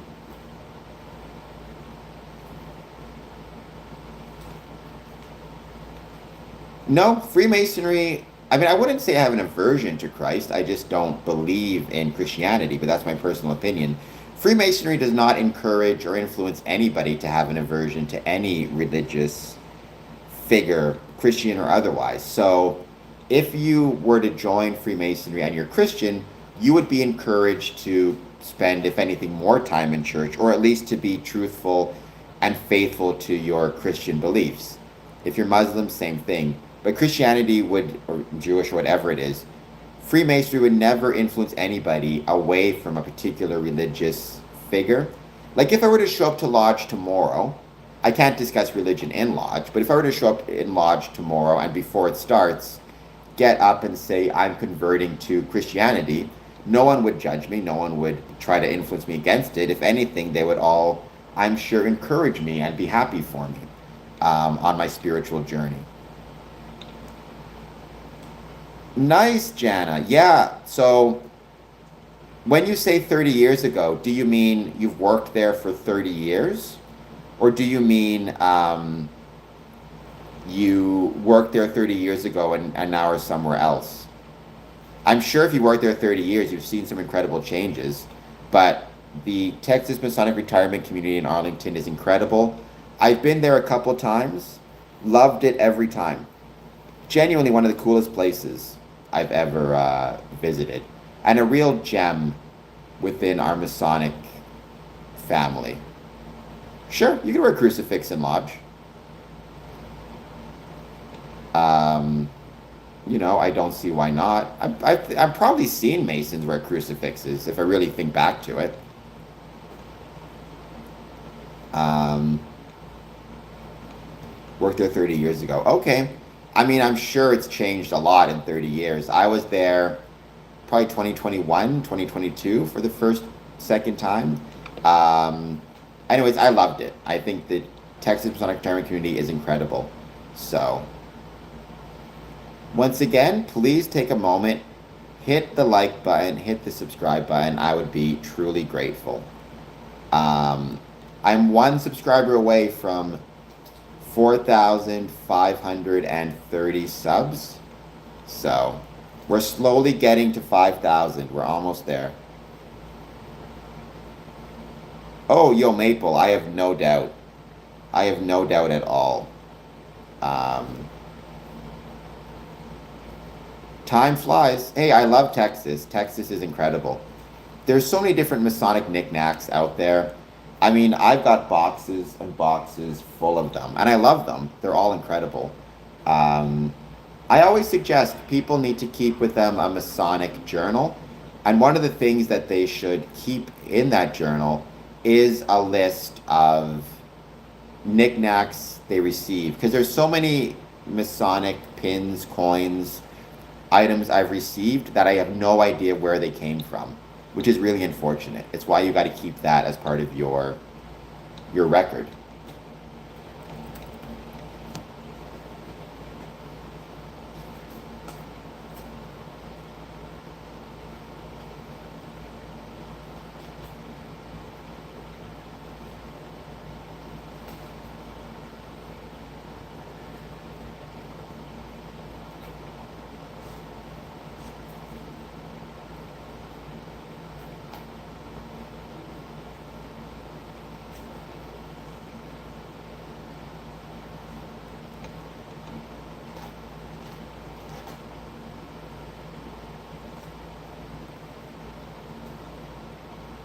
We're going to give it another, let's say, 5-10 minutes.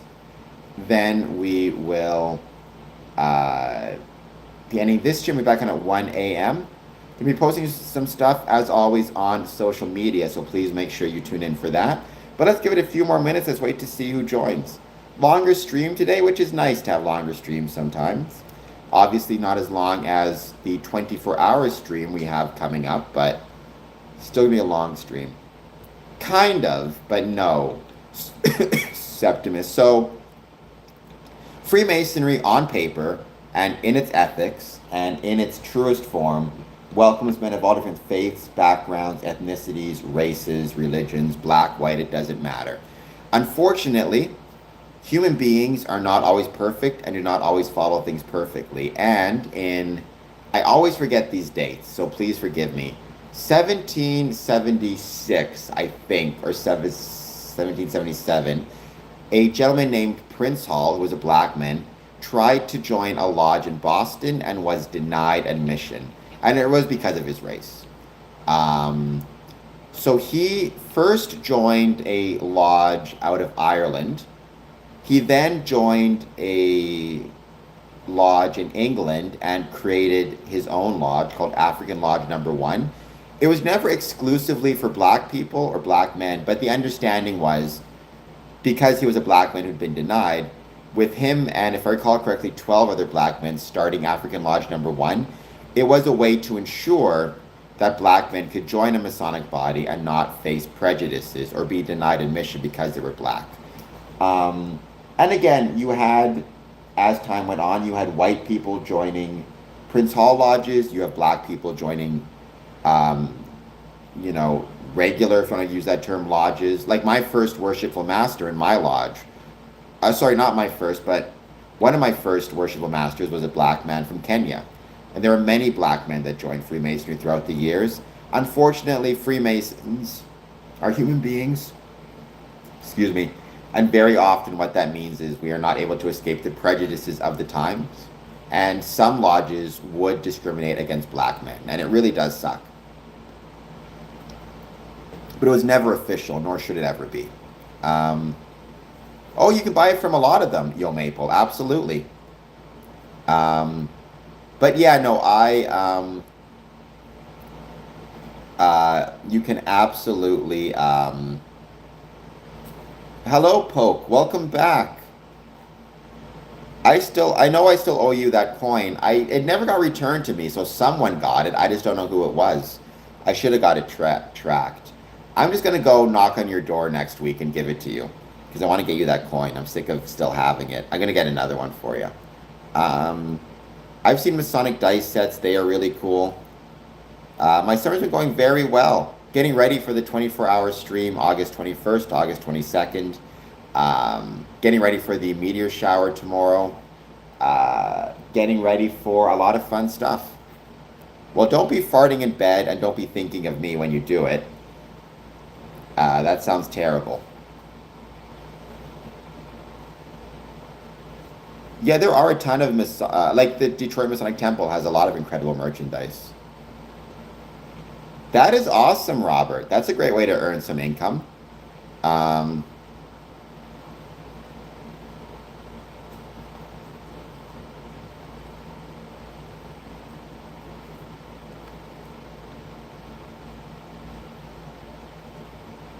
oh, I've been there, Jan. Um, I've been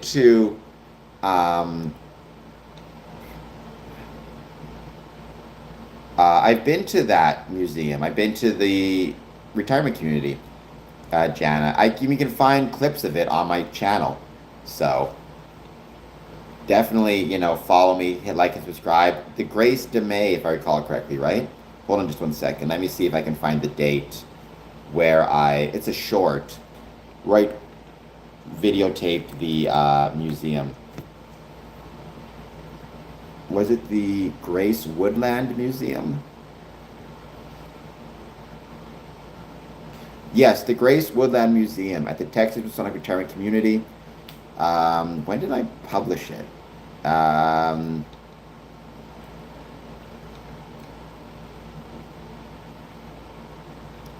October 15th, 2023.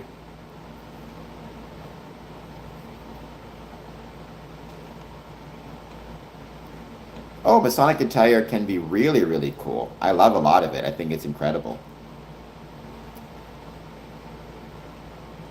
There was a shooting there? I did not know that. I was not aware that that happened.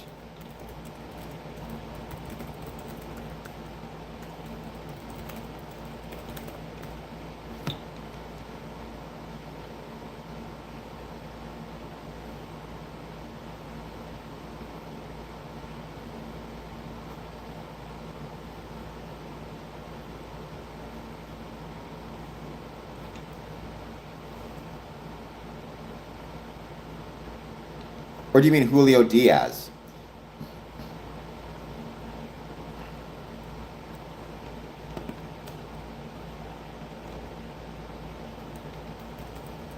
So 1988.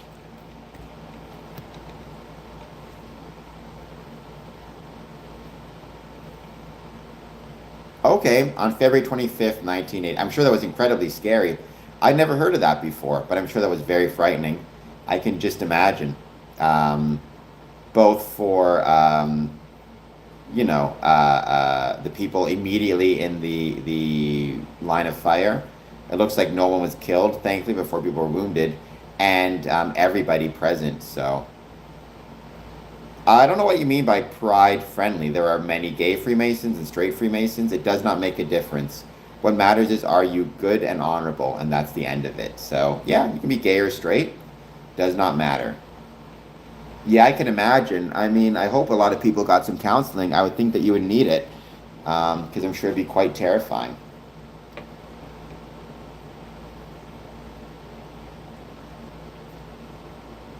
Thank you, Saint Yanito. Please leave that as a comment on the headshots as well. Um, yeah, trying something different, trying something new. I definitely wanted a couple. Especially both for the wrestling and the non-wrestling. Okay, I've known a couple Wiccan Freemasons, Wiccan. Um, they actually, to my knowledge, took their obligation using gemstones. I never saw it, but I was told. So, um,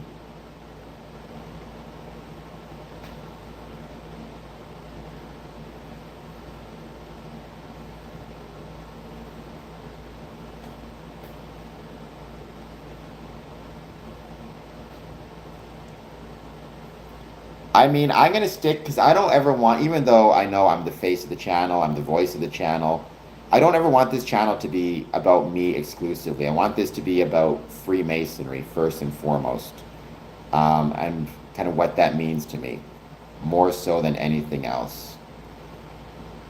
Thank you, Yo Maple. Same thing. Please leave a comment. Believe me, comments help out majorly. That is what Freemasonry needs. That's what YouTube needs as well. Ultimately, right? What it needs more so than anything else is a focus on engagement and activity. Yeah, well, I think you're referring to the building on Queen Street, right? I got to visit it a little while ago. It was incredible to see. It was really, really cool. Google, you'll find them on my community page. Go check them out. Indirect, would it make a difference if I was or wasn't? What I am is handsome. Um, and a Freemason. And to be a Freemason, it does not matter whether you are Christian, Muslim, Jewish, or anything else. Yes, I've been there. Taken pictures there. It was really incredible. I loved being there. Um, Thank you, Indirect Sleep. Please hit like and subscribe.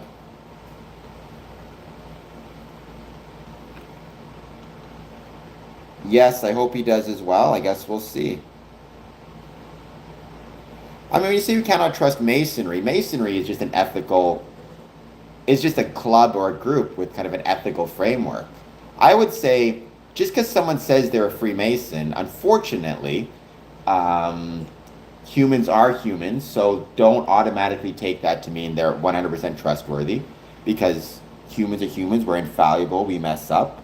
Sometimes bad people join Freemasonry, it happens. Um, so I don't think you should say someone being a Freemason is an automatic sign of trust or not trust.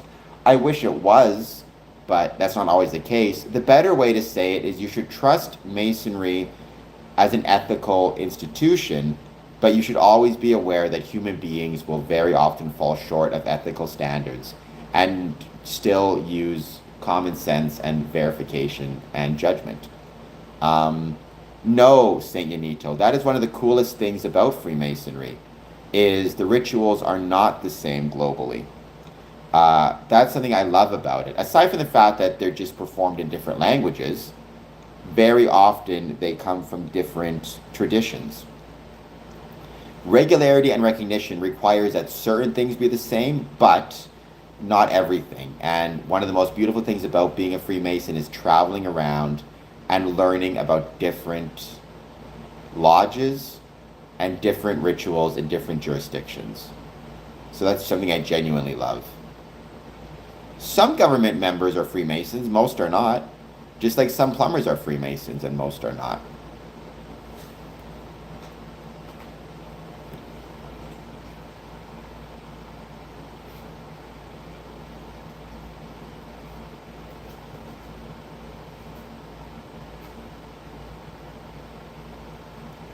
Even in the past, I don't know. I mean, I guess define many, right?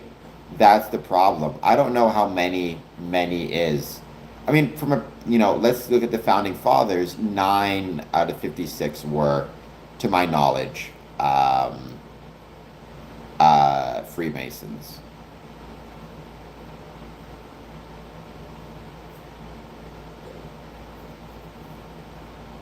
So it's one of the really cool things about it. As always, thank you all for being here. Please take a moment to hit the like button and hit the subscribe button. As you know, I'll be back on at 1 a.m. Actually, I just met a couple. I just met a couple, St. Janito. Actually, he started his own masonry company. He was out of Ontario. So, yes, it's rare, but it does happen. I mean, obviously, Freemasonry is not a profession, but I do think we within Freemasonry do need to spend more time thinking about and supporting our operative roots and learning about stonemasonry. I think that'd make things really cool. I try to do that every now and then. I'll have a post specifically about stonemasonry. It's not as often as I'd like, perhaps, but I do try to do it. I have seen documentaries about Freemasonry. Which is your favorite?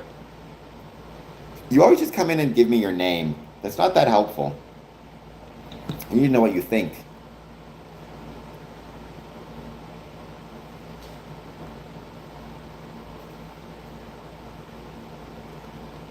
No, you're right. I mean, by definition, the average Mason is the average person. Um, Freemasonry tends to reflect its communities, right? So if you're in a community with a very high population of government workers, like Arlington, Virginia, a lot more Masons will be government workers. Just kind of is the way it is, you know.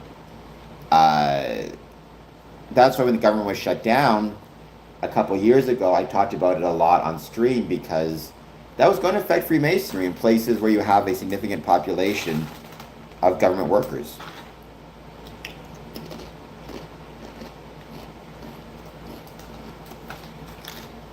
But the average Freemason is the average person.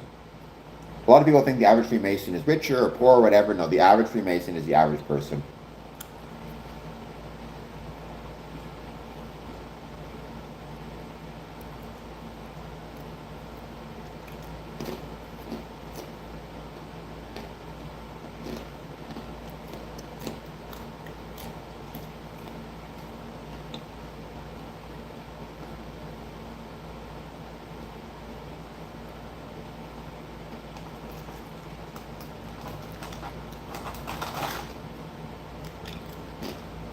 Going to do it in a couple minutes.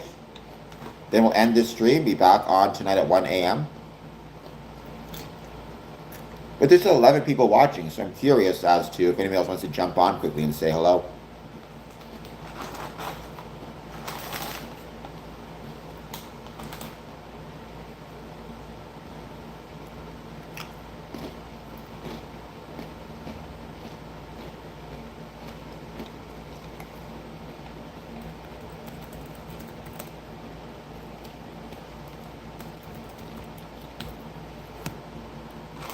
So I don't want to end it quite yet. It's, you know, it's great to have, I'm doing this for about 5 hours and I still have 9 people watching. Usually it starts to tail off. So obviously I'm also looking forward to my 24-hour stream very much. The question is, what snacks do I get?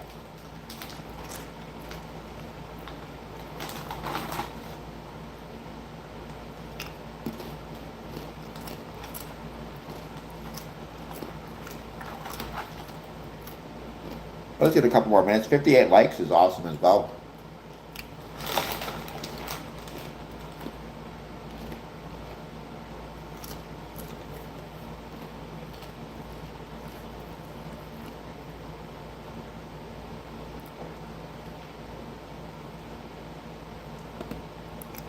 It is one of the larger misconceptions. You are absolutely correct about that. And that is really unfortunate that people have that misconception. I hope that maybe in some ways I'm able to change that through this channel. But ultimately, it's going to be a team effort of all Freemasons to get out there and show what we are and who we are to the world. And, you know, demonstrate the truth about Freemasonry. That's kind of the one way we can do it. So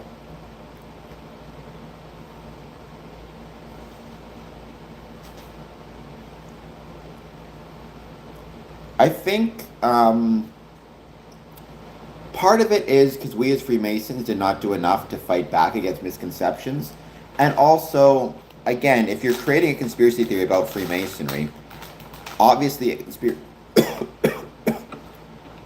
conspiracy theory is more entertaining and more interesting if it involves the elites, right?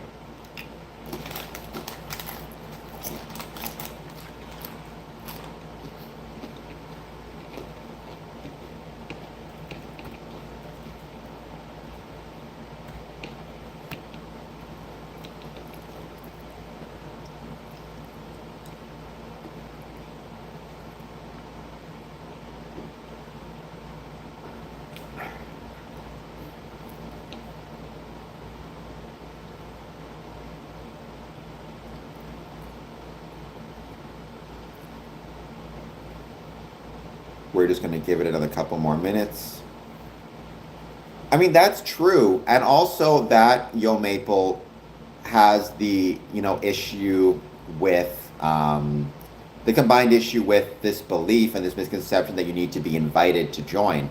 So if you think Freemasonry is exclusively for the elites and you think you need an invitation to join, that's kind of a double whammy that will never, allow you to make that first approach about joining.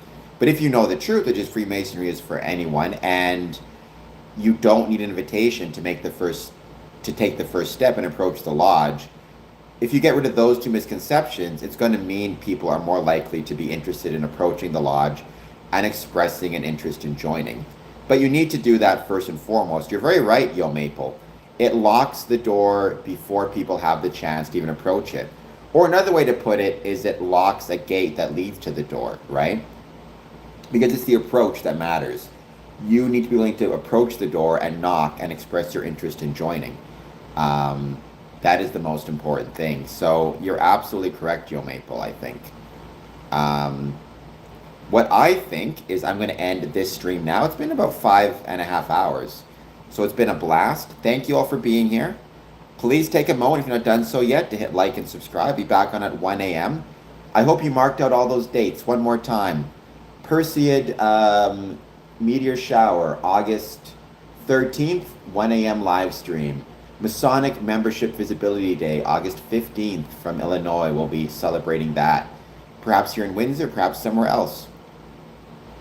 August 21st to 22nd, 24-hour live stream. It's going to be a blast. Celebrating and supporting the Masonic Medical Research Institute. Plus, lots of cool things happening. Stay tuned to social media, Patreon, Instagram, all that good jazz. See you all soon.